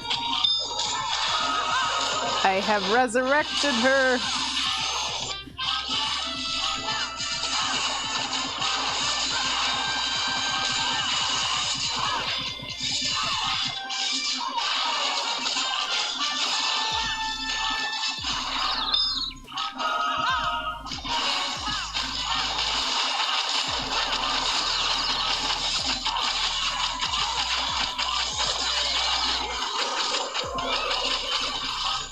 I might actually 3-star this base! I think it sounds like murder over there. It sure is!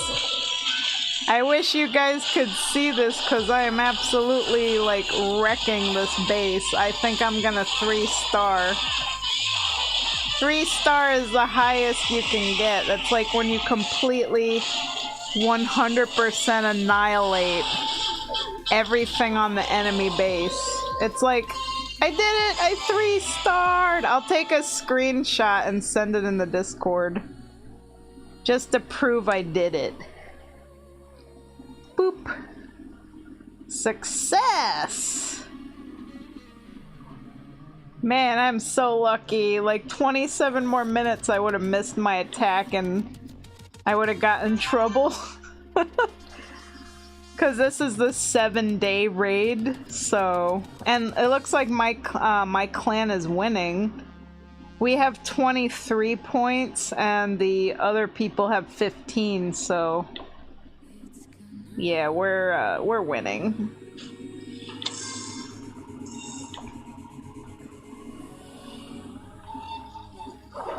Alright, I'm gonna post the screenshot of my victory! Yay!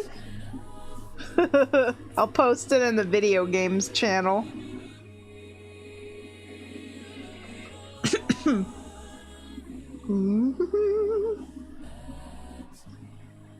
Let's see.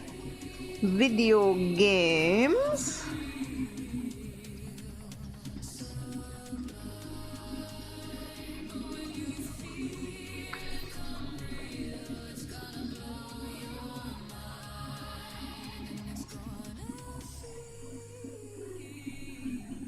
I am elite Clash of Clans player. I'm not really good at many video games, but I am pretty good at clashing.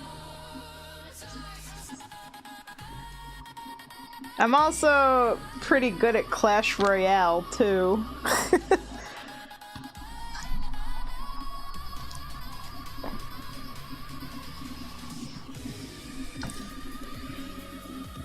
Anyway, back to work.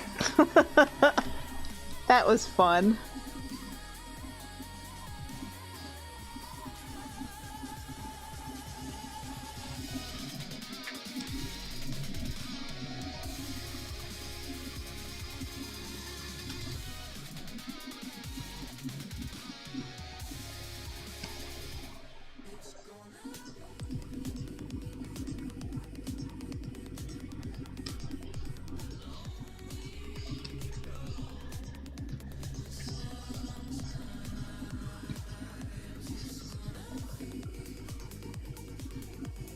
Oh, you know when I went downstairs to feed Bibble, I was like, oh, maybe I'll just grab a can of Vienna sausages, you know, because we go to BJ's Wholesale Club and we get like the big old box of those like Armor Vienna sausages.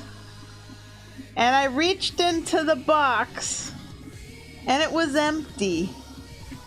So Mike ate all the Vienna sausages and he just left the empty box there, so I can feel sad that the one quickest thing I could possibly grab to eat is gone.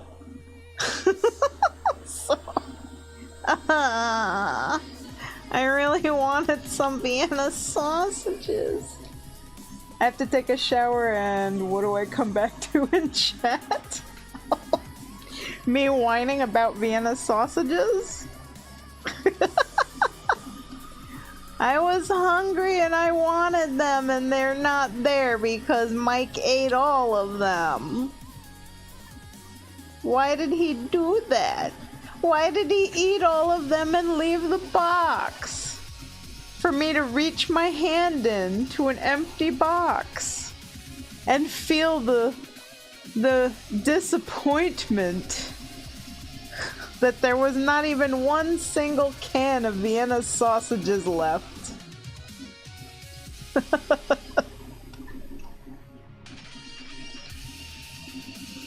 Those and cold SpaghettiOs from the can.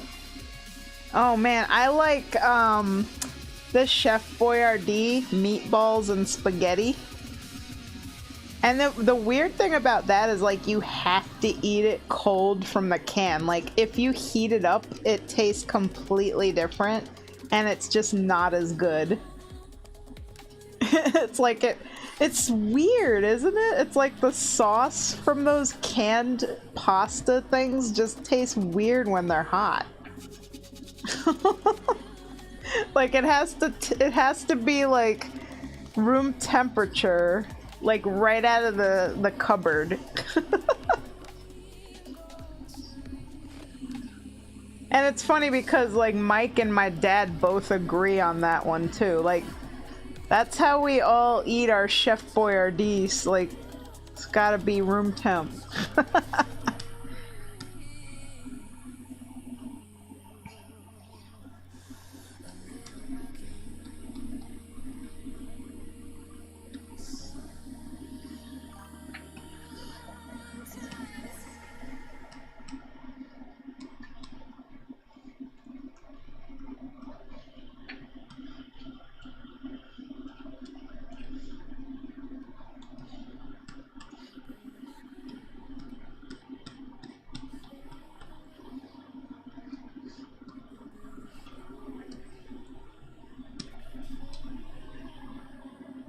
I like to heat up the sausages by running the sealed can under a hot tap. Crack the can, pour out the goo, and you're good to go. Hey, that makes sense. I love Vienna sausages. They're so good. Also, I noticed I had a can of corned beef hash in the cabinet, so I was like really tempted for that, but you know, that's gonna take a little more work because you gotta fry it in a pan and you gotta like put a nice egg in the middle, like a sunny side up egg. And you know, it's even better if you like chop up some onions, you know, you caramelize the onions and mix that in the hash and then put a little bit of, you know, Cholula hot sauce in it, a little bit of ketchup. I am on, my main character's on Worm Rest Accord, and my other characters are on Moonguard. I'm basically on the roleplay servers, because that's like, that's where I get all my work from. And also, you know, I like to roleplay as well. I haven't roleplayed in WoW in a while though, so I do most of my roleplaying in Discord. Because, like I said, I don't have a lot of time, so it's like I post when I can. And I can't get on WoW, like, super often. I only get to play WoW, like, one day a month. Because I work a lot.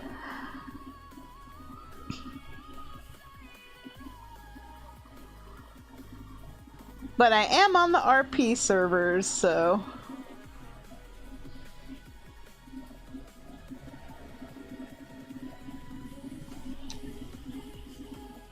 I'm just there because it has the best auction house on Wormrest. Oh, I didn't know that.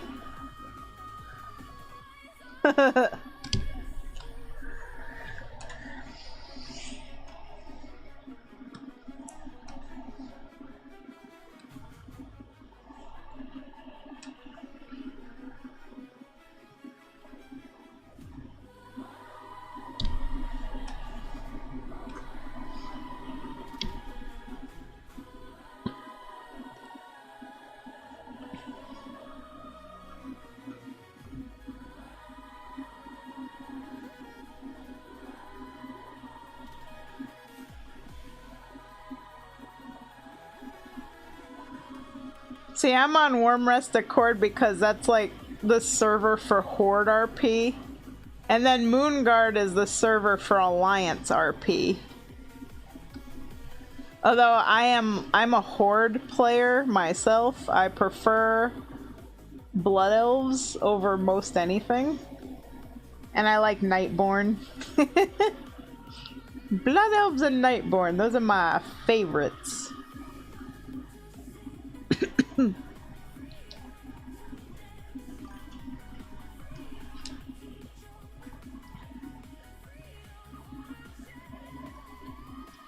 I used to RP, not much anymore. I recently played a few Alliance characters, mostly for Mog hunting. Yeah. Like, I have Alliance characters, but I very rarely play them.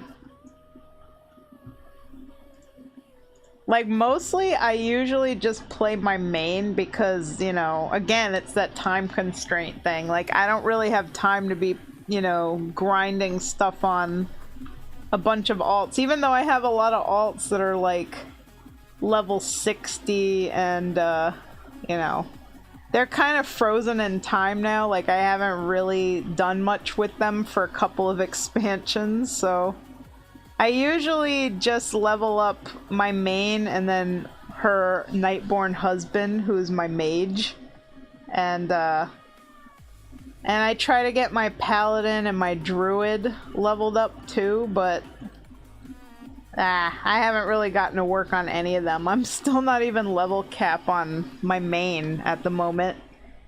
You know, first world problems.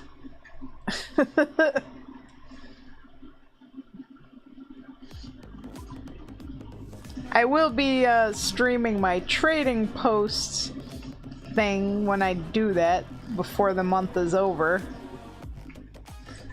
Because that's like the main thing I do is I gotta get my trading post done because I like to buy all the dumb stuff.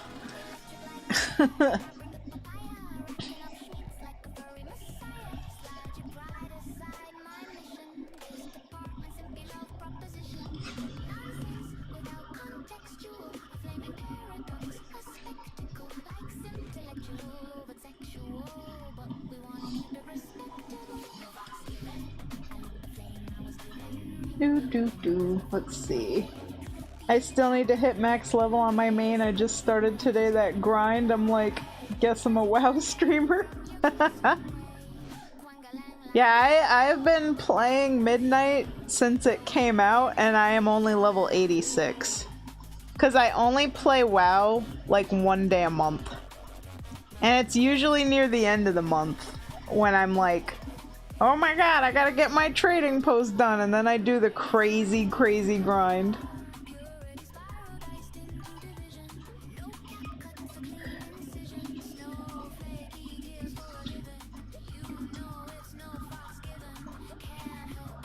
I've pretty much been like mentioning this on my stream for a long time now. I'm like, I'm sorry guys, I don't really get to play WoW.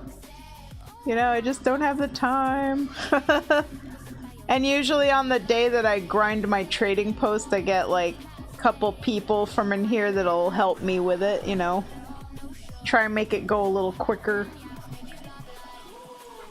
And sometimes I stream it, sometimes I don't, but this time I'm gonna probably stream it. Because I'm gonna do it on my VTuber, I think that would be fun.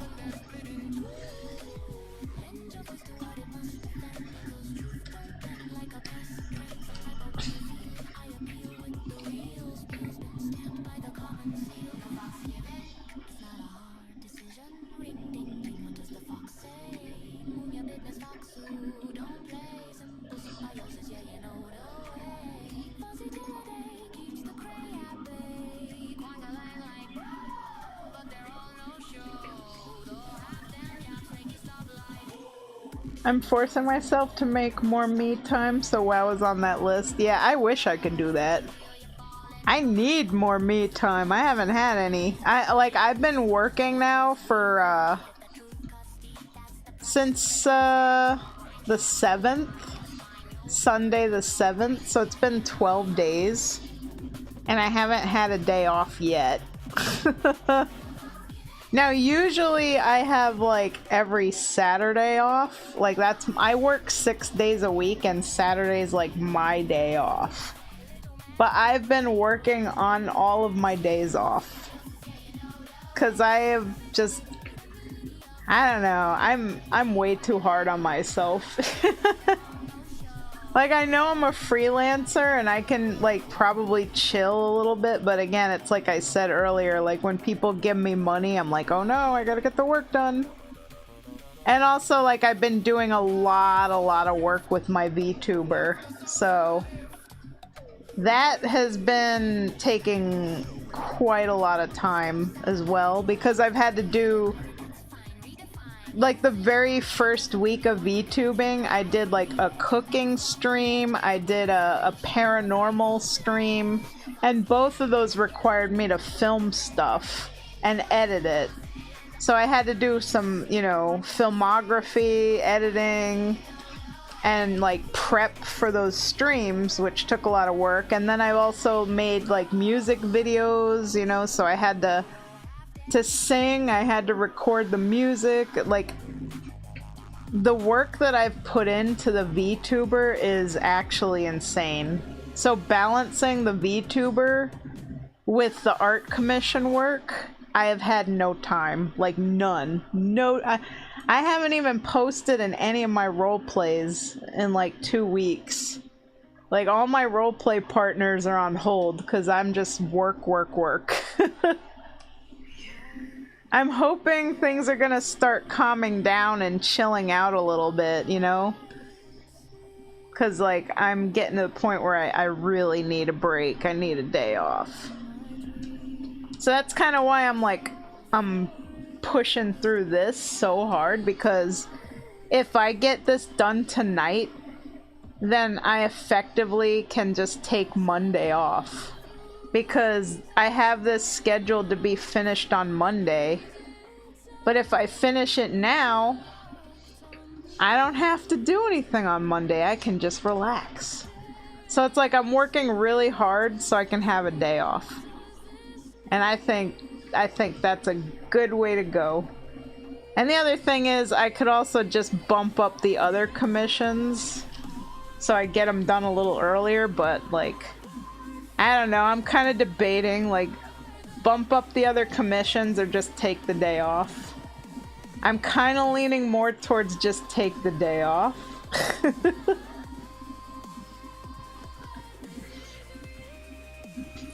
So, we'll see how I'm feeling.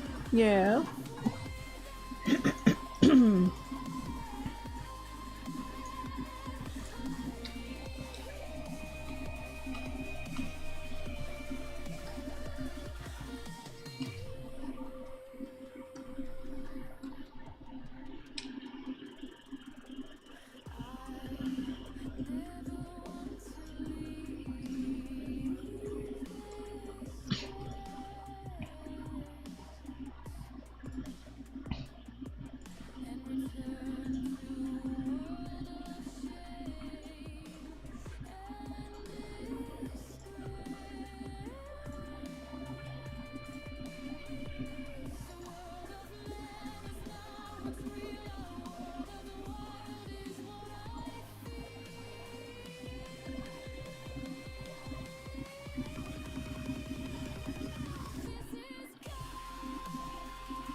Man, my throat is done, man. Sorry I've gone quiet. Just, after talking non-stop for 5 hours, my vocal cords said they're done.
We're almost done! So exciting! Yay!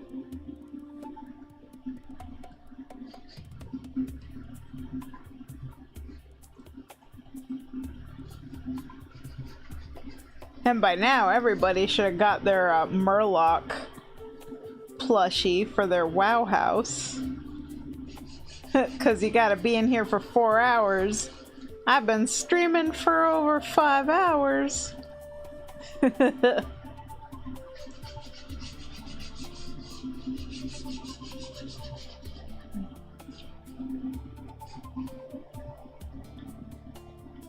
Hey, you know what?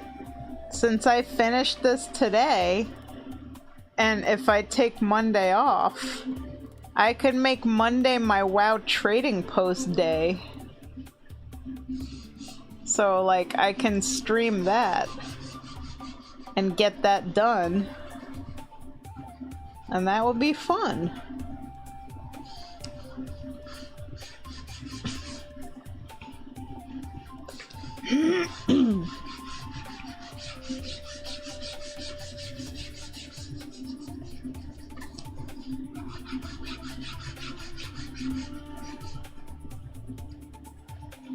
And tomorrow, I definitely gotta make that banana bread, because those bananas are, they are getting very, very ripe. Gotta cook them up.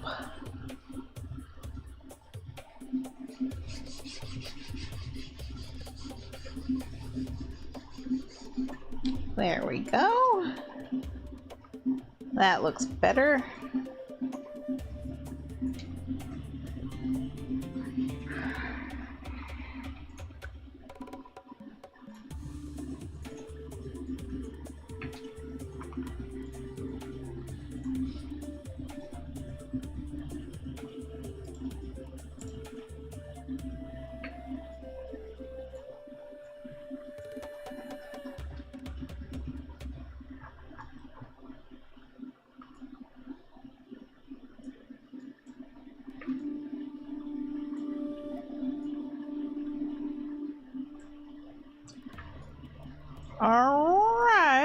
I do believe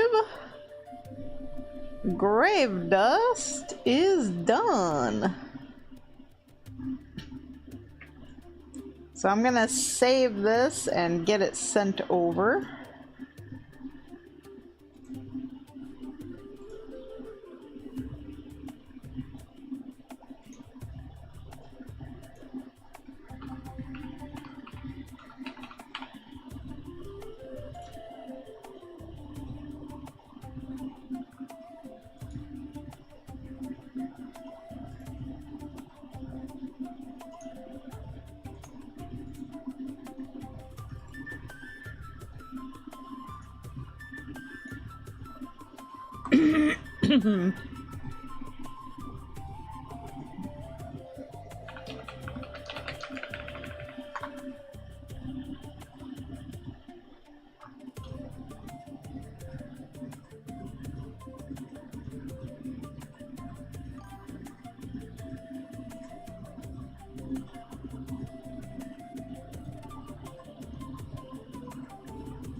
And I gotta upload this to Artistry.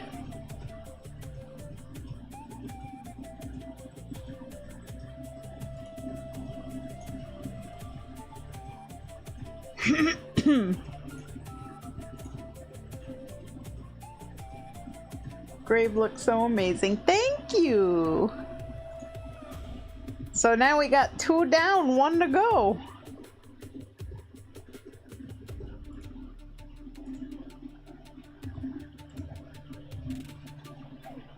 Let's see.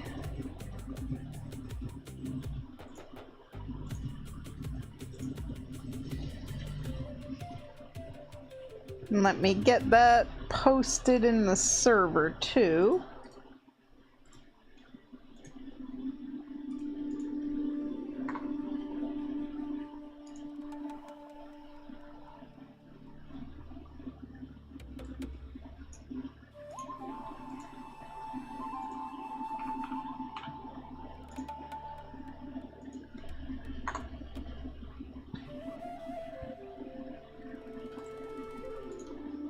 Spam the emotes as I do. And then after this, I'm gonna figure out what I want to eat. The hash sounds great, but like I don't have the energy to like cook, like fry up onions and stuff. So I'm still thinking the ravioli. I mean, I still gotta like boil water, but that's it. I don't have to chop onions or nothing. So maybe I'll just boil some ravioli and pour some ragu on it and call it a night, you know? Just plop on the couch, watch some TV. Sounds like a good way to wind down. And there we go.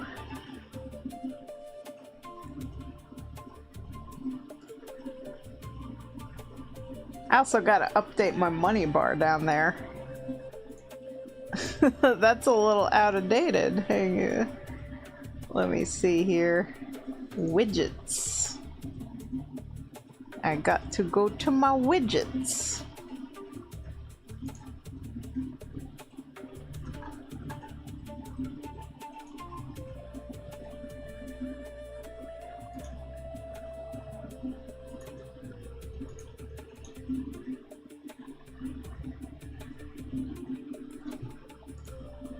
That's interesting.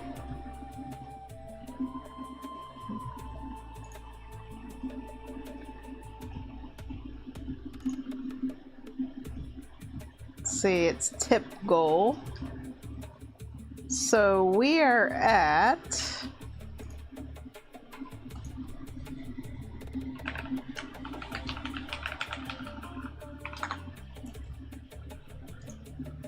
$739.63, plus I got a $20 tip, Which, thank you so much for that. I'm so grateful.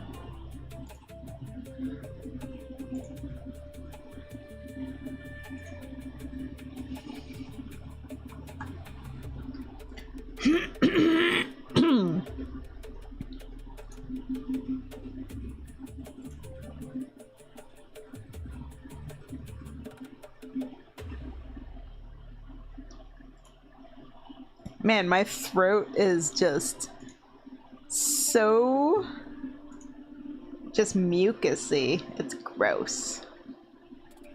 Gross.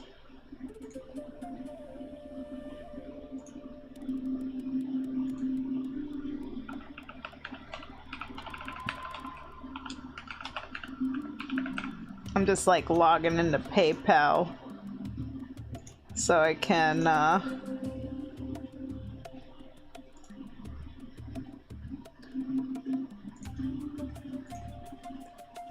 can get that tip and add it in. Because I know there's probably going to be fees, maybe? Oh wow, no fees. Yay! It's a full $20! That's awesome. I am so happy. Okay. Transfer! Yippee! Okay, so let's see, I gotta add 27, 39, 63 plus 20. 739.63 plus 20. So we're at 759.63 for money made on commissions and tips and Twitch. That's pretty good. Alright, let me update this here. June goal. 759.63.